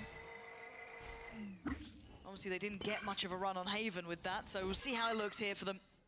And on the other side, of course, trickier now to make it feel comfortable. That Reyna, how valuable is it? Taking a lot of space towards A, but they're not overly committing a player on that B site. The newly appointed defending side of Fnatic. How tricky is it? Didn't get it for the first time of asking there, but that's fine. They're going to have sight. They're going to have a safe plant. They're going to extend. Yeah, they're trying to. But Alpha caught him on the way. That's going to be good information. Posted back through. And Alpha's taken down safe. They've gone really well here. And maybe expecting Vitality to push through towards CT, but even if they didn't, they handled it very well. And now it's on Runner and Trex. 2 shock darts. Nano Swarm as well for Runner. Chance to be a problem. Okay. Especially finding Chronicle like this. They've got it towards halfway, but Hero finally gets drawn off. So low HP as well. Yeah, there was a moment in that. That could have tipped right back on through, but Fnatic make it through the first challenge. Safe on ISO. With the shield up, getting just tapped out by the Ghost. This is going to be an interesting half to see what happens here. Fnatic's able to convert this. It's all on that first, the bonus round basically, but Safe, he's purchasing an Outlaw here. Enemy remaining. Oh, I quite like seeing it. I know it's a little bit risky. Let's go. Yeah, the Outlaw but you on know round they're 2. going to have light armor. Especially the Fnatic. The Fnatic buys the light shields, right? Yeah. I like this. The only thing I don't like about what Safe is doing here is he purchased the Outlaw. He does not have light shields. That extra 25 HP basically is a lifesaver in a lot of situations. But Double tap's about to run out. He's as well. expediting this because he knows it's running out. Yeah, I mean, he can keep Boaster somewhat pinned, but The rotation. Heading back on through. Do they get spotted? I don't know if Alpha caught any of that. So it's going to be on Durka. No, it's not without a little bit of threat, even beyond that Outlaw. We've got Sheriffs here. This is you know, got a little bit of threat to it. Vitality need Fnatic to re-peek and clear out B. See nobody, but it's actually the Outlaw there. There's the opening. There it is. That's what they were waiting on. Safe waited a long time, and they're going for double pump. But this rotation at middle. But look who it is. Yeah. It's just the Ghost, though. It's just the Ghost. That's all he had. Outdone. Oh my God, and the follow-up Vitality. Just a 1-2 combo there. And Durka trying to match this rotation. Chronicle has to find value, though. And Safe's keeping a good amount of space for them. Yeah, there's threat on the side. He can't do it all, but he's done very well here. Spots out the player, and Runner's taken down Durka. That's a rifle gone. Disastrous round from Fnatic. Just loved what Vitality were doing as well. We're watching a mirror of the last map, basically, right? Yes. It was like, what, 9-3 half or something. Pistol goes in the favor of Vitality. Then they lose against the eco of the Ghost, the Classics, and the Sheriff. I am honestly stunned. But I love seeing how well crafted that was from Vitality. Love the idea. They're trying to chase Chronicle down. You're lucky to keep his life now. Hot on his heels. Kix gets a thrash off of this as well. Oh, that killer was death. so good. He needs to gap close though. You can see him trying to dodge it. But we send it to find him in the end. But again, maybe they can try and get an orb here going forward. But still, the way Vitality came into that, they had a plan in mind, right? It was always in mind, and they executed it so perfectly. That back yellow position, we've seen it so many times with getting a Jet there with an op, and then kind of making the movement towards A, making a little bit of noise towards A. It gets a Viper a little bit curious. Hey, I'm gonna go peek this, I'm gonna see if this is clear. Oops, I walked into the scope of the sniper, and now I go down, and now that opens up the opportunities for the attackers. Held on for here, Fnatic. Vitality strengthening the numbers for themselves. Hero one off from his ult. A lot on Durka right now, the only player with a Vandal or a rifle or anything better than a pistol for Fnatic. And a 6-round deficit. Opting to play towards back of yellow, and Vitality being patient about this. Maybe seeing if there's any sort of indications of a stack or aggressive play, just taking their time here. Don't need to hurry too much. We've got utility, we've got the superior weaponry. Now the turret sees the lower A push as well. And they have enough initiator utility to come and clear everything here. The rotation away from Fnatic. They played themselves. Yeah, they absolutely have. They were in the gamble stack, and they came off of it. They can see the out drone, or at least can see Dizzy potentially. Yeah, Boast is not gonna be happy now. Is he gonna try to stall this? Doesn't look like it. There's nothing he can do. They just have to hope Durka hits just insane shots right now. That's their only hope. Let's see it. They have Owl Drone, but they don't have Recon for the defense. But they can combo Mosh and Dizzy to clear out back yellow. Get an opening for Reyna. Play him in. Give him some help here, boys. He doesn't have a lineup. Oh. Maybe seeing those teething issues, of course. New player coming in, stepping into a role that maybe he's not as comfortable with, but still, Durka's just not getting played in. No one giving him a chance here. No one letting this slip. And the wall's gone back up, and the round's wraps. It was wrapped from the start, it felt like, when they overcommitted. Falling away, gets one, but this one is done. Gotta say, credit where it's due. Vitality answering back so perfectly after map 1. And I think bigger picture, when it comes to Lotus, I'm looking at Vitality, and it looks like they're gonna close out strong here. Yeah, I'm not even gonna try to make a prediction, to be honest, but yeah. Because anytime I feel like whenever we do this, weird things start to happen. It's like quantum mechanics or something weird where you go into a different realm and the laws of physics just don't apply make sense anymore. Yeah. Fish ult for both sides. Kicks on one, of course, Hero on the other. The tuna versus the salmon. One swims with the current, one's against. My bad. Well, you're the analyst and I'm the play-by-play, all right? Let's keep that where it is. Hero, right off the rip, gonna go for it. And the chance to work off the back was with Durka. With the space taken, but the answer's found in middle. Chronicle's fallen for nothing. That's mid-open now. They're going to be surrounded on the side. Look at Safe. Hot on their heels. He wants in. He's going to get there. Ascender to steal it in the end, but it's fine. They got the site under wraps. Trex, for the second time of asking, does deliver.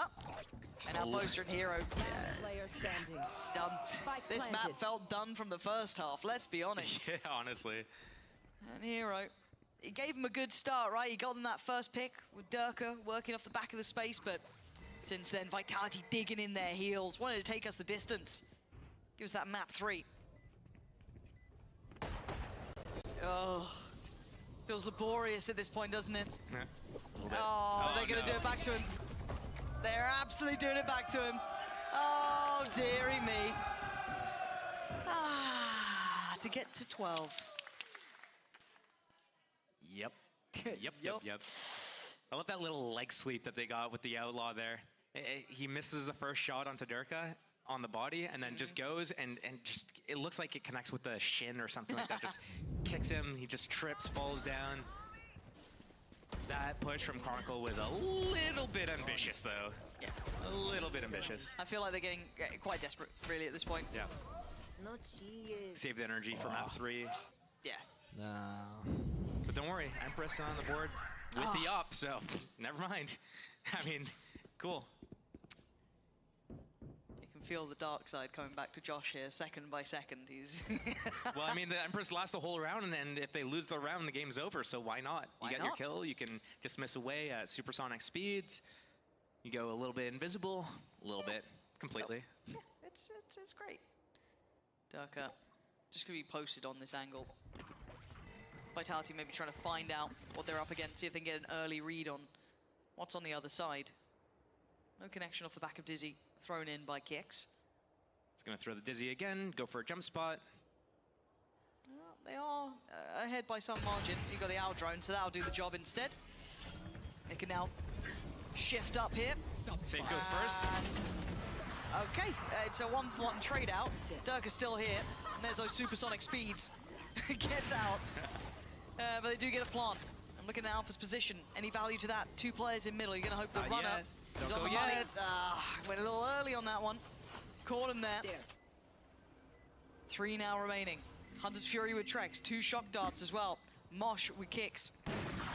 Lots to play with here. See if they get the chance to use it. There's a preemptive Hunter's Fury actually coming out from Trex. Doesn't get what he wants with kicks. Just slips ahead. Oh! Yeah, Doug had to be quick with that one. But still, a 2v3 time is ticking, and they almost line up. And now Trex just trying to play the time. He knows where they both are. Good damage on one, tries to hit the pop and swings, go out wide to isolate a 1v1. Diffuse. Oh. Real close, real close. Oh man, the smallest, slimmest, tiniest margins there. If Runner doesn't go that early, wait for Fnatic to start coming in for the retake. The Hunter's Fury causing so much space here. Knife out to dodge the laser beams, basically. It slipped the gap, but whiffs his shot. Like any of these things connect a little bit better, make the timing a little bit better, anything a little bit different. Vitality close that out right there. Instead, we go into round 18. This would still need such a long walk back, and it was so damn close. Chronicle's got to be careful here. Hero, similar statement to be made. Vitality will still be happy enough to take a couple of gambles, couple of risks. It's aggression over on B as well at the same time. Forward saves gap, closing though, eats that. Doesn't take any damage for it. Sender and Boaster. Sender's gonna get Boaster, but he won't know about Durka. Or... Okay, he definitely saw him. He definitely saw him. I thought he might have been good for another, if I'm honest, but no. And Chronicle succeeded on the other side. Takes out safe, so actually, big success there. Not ready yet. You've slowed down the roll a little. You dealt with the lurk. But Kicks, Runner, and Trex are still a threat in themselves. And with Runner doing that, they certainly are now. Good trade for Chronicle, who's starting to kick up a gear here himself. Warming into the matchup a little bit. Does have Hunter's Fury as well. Gonna post that, but they could try and gap close. Hero's got to keep him safe here. That's what he's doing. Durka on the case as well as Kicks now last man alive. Gonna get one. Doesn't get closed down in time. 30 seconds left. Getting a little nervous about this. I don't know why. Shouldn't be an issue, and it's not. Fnatic, another step. I was getting a little bit nervous for Fnatic there. As soon as it came down to that 3 versus 4 situation, what I noticed was Viper's down. Going B is a death sentence. The play has to be A or middle for Vitality. There's no way that they go all the way back to B without a Viper wall, and that means that they're gonna walk all the way in, and they're gonna take a duel. And you cannot be at the most obvious angle holding the cross on A, because if you lose that duel, suddenly Vitality have a winnable situation. Right. Fnatic in the end close it out though. Nice round. Okay, but Vitality starting to get these ults really hitting together. 3 coming into this round. Safe only 1 off from his as well. And trying to do this twice? Oh, he's done for. He's got to be dead here, right? Yeah, he's absolutely dead. You don't get away with it twice. You and me. Oh. Okay. Okay. I mean, to be fair, Boaster has been winning that 1v1, so maybe Sender actually saved them a little bit. But it looks like Vitality want to close on this. So they deny the plant. They do, okay, but they lose a life for it. And now the lockdown on top. Should secure the plant at the bare minimum. Forced away. Position noted towards CT. Oh, careful, careful. Investing everything now. Alpha does get away with his life. Didn't get detained. We're going to need Hero to find some big kills, and he's not. It's just on Alpha now. 1v5. I think the Vitality fans feel it coming. That's one. There you go. It ain't going to be more. Clean enough in the end for Vitality. A couple of signs of life from Fnatic, but that was what Vitality needed. Map 1, something they'll soon forget, but Icebox brought them right back to where they should be. Fnatic obviously picking Haven, having a really good game plan for that, closing that out handedly, coming back to Vitality, taking map 2. It's up in the air for map 3. It is. Lotus coming up after this. Oh, that's my boy! Nice! Nice, Ender! Let's go. This is your map, bro. Nice! Oh! Oh!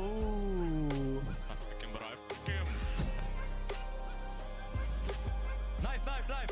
Knife, knife, knife, knife!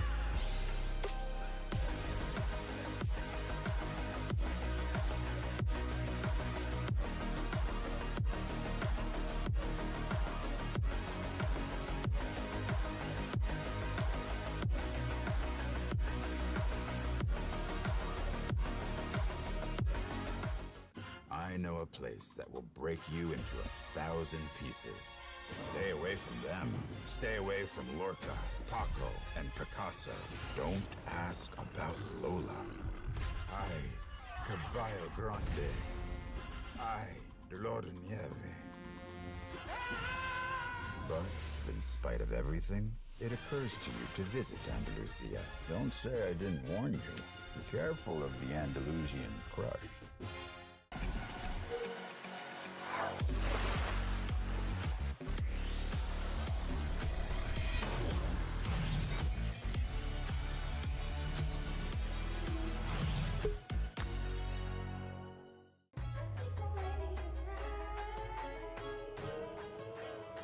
Hey guys, it's Jimmy Lin. In this series, I'm going to walk you through Attack on Pearl. Watch out for the stairs, clear this angle. You're going to be able to fight this.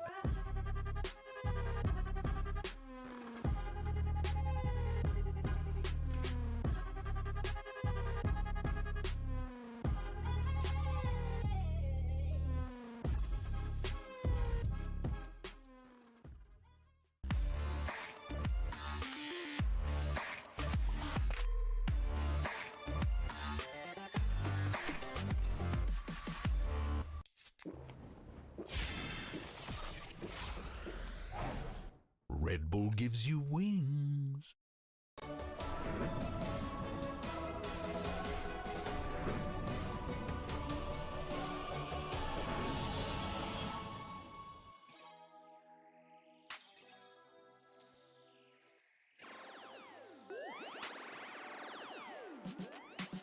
Feeling good, feeling great on my time. Won't let a hater block my shine.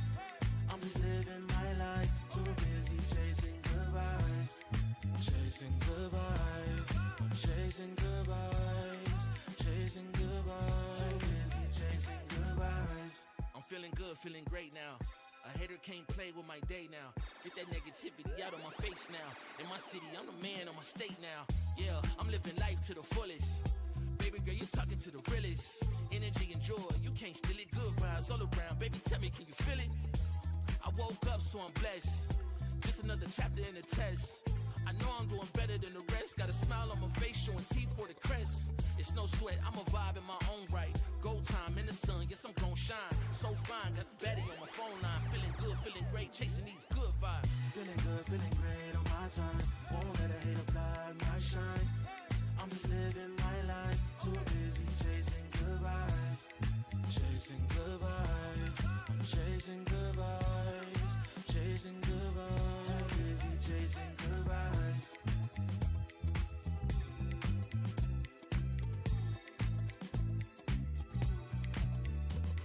Put my soul on that beat, I'm ready to feast.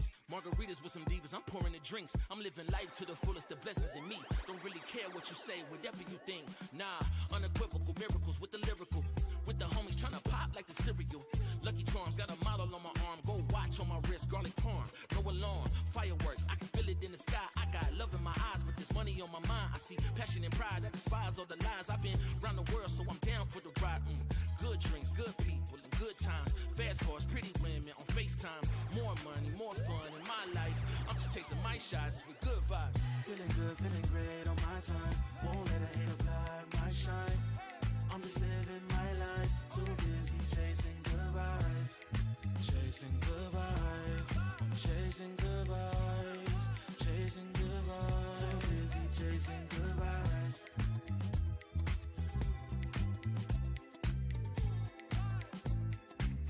Too busy chasing good vibes. Feeling good, feeling great on my time. Won't let a hater block my shine. I'm just living my life. Too busy chasing good vibes. Chasing good vibes. Chasing good vibes. Chasing good vibes. Too busy chasing good vibes.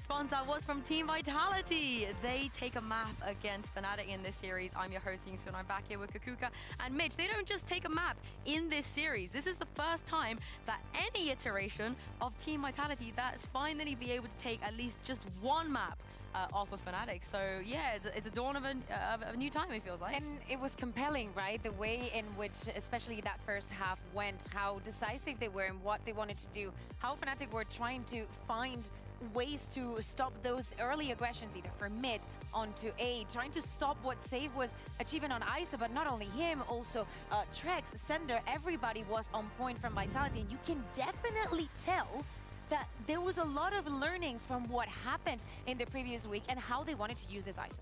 I think another aspect is, we mentioned the defensive start from Safe on Haven. Big map. You use up your shield on A, they go C. You're not going to be able to chase them down quite as easily. But here, much more linear, easier to force those fights. And, well, I think the stats speak for themselves. Not like he led the charge on the server by any means, but then again, we also expected to see a better performance from players like Runner, moving back to comfort, not being the first man in, not being forced into fights, but being able to take it a little bit slower. I mean, this is the thing. They tried, right? They mollied him. They tried to flash him as well with the Dizzy. But, I mean, if he's blind and he's standing in a molly and he still gets that kill, what can they do? But hear me out. Think about the last round that we saw, right? When Fnatic was on the defense and there goes very deep into B main. There's a Viper wall. There's a drone that comes out, if I'm not mistaken, and then there's the DZ. With Jet, even with ISO, he could have maybe escaped that situation. But then he is aware that he either gets a kill, the moment that the DZ like spits on him, he knows that he either gets a kill and he's able to dismiss, or they have just lost the game. I did not see that confidence in him, even when we saw plays like the Viper spin onto the side. I did not see that kind of initiative from him. I did see a much more curated plan from all aspects in Vitality. I mean, this is the thing, you guys talk about comfort picks on the side of Vitality. I think we really saw the lack of that on Fnatic. In fact, the last time they played Icebox without Jet or Chamber, I don't even think Dirk was on the team. I think it was back on the Chak Doma days. That's the last time they tried to do that. And Mitch, that gamble just didn't pay off. And you cannot give this Vitality team that kind of advantage in this series. No, maybe you could have, a month ago. This was a squad that was still trying to find its identity. And I think we see some of those problems on Haven, where again, they go to a new identity. They try to build something new, but they've had the time here on Icebox. We saw it against Liquid. Albeit that Liquid result didn't inspire me with great confidence that they'd be able to take down Fnatic. Certainly not convincingly do so, but this was a very different face, and again, speaks to the work that's being done here. I think Gorilla taking over as head coach, they've had a new ethos in how they want to approach building their day-to-day, and evidently it's working. Will that work on Lotus? Is this where you think that Vitality can bring this home? So here's the thing, right? I don't think it has to do that much with the compositions. Do I expect some innovation? Maybe. Why not? We saw Safen last week already playing the Neon. They could go with what they, already tested on week 1 for the side of Vitality. And on the side of Fnatic, I think that they need to come back mentally for what was going on. Yes, it was, a 13-6. On paper, I feel like round to round, we were living in on a different tune, right? Well, let's take a look at Agent Select here on Lotus and see if we're going to get anything a little bit different. Neon. And, oh, no, they're just going to stick to what they know. I mean, that is they're one of, 2 teams that still play the Viper on Lotus. This is what I wanted to see, to be honest, from both aspects. Vitality, same as last map, sticking with comforts to the most part, being able to put their players in a position where they're comfy on the agents. For Fnatic, they have so much experience. If you have a shaky start to a series, you come off that map versus Vitality, this is the team that can bounce back on items and agents that they know. We talk a lot about Fnatic. Are they back into that form? This has to be a make or break. Vitality super close to winning their first series against them, and Fnatic running a comp that everybody has seen from them. If that preparation from Gorilla, from Leica, from everybody else that joined and changed this team from within is on the side of Vitality, if the prep is there, it should all start on this first half. Fnatic starting on the attack. They need to get that momentum back and then back into the game after that second map. Let's not forget that the tiebreaker comes down to head-to-head. Yeah. So whoever wins this match could potentially be the difference, Lauren and Steel, of making playoffs or staying at home and not being able to go to Champions. It feels like such a long way away to be worrying about those elements, but you're right, Sue, there is a lot on the line here. These two are vying for that playoff potential to push themselves with a chance of getting to champs. Now, Josh, I'm seeing issues. I'm seeing some things that worry me. Now, you may not have been sold by, say, FON, ISO, for example, but I'll tell you now, that knee on his hands is deadly. On the other side, what does Fnatic have to stop it? Well, they don't have a Cypher to stop it, that's for sure. Yep. They got that Killjoy, so it's going to be a little bit interesting to see. They have a little bit more synergy with like the Fade, with the C's and the nades, and they have that Viper out on Chronicle. That's going to slow down the pace of things on attack. That's going to help with the retakes on defense. But is it going to slow down the Neon sliding at you? Let's have a little wonder. Let's have a little look. Chronicle going to be on red alert. And they're pushing it. They're There you go. Vitality picking up where they left off. Clean start, but if anything, this spurs on Fnatic. Guys, get the hell to see and get us a plant. There's a trip and spawn. Wait, they thought about this the whole way through. Yeah. Oh my god. Premeditated murder on this. They're gonna get the info with the camera to see exactly where everyone's set up. Oh, this is so nice. Now, if they stick the landing, that's the next thing. Hero's gonna find Trex. The paranoia is good, so Safe has to go away from this. Boaster gonna try and fill the space behind it. This is nice from Fnatic. Even with all that forethought from Vitality, this is still going Fnatic's way. A Boaster. Good damage, leaving just Sender alive. No smokes to play with, no teammates left. With all that consideration and what felt like the right approach, still got to land the shots. And there's a whole lot of players waiting to draw your blood. Fnatic with the first. It was a good design by Vitality. They knew exactly what they were going to do in every step of the way throughout the entire round, starting with that A push, starting with setting the paranoia, but just walking up and doing nothing behind it. That Viper wall actually shrouded their cross. But I have to point out, Fnatic made a really good adjustment there. Once they pushed spawn, realized that trip set up there, they all rotated back and did this fight at C-Mount together. And that reaction to move together like that was so good. Okay, it's a step. And I don't think Vitality are going to be all that, you know, relinquishing of control, wanting to be a challenge, wanting to be an issue.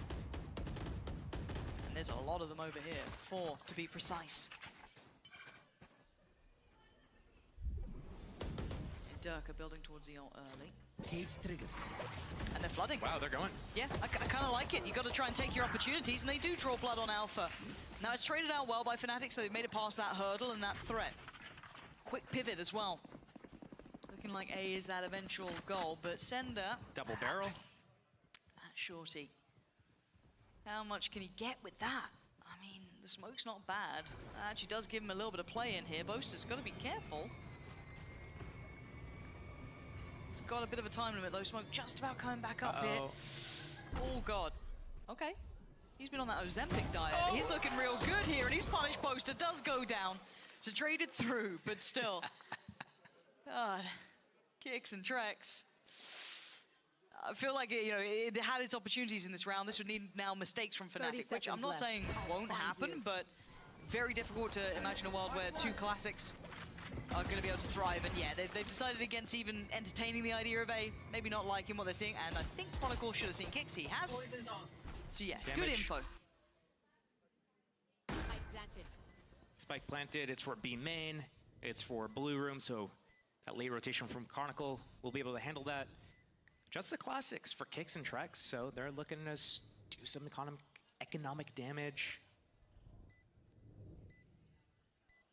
Yeah, Hero getting pretty close towards his ult, so's Durka, so both these players are high on as well.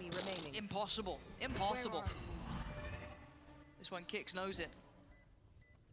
Fnatic managed to keep 3 alive. And this is like one of the more ideal situations for the Na'Vi style buy, where you only lose ghosts and you keep all 3 rifles. This is exactly what it's designed for. Any additional casualties up on top of this would have been not ideal for these guys. But we'll go into the first gun round. Fnatic in full control. And I do feel you've got to make the most of it, because once Safe gets on that attacking side, I'm all eyes on him. Yeah. Can't help it. Love to see what he can achieve. It's harder to bring a Neon in to make it work on the defending side, that's fine. You have to almost double, triple down on the aggression, which it feels like they're trying to do. Some little kind of off-tempo re-hits, re-clears. We've seen it a couple of times towards Mound. We've seen, you know, every now and then. I don't mind them trying it. Now, whether or not they do it in a round like this would be a little more surprising. This is a little bit risky to do it. They have low shields, and if they lose this, they give Fnatic such a buffer into the game. And it does look like they're just going to do an even spread, 1-2-2. Let Runner just be on his own, lonesome towards C. But they got that camera out by Mound. That's going to confirm info soon. The rotation's already on the way for the defense. Yeah, and that smoke feels, it's going to be permanent over on A. Sender's going to be just cycling that through. Not going to allow Boaster too much. How patient is Sender? That's the question in my mind. I feel like he's not going to be patient enough. You can see the, you know, the temptation. He's too aggressive. He has 4 teammates on C. That's an open. That's anything Fnatic wants to do right now. Wall up, send the Prowler out, go back to C if they want to. It looks like that's what they're trying to do. Vitality, will they do a gamble stack? We've seen it before on the other maps. If they choose to actually gamble stack towards C, this will be so smart from these guys, and it's going to pay off. I kind of like that little fake smoke as well over towards A, just adding that extra layer of doubt.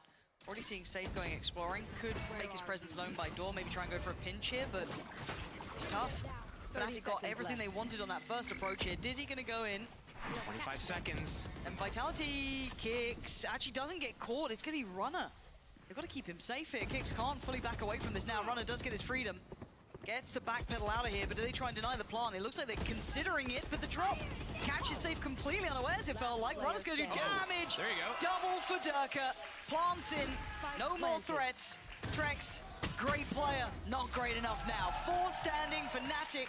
It felt like they got the perfect first step forward there with that pick on Sender. Who got that kill on Safe there? Was that Durka? I can't remember. I can't remember who it was. I wonder if we're going to see that in the replay. I don't remember looking at that showstopper being in play. He just got it there, popped it, and got the double here. Just 12 seconds left. If Safe, if it's not the showstopper that he gets off that, that is huge. That is the biggest swing I've ever seen. And that's an exaggeration, actually. I've seen some swings.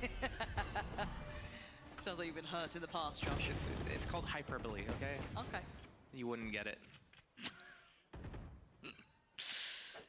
Thanks for that, man. Can we just point our fingers at Sender? It's your first gun round. You're alone. Your teammates are all in C.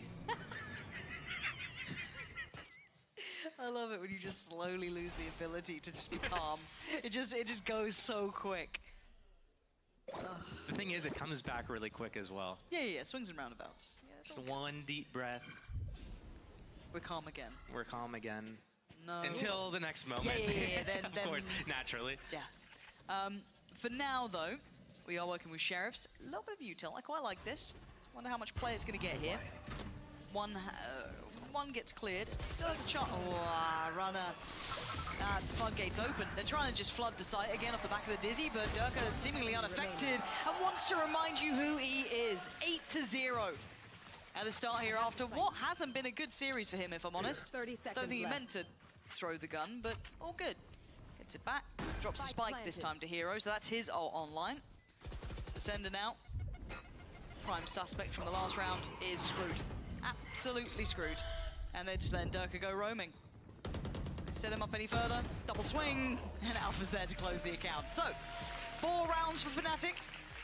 Much better performance here from Durka as well. After what has been a shaky first 2. This is good for him, confidence sky high. For Vitality though, I'm wondering if we're gonna have a pause. I don't know if it's pause time yet, but still, I feel like they haven't got a grip yet on the game. I think someone needs to perform some hypnotism on Durka and just make him feel like every round the enemy's on eco. Because when he goes with enemy on eco confidence, Welcome to London. He is just a different beast entirely. Did he just hit us with a welcome to London? I didn't see any knives out. What do you mean? Okay. Good movement. Yeah, that was good. That was again. Especially considering the satchel nerf. Look. It's almost like Durka's good at this game sometimes, and you just kind of forget it every now and then. It's like, oh yeah, no, this guy is actually nuts. And you're right, can be a bit of an eco-cobra at times, but if it does bleed into the gun rounds, tick in the box. Working back towards Adult, nice and quickly. Also changed the skin on the Vandal. He's back to the glitch pop, which is critical here, Josh. Don't know if you noted that. Well, you know, I'm not entirely Fnatic biased, so I don't really hang on to every small, minute detail. Well, Runner doesn't get to hold on to his head for much longer. Gonna lose out after a 1-for-1 trade. Sight should be theirs. They're all kind of confirming that no one was really playing anything beyond that. And now they get into the post plant, still with quite a bit of kit, still got that paranoia as well.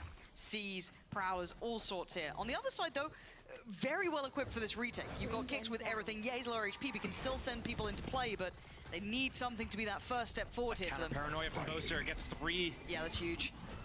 I mean, Safe does get to kind of step in a little bit closer.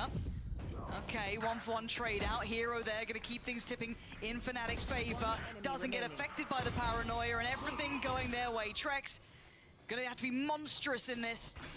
Hard angles to clear, one right, one left. And yeah, he's been spotted. Someone's gonna deal with him, right? Okay, easy now, easy now. It's like if the haunt lasts long enough, it just like kills them at the end of it. You have to shoot it.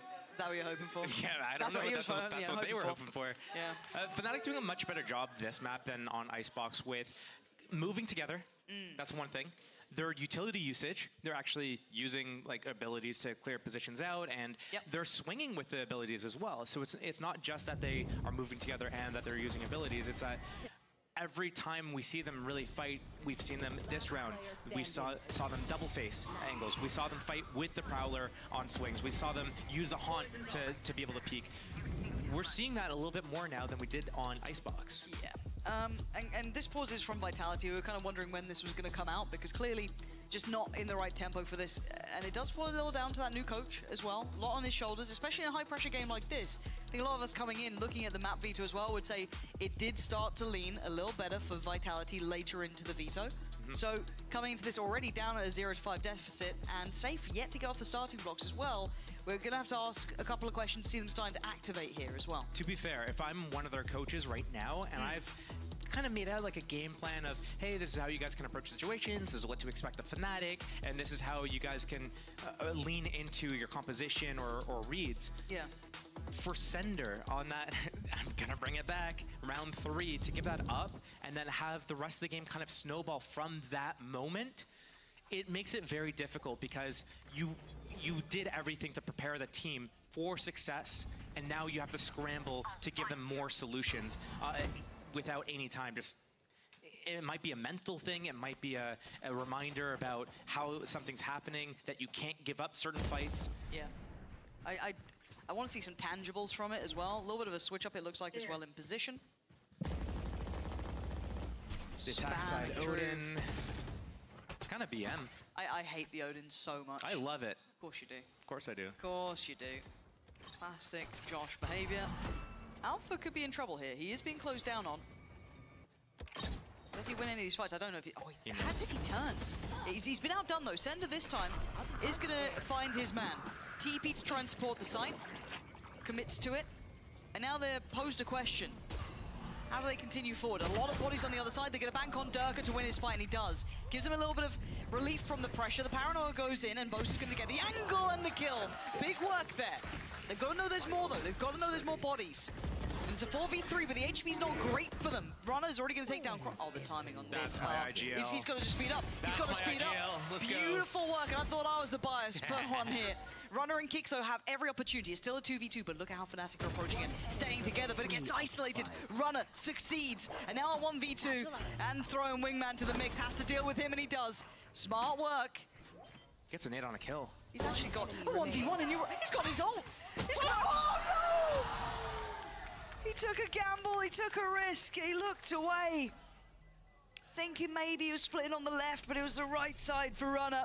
And it's the first for Vitality. Oof. That's a start. Get your foot in the door a little bit. Nightfall on Trex is available. 0 kills for 2 players. That's Kicks and Safe. And those are the players that you need to be... They were the ones I was saying, none of them are playing good, but none of them are playing great. We need Safe to play great. He's on Neon. Yeah, we want to see him on attack side, and that's where really... We're going to see everything unfold. But right now, just that start is enough. They need to capitalize on that. They need to make it count. Yeah, they do. Can they double down? Can they keep this up? Going for a heavy investment over towards Rubble. 3 players. And the response from Fnatic is pace. Pick it up. Careful though. Almost caught there. You saw it. Yep. Run up. Nearly had him. He's done a lot of damage. Heroes low. Boaster is playing so deep on this, trying to really pressure CT, keep him safe for a second. The Prowler's caught him though. Has to get out of there. And all of them are affected by this in the lockdown at the same time. They've got a lot to deal with, a lot to try and contend with. It's going to buy some time. That counter Nightfall might be just it's so massive if Hero is able to get 1 kill here, because this is a 5 versus 5 retake, and there's basically no more abilities for the attackers. You can see them getting back towards the site as well, at least one of them trying to commit towards Paranoia. it being Boaster. Tethered though towards the site. Safe, trying to find his 1v1, he's got it. Boaster did take down Runner in the meantime, and the defuse could be started and then stopped. Pressure from all angles, Hero overwhelmed, and Safe just going to be popping the ult, trying to run him down. Time is a factor, and Safe has plenty of it.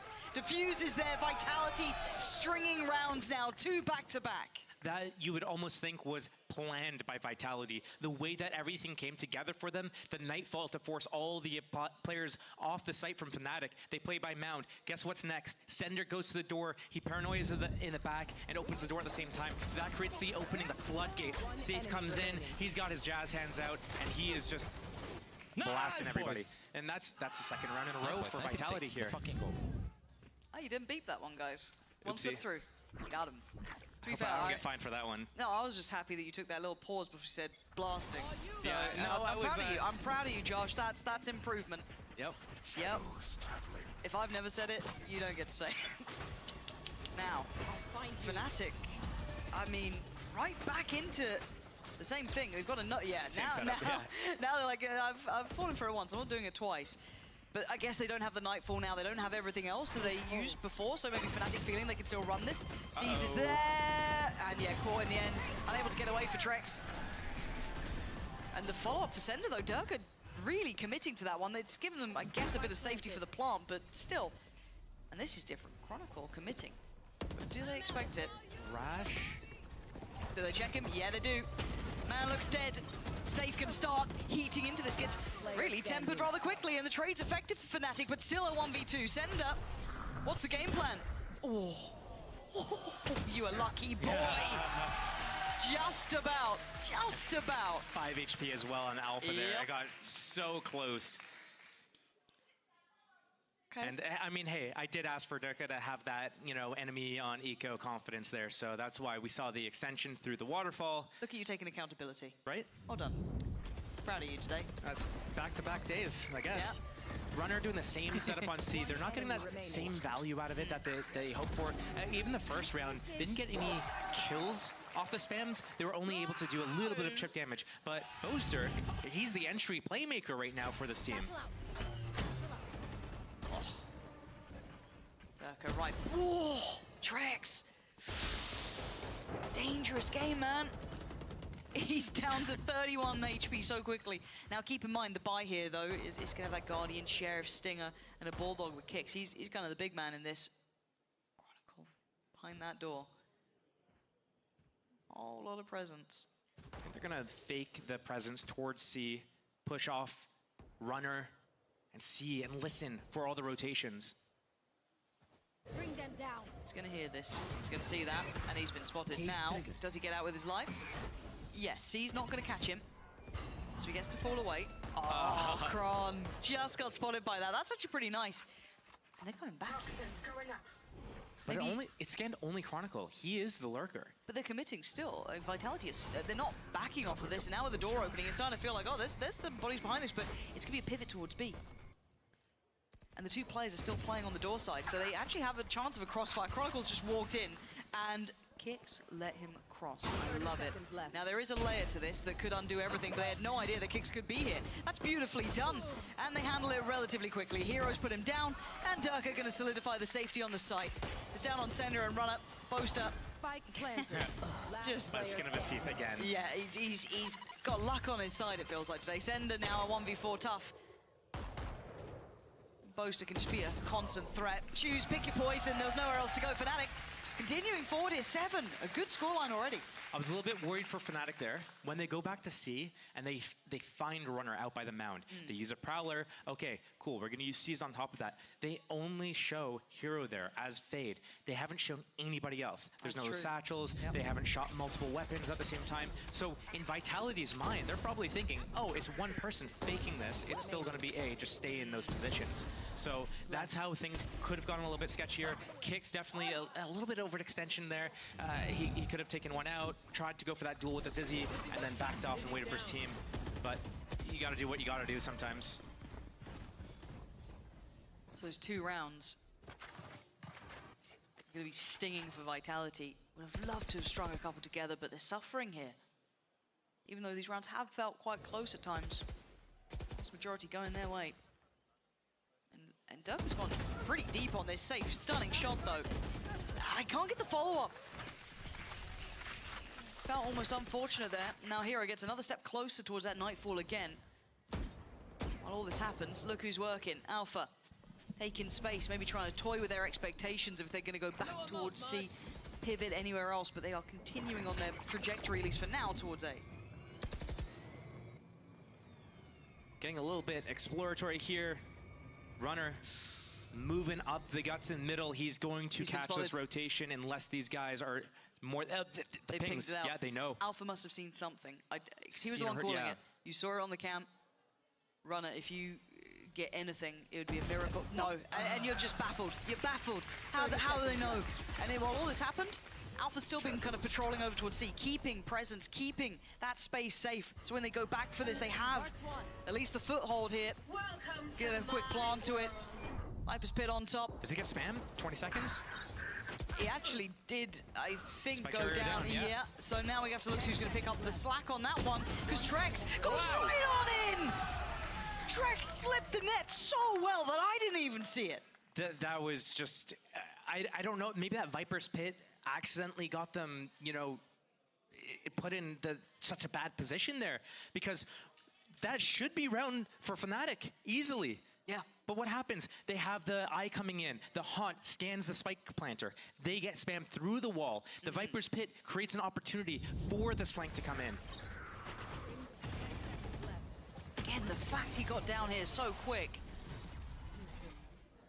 The adjustment, yeah. It's very nice, but still 3-7. Chances being made. Close out strong. Do have the Nightfall, do have the Showstopper. There. And on the other side, yeah, Runner's got his, but Trex has the Nightfall as well. And he's positioned perfectly as well in the center of the map. He can get it towards C if he needs it, B or A. He is ready to support anywhere he needs to. Showstopper for Durka, and Nightfall for Hero as well. This won't catch anyone, I'm pretty sure, at this point. But it does at least allow them to know that the site's a little safe, yeah. Pretty sure they can fall away.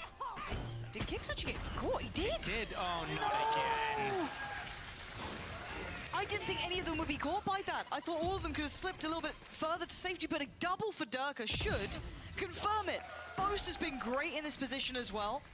And Runner and Sender, they're so behind the wire, it's going to be so difficult to find value at this point. They don't have money.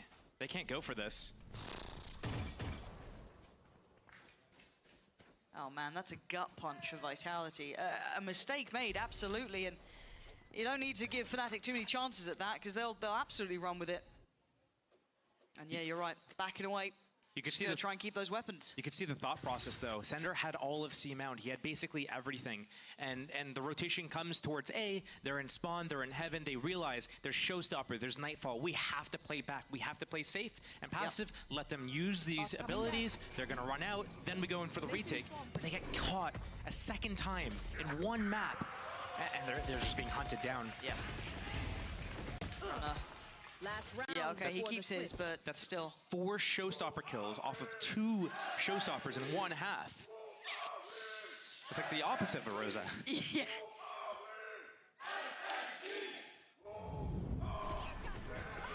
Yeah, watching this back, that's such a gut punch. Not only losing 1, but 2. But like, imagine running through a one-way smoke like that when you know that they're coming in. Oh, this is the decision making, rough there. So what does Vitality do now? Take a challenge, take a chance, and lose out. A 1-for-1 trade. Trek's gonna take down Durka, but it's safe to double down. Oh, okay.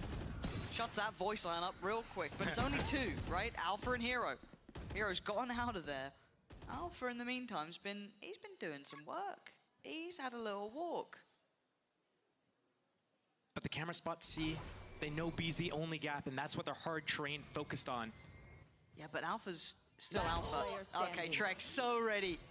If you have that ISO patiently. shield. Hey, they have every ult you'd hate to play against right now. Hero, I believe, is screwed. There is nowhere that you can get away from this from. No. Okay, are they gonna knife and teabag, or just the knife? See, now it looks like a night out in London. You know what I mean? There we go. Vitality. They gotta get like the surround swarm. Yes. And then they have to 3, 2, 1 count it down and all do it together. Ouch. Well, I mean, they had the time, and that would be a testament to their teamwork and communication and all that stuff, right? All right, doubling down on it. Got it. 4-8 though is a workable scoreline, but I can't stress enough how much pressure in my mind now falls on Safe's shoulders. Knife him! Knife him! Yeah, the man on the screen now, still in high spirits, of course, but 6-11 is where he's currently sat. When he's on the Neon, it does fall to him. Durka's stepped up, right? If we're looking at how the first two maps went, the Reyna didn't really work for me. The Yoru didn't look exceptional either, just kind of muddling through the game. This, 17-7. Now, obviously, trying to play that Neon on the defending side is going to leave a lot to be desired, but now an opportunity for Safe. We need to see him switch online. Beyond that, though, 4-8.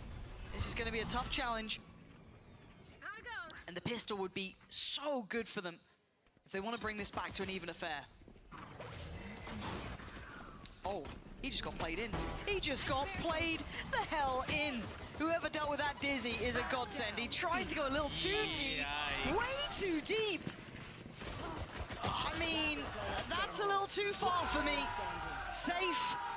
Gets them across the line there. Fnatic had everything they needed at the start, and they went way too far. You won the round for your team, and then you lost the round for the team in a fraction of a second right after that. Those are the types of situations where you need to process what's going on. Yeah, you're feeling it. You're having a really good game. At the same time, let's get a little bit closer. Let's close it. Like, these are big rounds. These are swing rounds. These are rounds that give the other team a chance to come back into the game. You need to close that out, get a little bit more of a buffer, then you can start getting a little bit lazy, going for all those clips. This was not the time for that. No, and Safe already starting well there. 2 towards the end for him. Nice shots as well. Some confidence boosters potentially. One of the players to pick up the Vandal early as well. Bulldogs, Guardians to surround. Just the Sheriff for Durka. Everyone else on the Classics. So you're looking for a clean round here. Does Durka feel like he wants to triple down potentially? His timing's good. Play it somewhat safe, just take the space here. I think Sender's noted Boaster as well. Very similar to what we saw them attempt, but this time it is only Classic, so you're not going to hold Boaster to an impossible standard. He's basically spotting for info, though. Sender, I think, in the round that I was pointing out, he was trying to hold that one versus however many people are there. Boaster, he's just spotting for info, as advanced info as he can get, and then play his life. Hopefully. Okay, That's Runner, a start. not sure what... I mean, Runner was the only player who I think had a pistol anyway. I think he was either on a Ghost or just the Classic. Still, you have double initiator. If you need info, you don't walk through an orb. Ace site's exposed, though. Vitality is going to get in there, probably get a free plant. But Fnatic is already shifted most of the way over. This could be a fast flood. When fast flood comes, anything can happen. Paranoia is ready as well, and might go in the back lines here. Here it comes. Timing is everything, and it's gorgeous for Durka. And Boaster, wait! It was Alpha as well. I thought maybe it'd take a little bit longer, a couple more steps, a little more arduous, but no. Fnatic were right there, so prepared for it, so ready. And Vitality just get crushed under the heel. That's where you throw the pen and everything. It wasn't the pen, it was my chapstick, but of course. It's the same thing. Oh boy, like Positive thoughts. Fnatic played that round really well. Sure. They capitalized on that kill. They realized that was the lurker. They got the rotation. The paranoia came in. That initiated it. The swarm came in. Durka was on the flank the whole time, basically. The whole thing's muted. Hello!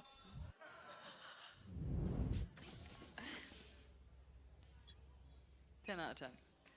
5 to 9. What do they have now for Vitality? You're looking at Trex, really? Hope and a dream. That's all they have, I think. Kind of. Cage triggered. And there's been some real chances for Vitality. Some real chances. They'll be kicking themselves watching it back, I'm sure. But as it stands, they've got to go through this.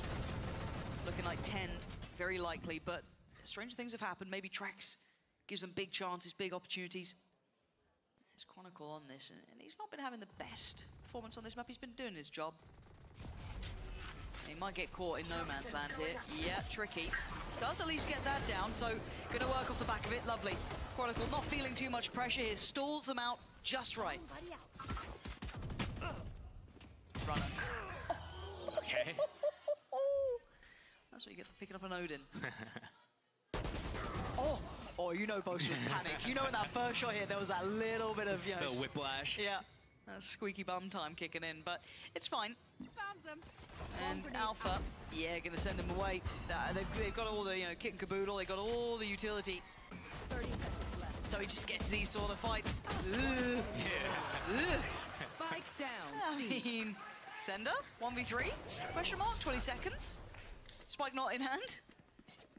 I have the spike, not ready yet. Oh. Laborious attempt here as Boaster. Yeah, Paranoia's on. Oh!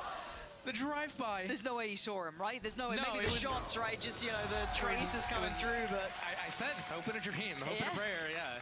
Almost was answered. I want to see it from his perspective. Maybe EVS is on it what's today. we're going to see from your perspective is going to be blind. I want to see it. Okay. You leave me alone. Well, let me have some happiness. See? That was the start. And there was the panic moment. There's the panic moment, the whiplash. 30 seconds left. One down. The moment. Yep. Remaining. Do we get it? No! EVS, you're breaking my hearts this week. I'm always on your side. What's been going on? Back to business. 5 to 10, double digits now for Fnatic. The later implications of this game will be pretty clarified by the desk, but there is so much value to them. So much on the line for these two teams who want to be vying for that chance of champions. Go, go, go. The fake noise. Pulling out the neon sprint, making a few steps. Moving away, they're going to fake with the reclear A, but they're keeping the players postured towards C. Vitality trying to make no mistakes on this round. Oh. For this Odin spam. Oh man, it's just horrific to watch. There's no panache to it, no flair to it. The runner's still on 25 HP, whichever way you want to cut it, so it's done its job. Boaster respecting the pressure enough that he slipped back towards site. Did they get spotted at C there on a jump spot? That's why they activated the orb. Here comes the rotation back. Vitality has all of this A lobby space. Only players can be in the site. Durka, one off of a showstopper again if he gets an opening kill and gets another double. Left. I don't know what. I'll be out of words. 20 seconds. What are you going to do with this? Defensive smoke. Paranoia ready. Yep, just spam. Spam away. Old mouse one. Yep, and Durka has got the kill. He's got the follow-up with the rifle. Doesn't even need any more. Thankfully, we were deafened during that. So now it's on Trex, and it's not going to happen. 11 for Fnatic. This is looking teed up for a win for them. Vitality not able to get to where they need here. Vitality going to be kicking themselves over some of these mistakes. Yeah.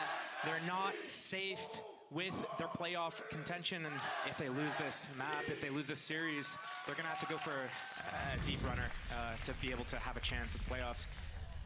Watching this one back, whoa.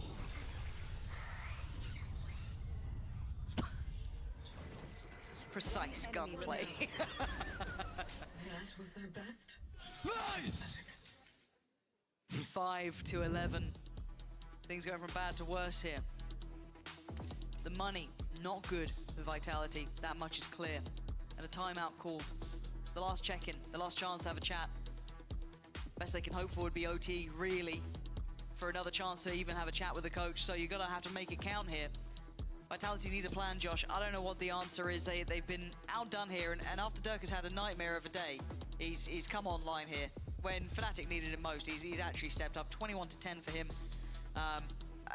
And on the other side, look, I loved seeing Safe hit those highs that he did before on that jet. We saw it just, you know, a couple of days ago, but here, not having the same level of that impact. And it's not just on his shoulders by any means, but again, he's such a headliner when he does have that form. I think one of the problems is that anytime someone makes a mistake that it'll be commonly referred to as like a simple or bad mistake or something like that, something that's really easy to control, that it's under your control completely. But once that happens, it's a domino effect, everything falls apart.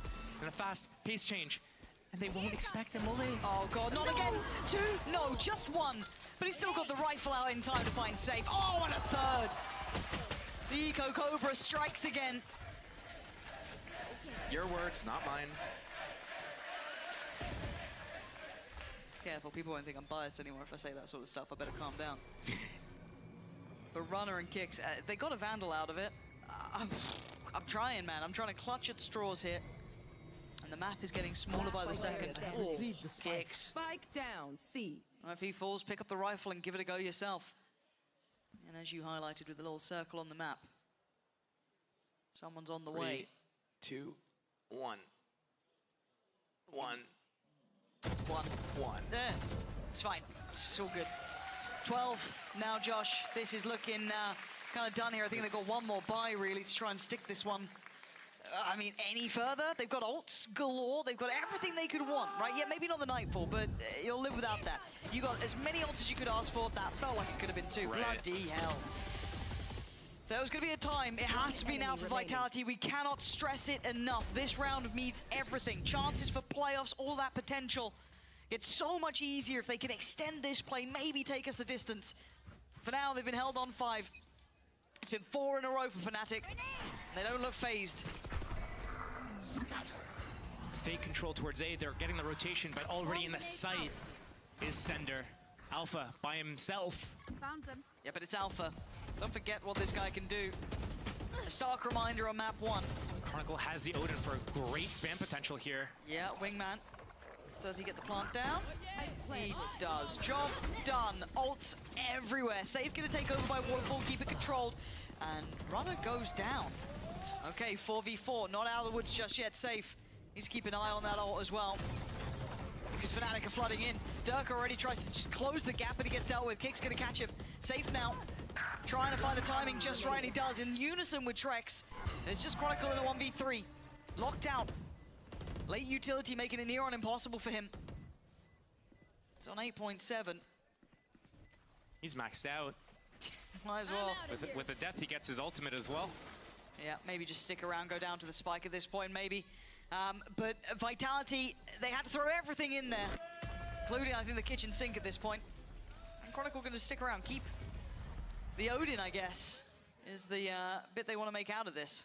Well, that Odin spam towards A is pretty big. so oppressive. Yeah. And they got a lot of spam damage off on Runner already with it, so why not keep it?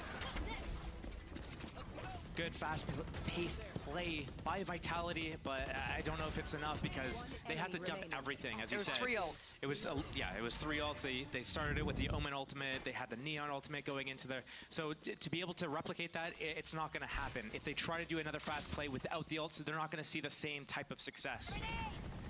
Now we're going to see Alpha with his ult. Most has got his, but it looks similar, right? It seems like it's got that similar pace to it. Alpha's waiting. Yeah, go for it. Give it a go, guys. Do they springboard in?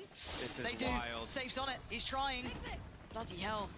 A bold play. He almost predicted it, felt like. He was so expecting someone to lean through from Waterfall, but now the problem is they're down a player. Trex. Lovely. And that's the ult gone. Okay, they could pause here. They've got a 4v4. Runner's coming into the site. It looks like he wants to get the hat off, get the information, gonna see everyone, but they can't really go anywhere else. They do have that door opened up, maybe a little bit of pressure towards B, but that's about it. I guess it's on how much can one man do. What can Trex achieve here? Maybe that late position could be so valuable. Any deny on the plant? No, plant's in. Okay, lockdown there as well. Trex has to be everything. He has to be everything in this. He's got to wait 2 more seconds. He can't do much more. Runner. Back of the site here, just trying to keep their attention probably. Alpha trying to hunt them down. Here we go, game back on. Dirk is going to find kicks, but keep in mind that lurk is still in the way. Trex finally shows his hand, shows his presence. Boaster and Hero running out of options here. This might be a 7th on the board here. Vitality maybe digging deep enough. Okay, okay. And yeah, reload time. Unlucky. Half an hour later, we're back underway, but the time's gone. Yeah, done for. Vitality. We wanted to see repetition, we wanted to see them dig deeper, they're doing that. Lovely late positioning from Trex. And they've held off Fnatic now. This is 7. Haven't quite quelled the money yet. Fnatic can still get a decent purchase here. Might be starting to struggle a little bit. I don't think it's time for a timeout yet for Fnatic either. I think they're happy enough where they are. We do have that Nightfall for Trex online though. Yeah, I think Fnatic probably, if they lose 1 more gun round, they'll probably call that timeout. But right now, they do have a lead, and they do have that confidence still. We can see it's not really a fault of the game plan, and they're making that adjustment as well. They've been exposed C a couple times. They take that C space, the Odin spam through this tree door, getting so much value. Yeah, and Hero's watching this as well. If anyone tries to creep a little closer, they're making progress on the other side of the map. The camera's there though, so a couple of back and forth moves. There's the ult coming in. Safe to find Hero, so that should be a safer step towards the side. The timing, not great for Chronicle, but somehow he's able to keep his life. I don't know how he was alive in this. He finally falls and Vitality start working towards the side, but it's Alpha from the back. Still gonna find his value, still gonna find his man. Wingman, off to do his job. He's disrespecting the Wait. No, someone's gonna check. No, my God, oh my God, no, not like this! Alpha breaking their hearts! Fnatic close the game, close the account, and what a way to do it. Vitality will be devastated. That was so close to them maybe getting back in this game, and it just falls away from them. That is just not the way that you want to go out. Not when you just started stringing some rounds together. Yeah. The mistakes, I think, when they go back and reflect on this, go into the VOD review, Vitality is going to see so many things that they were doing right, and then the smallest things kind of let everything else slip away from them. Yeah. Fnatic looking really good on that Haven game, looking really good on Lotus as well. So something's going right in the right direction. It's coming down to who wants this more, who wants that playoff spot, who wants to make it all the way. No, you're absolutely right there. And for Vitality, man, so many good moments there throughout the game, but you're right, I think it's those small mistakes that open up chances, and you're right, I think in the VOD review, they're going to look it back and go, we were this close a couple of times, this close.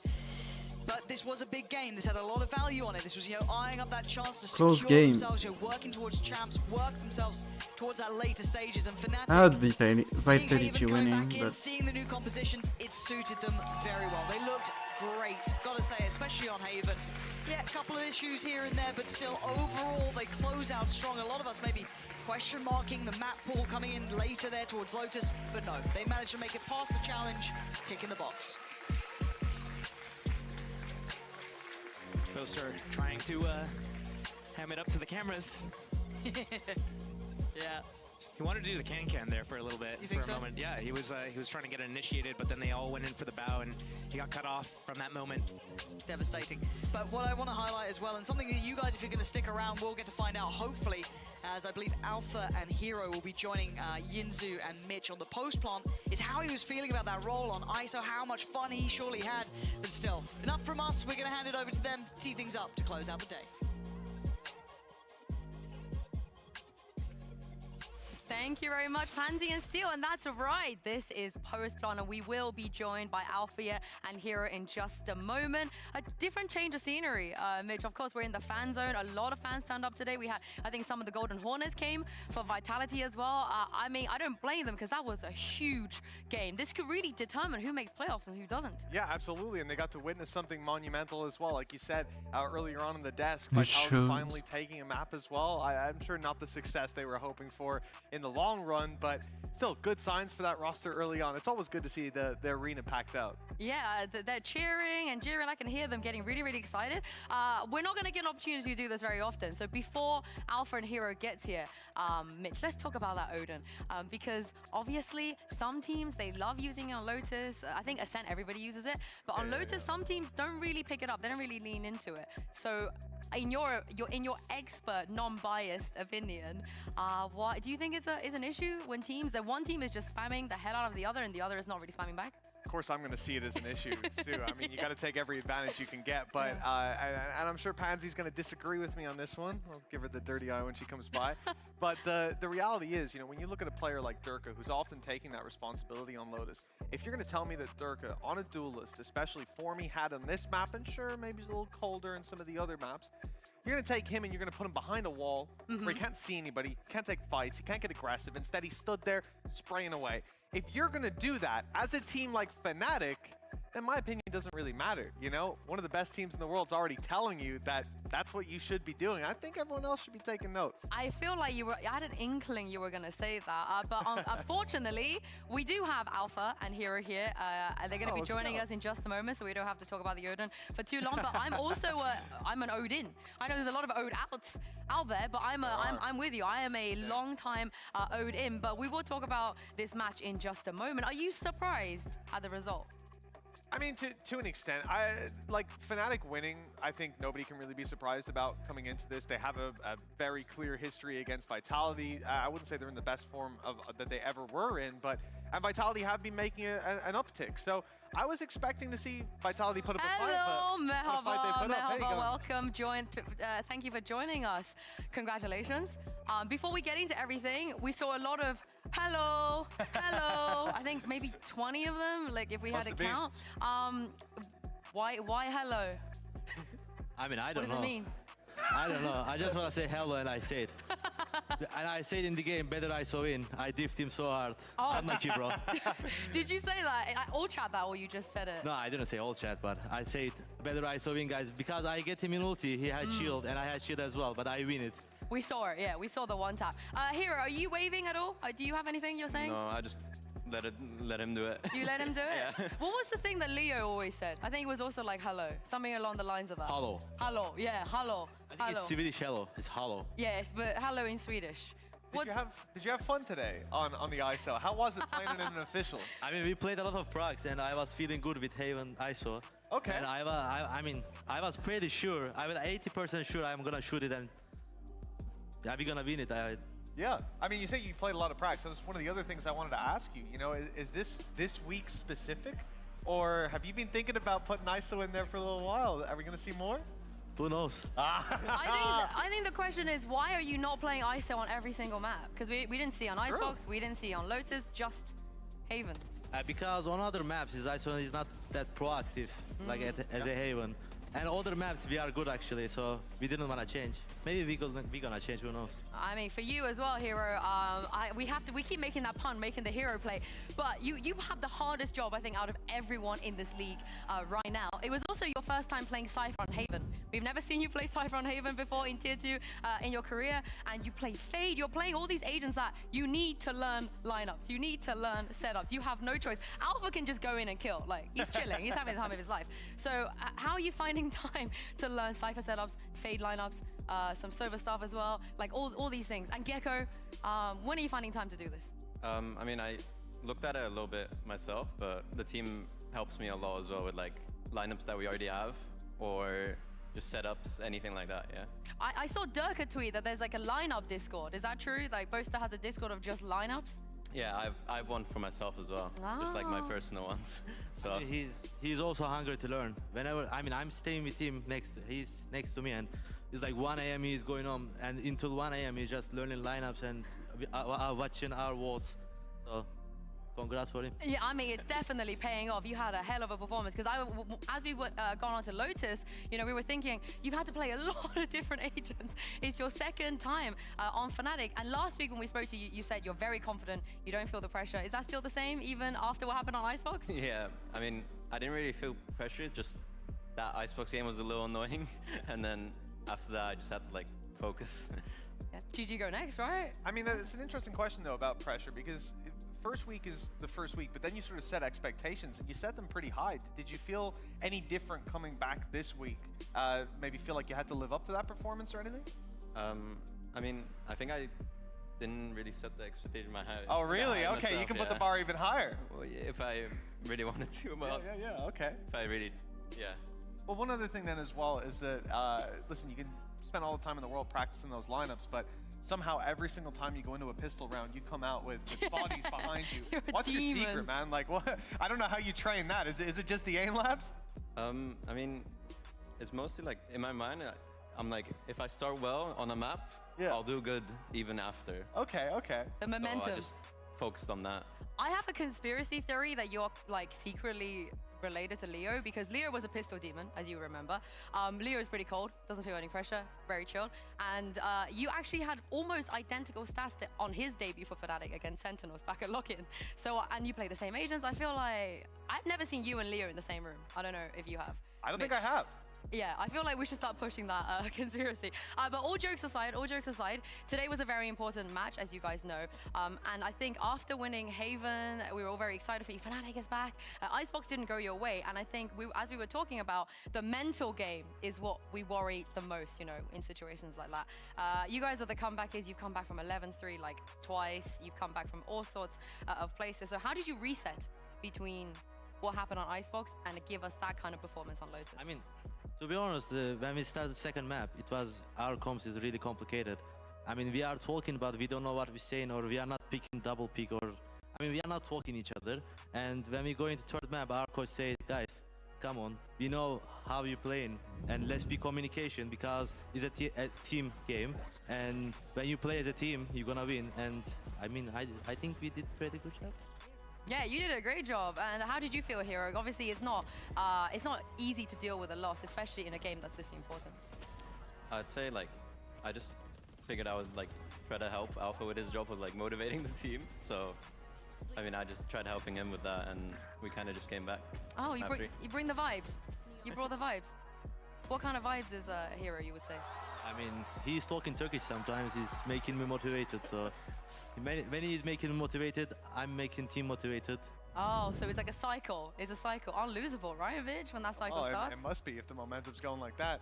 I'm curious as well for you, Hero. You're coming from the tier 2. Do you think that gives you an edge over the players who've been maybe locked in franchising for a bit? I mean, I'd say not really, because they have, like, way more experience than I do. So I'd say I have a disadvantage, right, I would say. But I think so far I've been doing good. You've been doing pretty damn So if I keep going like this, yeah.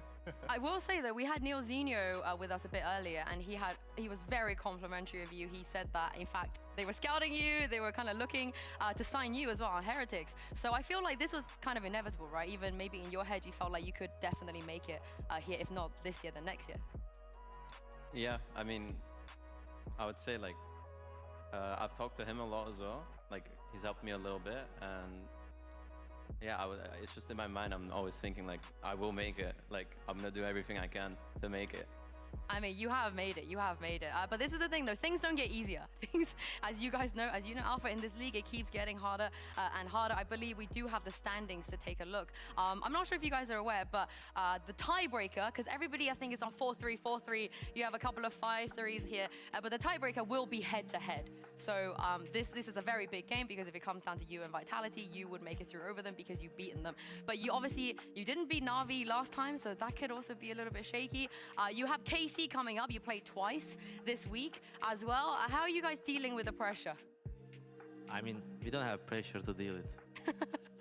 Yeah? No, we don't have pressure, actually.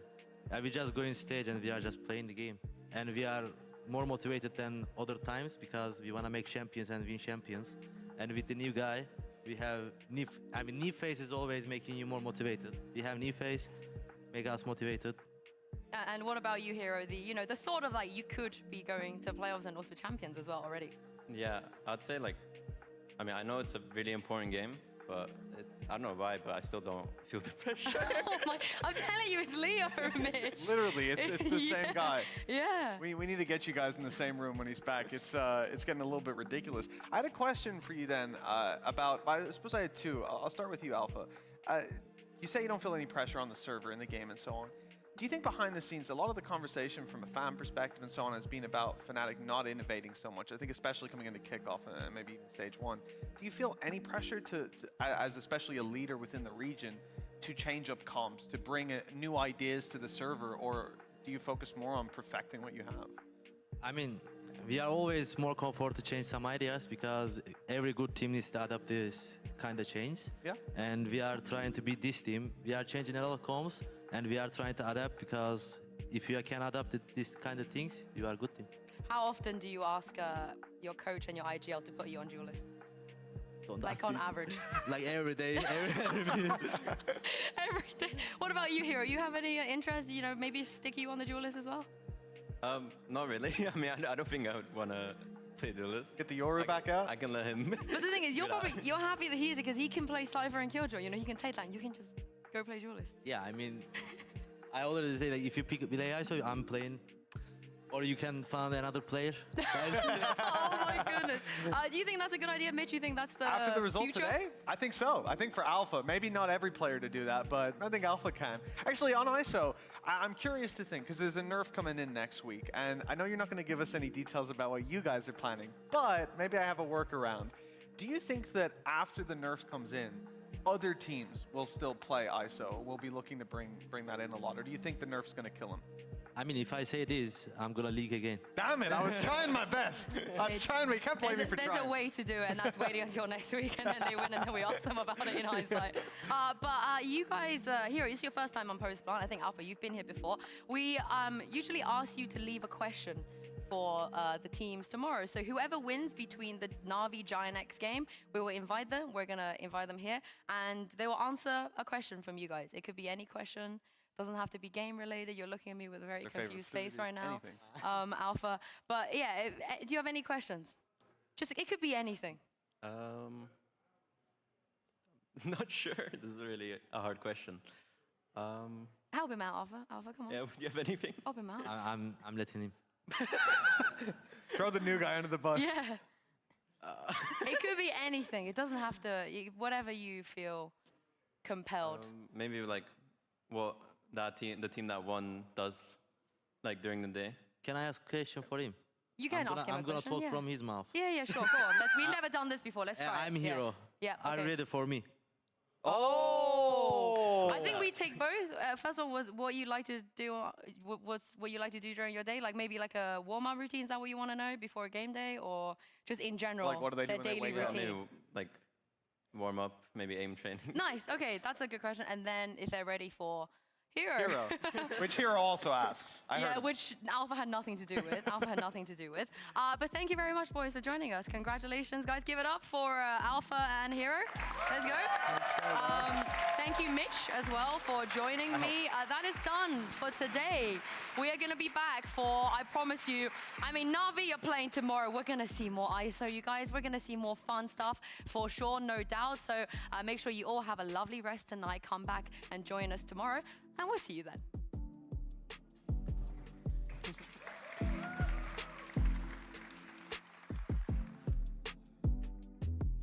Let's take it up a notch.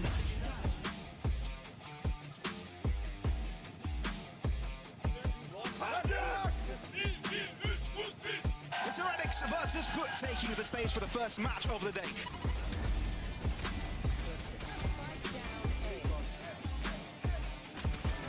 An ace will be the way to get started on Sunset. First ace, first ace. Let's take it up a notch. Running like the clock. I shoot my shot. But FUT hold the line, play it to perfection. Heretics looking to make Sunset their own. Boost wings out, and that's the map. Yes! And it's our boy VIT, of course. On to a different realm you shall go. I am Nizo. Let's take it up a notch. And things looking dire for the Turkish side. The guarantee into playoff. This match was everything we hoped and more. And we have Safe versus Alpha here on ISO. Poster. 1v1. Oh! Get out of here! How do you do that, brother? Vitality hand now left in tatters, trying to go down swinging, it don't matter. 13-6. Vitality, they still have yet to take a map off of Fnatic. Swing on one, spots the other, he knows. Gonna be it for today. I'll see you tomorrow for the games. But yeah, tomorrow we have BBL Liquid and Navi Giant picks. And I have BBL winning because Liquid is fucking trash. And then I have Navi because Giant picks is fucking trash.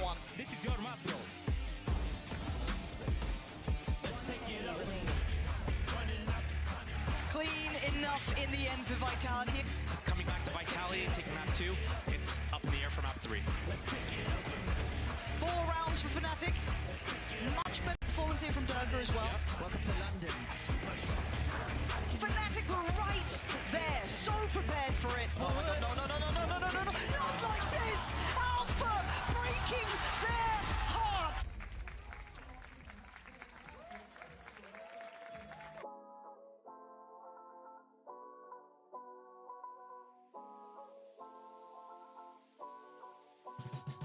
Get up now.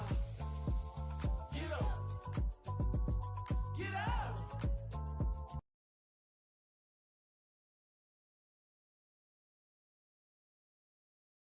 Okay, I'll see you tomorrow. Stay safe. And yeah, bye bye.